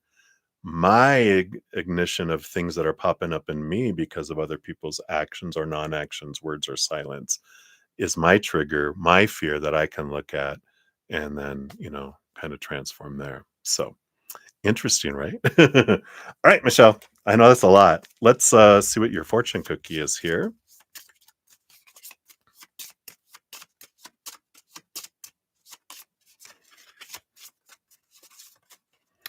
Nope, none of those. What else for Michelle here? All right. I do feel like it's this one here. All right. Yeah, we got breath work. I know. Breathe deep. It's like having Lamaze. Card 4, allow your breath to expand your spirit and fill your heart. Yeah. So that's a good idea when dealing with animosity from anyone. Breathe and release. This is about finding space, soul nourishment, and freedom.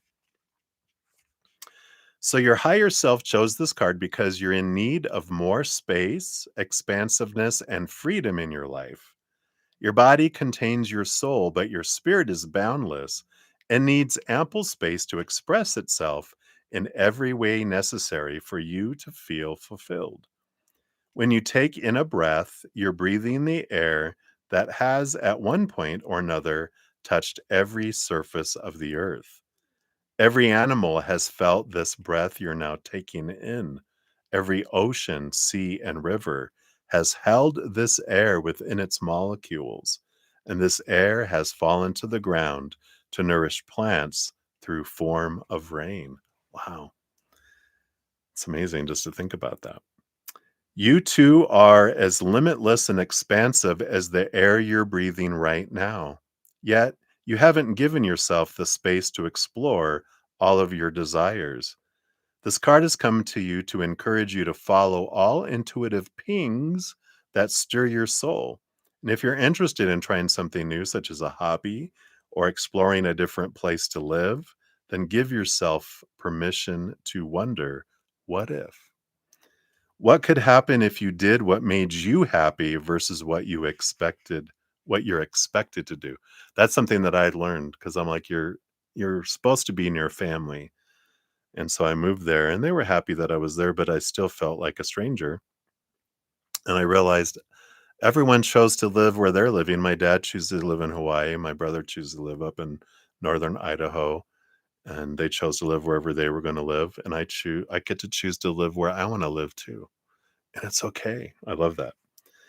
How might you experience more passion, fulfillment, and even courage if your decisions were based on what brings you joy?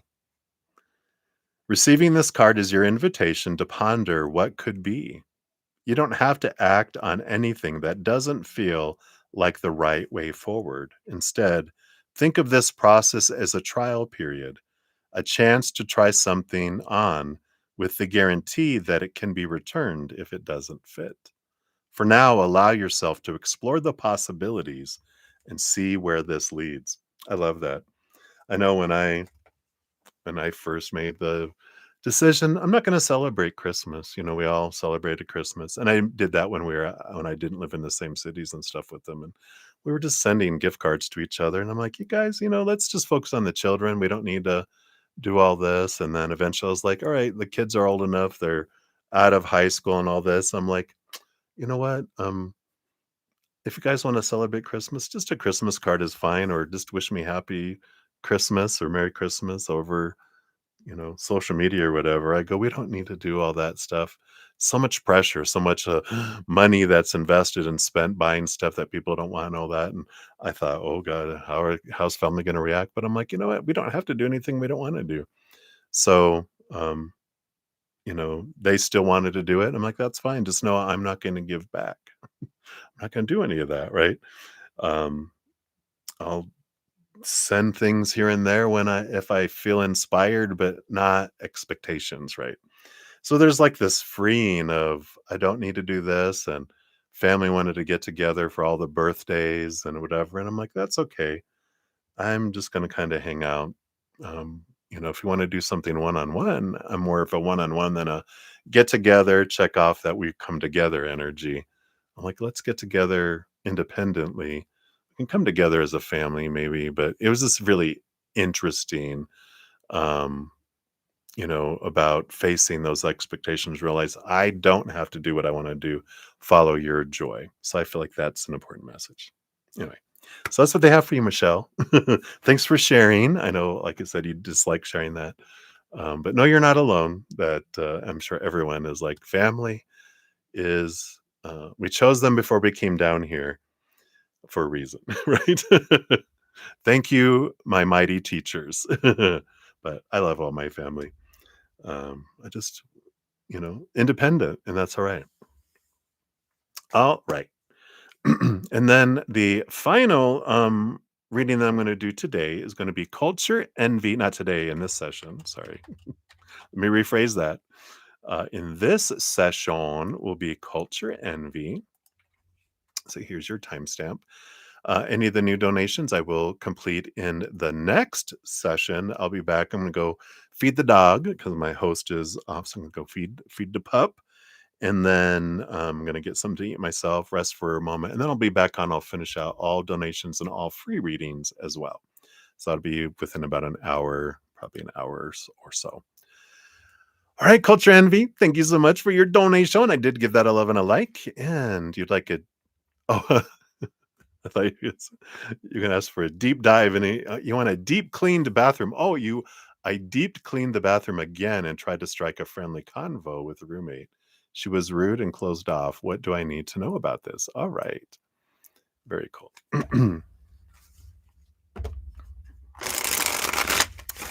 Let's take a look here.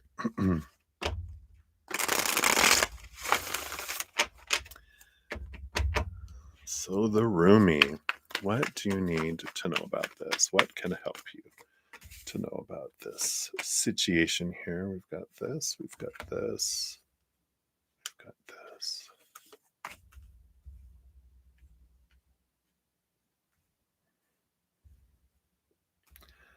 All right, I feel like this one too. All right, what do we have going on here?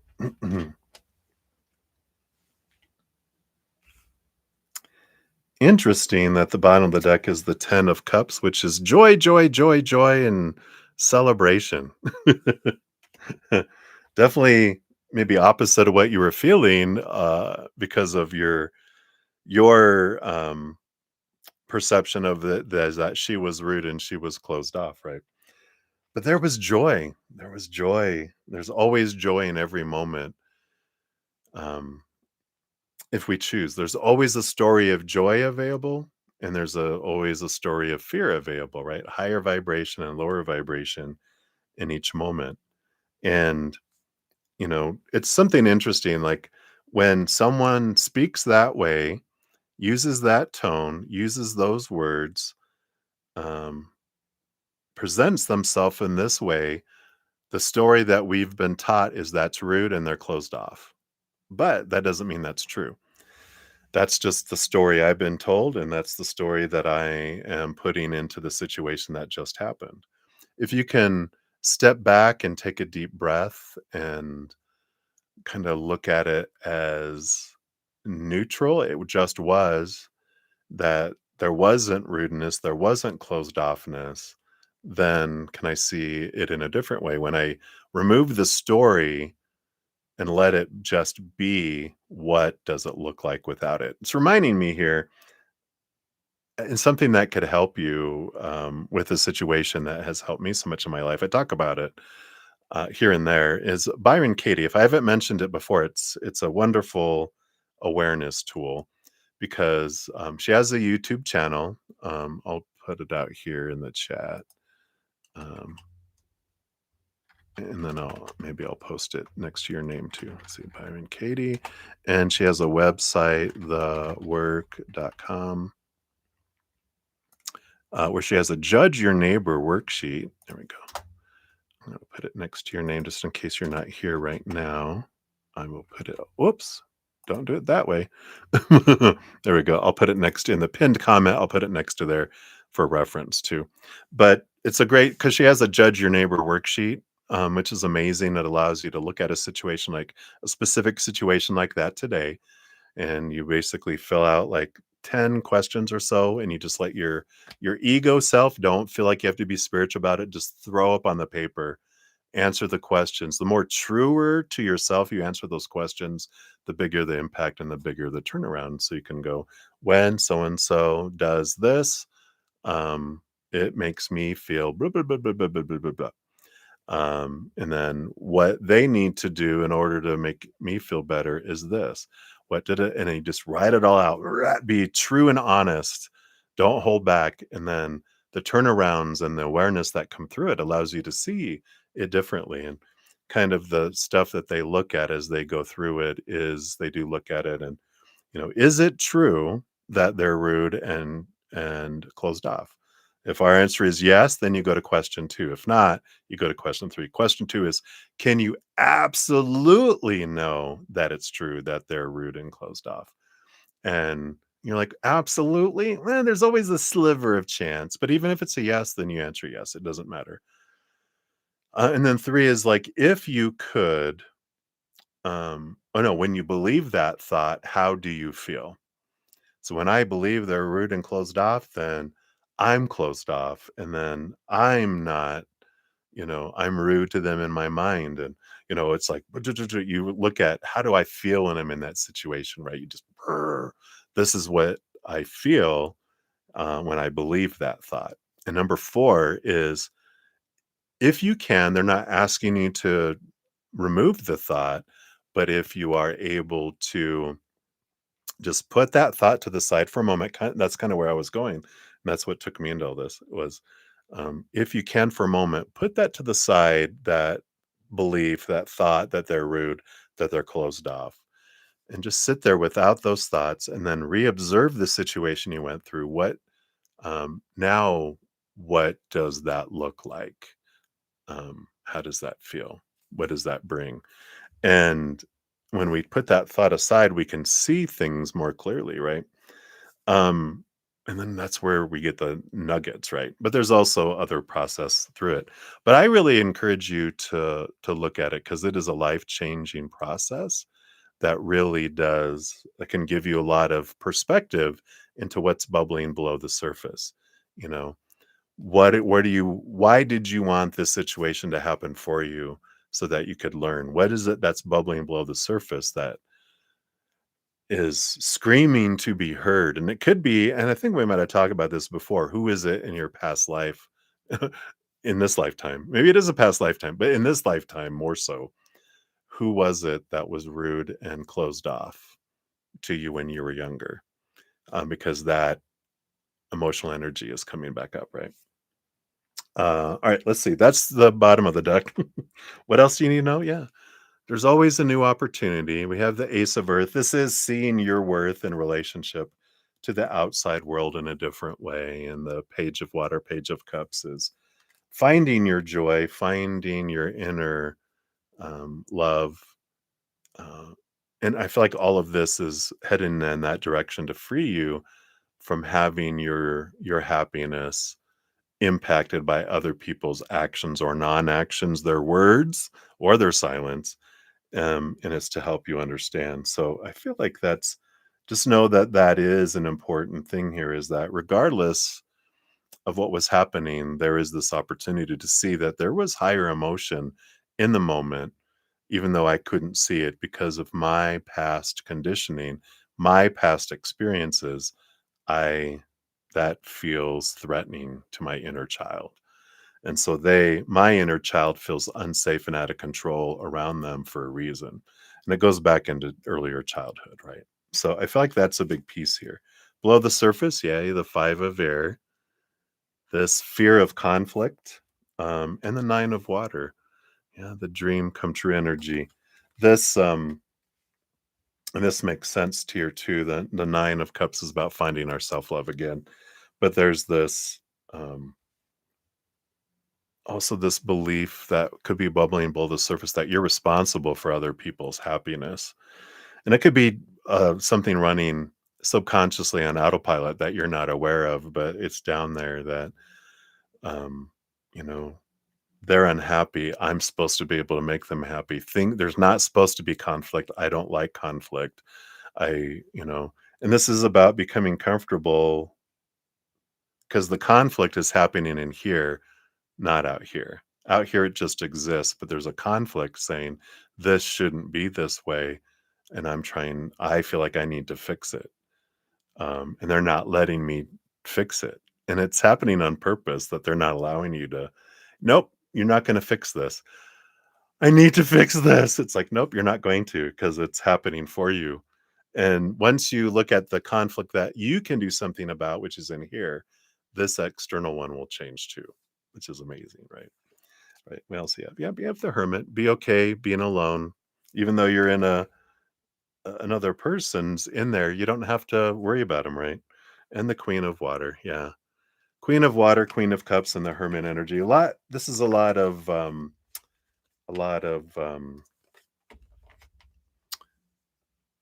hermity, stepping away, being by myself, reflecting on things. I feel like this energy is about going into your emotions, stepping back, and realizing that there is no conflict in the real world.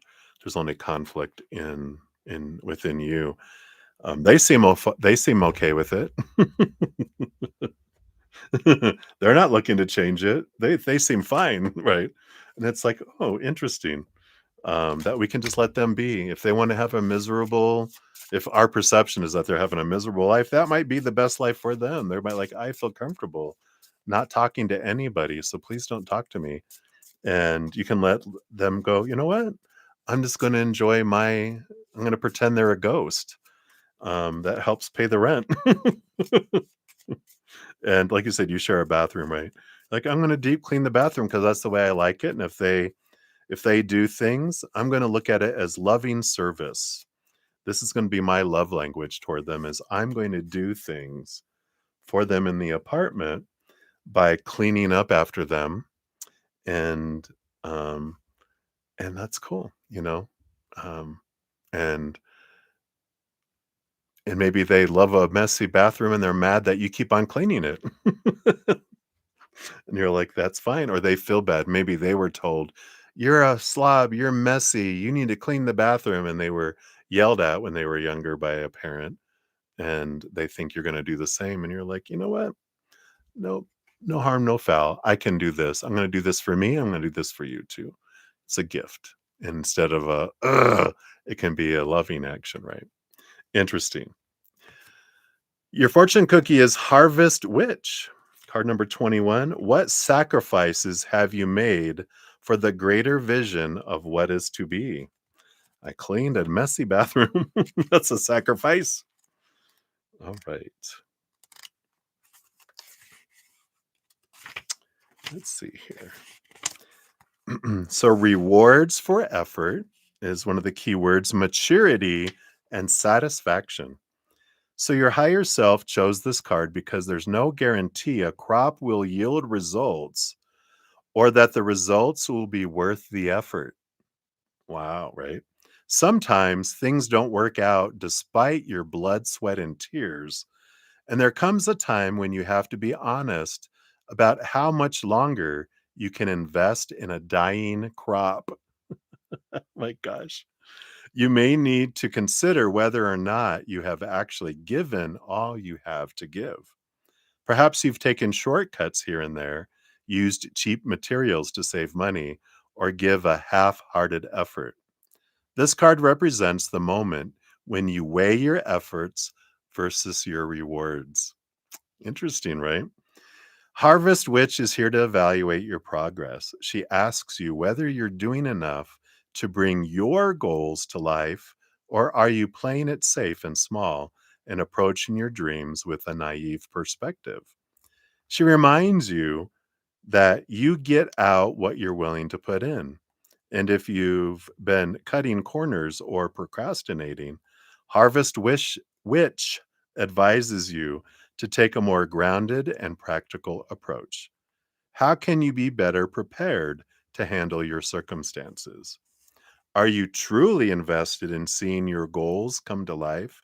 Or is this something that would be nice to have, but nothing you're passionate about? If you've been putting in a great deal of effort with very little results, perhaps it's time to shift your tactics and try something different. You may need to find a fresh way to go about achieving your goals, or it may be time to cut your losses altogether and find a new dream to explore. When a crop is diseased or tainted, it may be in your long-term interest to destroy what's dying so that the rest can have a fighting chance. Please don't kill her. This is figurative, not reality. There will even be moments when the entire crop needs to be destroyed and you'll have to start again. Be honest with yourself, listen to your heart, and move forward with the choice that will support you best in the future. So, like we talked about before, we could always leave, but it's coming up for a reason and it'll just come up in other situations, if you don't, if you don't look at it there. So, you can just go, I don't need them to act any particular way. I don't need them to do all I need them to do is pay their portion. Because if I could afford to be on my own, I would, but it's better for me to share right now. And it's not going to be for forever. And I'm okay with now. I'm going to give the gift of service by doing things for them. Even if they're not asking it, I'm going to do it because that's what I want to do. Not because I feel I have to, because I want to. And because I value my health, black mold is not good. I'm going to do things to help me. And I can gift this, but I'm not going to require anything from them. And then just live and love and do things you love to do. And that could be one new perspective, one new approach to it. But I definitely encourage you to check out that Byron Katie, their Judge Your Neighbor worksheet at thework.com. You might even check out her videos on her YouTube channel under Byron Katie. Might even just search her channel for roommate videos because I'm sure other people have had opportunities. And my roommate doesn't do this. I love the little, you know, things that they work through. So that is what they have for you, my dear. Thank you again for your donation. Hang in there. I know those are not fun situations. And for everyone else, I will be returning here. I'm going to be headed out. I've been on for almost 5 hours. Oh my gosh. I'm out of balance. Ding, ding, ding. But I will return to to complete all donations and all free readings as well. I'm going to gather that information right now while we're live, because while the chat is still active, it'll be easier this way. Let me just grab these. So for donations, we do have, so Anna, thank you for your donation. All right. And then Sean G times 2. We will have yours up there. Happy Sunday to you. So your first one here. Let's grab that. And this one here. Okay. Just put numbers by those 1 and 2. Thank you. We'll Grab your free reading here too. Thank you for that. Hello, hello. Thanks for your patience, everyone, and getting to your readings. I know 5 hours is a long time.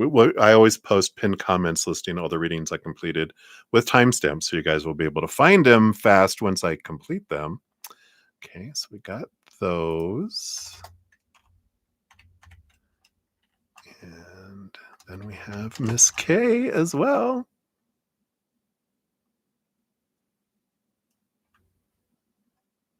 Oh, okay. Thank you. I'll add that to this list here. Oh, okay, grabbed it. And did I get your? Yeah, I did. Okay.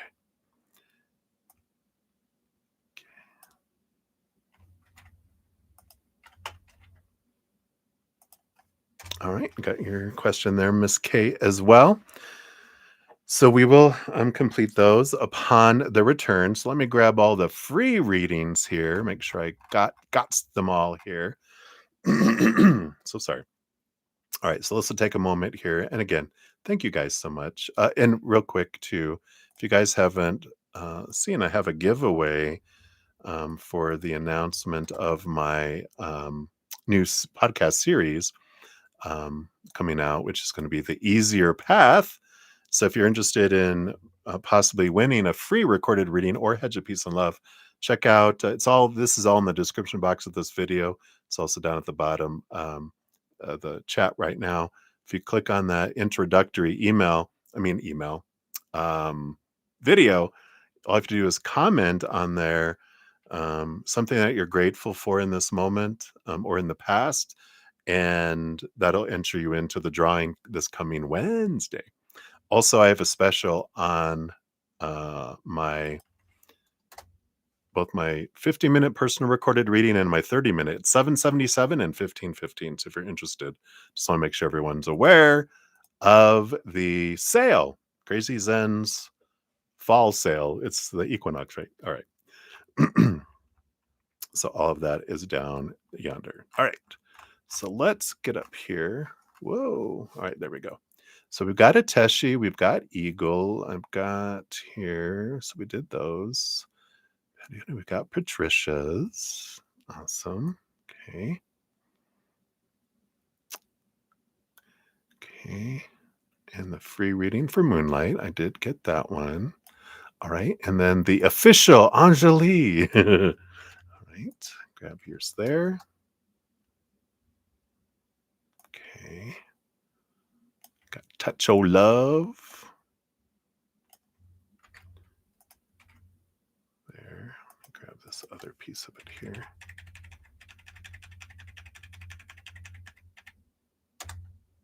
Okay, there we go. Give myself some more space here. All right. And then we also have Mika Khan. Okay, very good. So we did those. We did those. We got New Love. Hello, New Love. Okay, Cat Goddess. Got yours here. Boom, boom. Okay. Got Kathleen Hughes. Okay.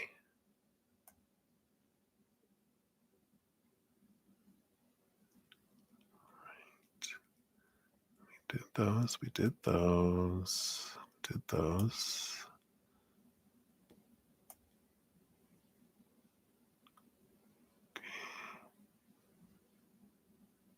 Okay, we did those. And then Maria P. I see general for you. Grab that. There we go. Scroll, scroll, scroll. Right, there we go. And then Tim de la Gem. A general for you. Absolutely.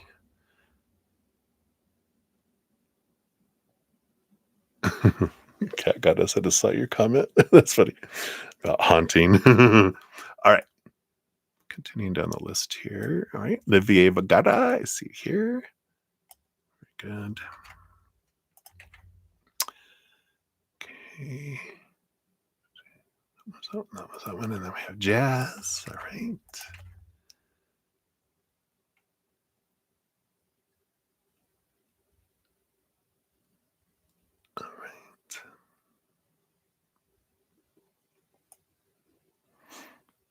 Okay.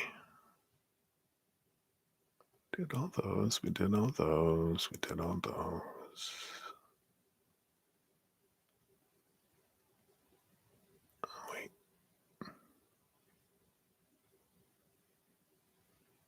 Okay, yeah, I did grab that one. Sorry, it's just I thought Moonlight you had a free one. I got yeah, I already grabbed that earlier. All right. We did that one. We did that one. All right, there's CJ, general for the week. Got that one. Thank you guys again for your patience here. I'm just trying to capture it all before I head off here, and then I will be back. And probably within an hour, about an hour, I'm going to go feed the dog and um, and grab us something to eat, and then I'll be back, grab some more coffee or something hot to drink. All right.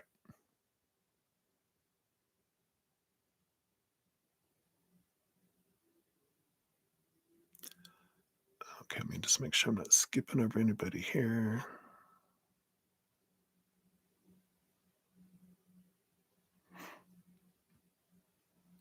Collector. Okay. Okay, very good, very good. Okay. Sorry, we did that one. We did that one. We did that one.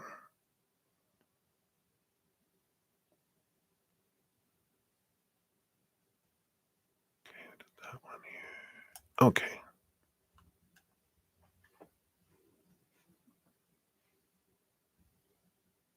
All right. So Ashish, I see you here. Okay. Almost there, everybody. Hang in there. Again, great appreciation for everyone being here and so much love and support. I'm just extra super grateful um, for everyone here. Okay, we did that. We did that. We did that. We grab those.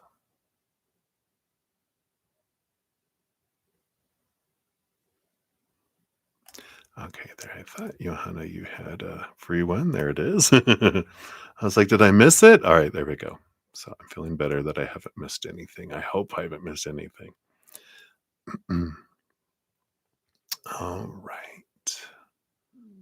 So did that hear my stomach growl? All right, I'm almost done, stomach. Just hold on. All right, I think that is everything. So I do have, and of course, Shanji, I got your free question there too. All right. So I have all of it here. So I'm going to head off here. I'll post a pinned comment here to cover everything I did in this one, but I will come back when I come back. If I hear back from Nova, she'll be up. Anna, Sean G times two, and Miss K will be my donations. And then I'll complete all the free readings after that as well. So probably about an hour, hour and a half, maybe sooner. We'll see. But thank you guys again so much for all your love and support. And know that I love you dearly. And remember, every second of every day of our lives, as we're going through our adventure, that we are truly, eternally, and unconditionally loved by the Mother and the Father of all things, our Creator. And of course, I love you guys too. So until I see you again, which will be soon, many blessings, much love to you. And remember, have some fun, because why are we being so serious? It's a playground. Let's go play. All right, everybody. I'm Maddie. I'll be back. Love you.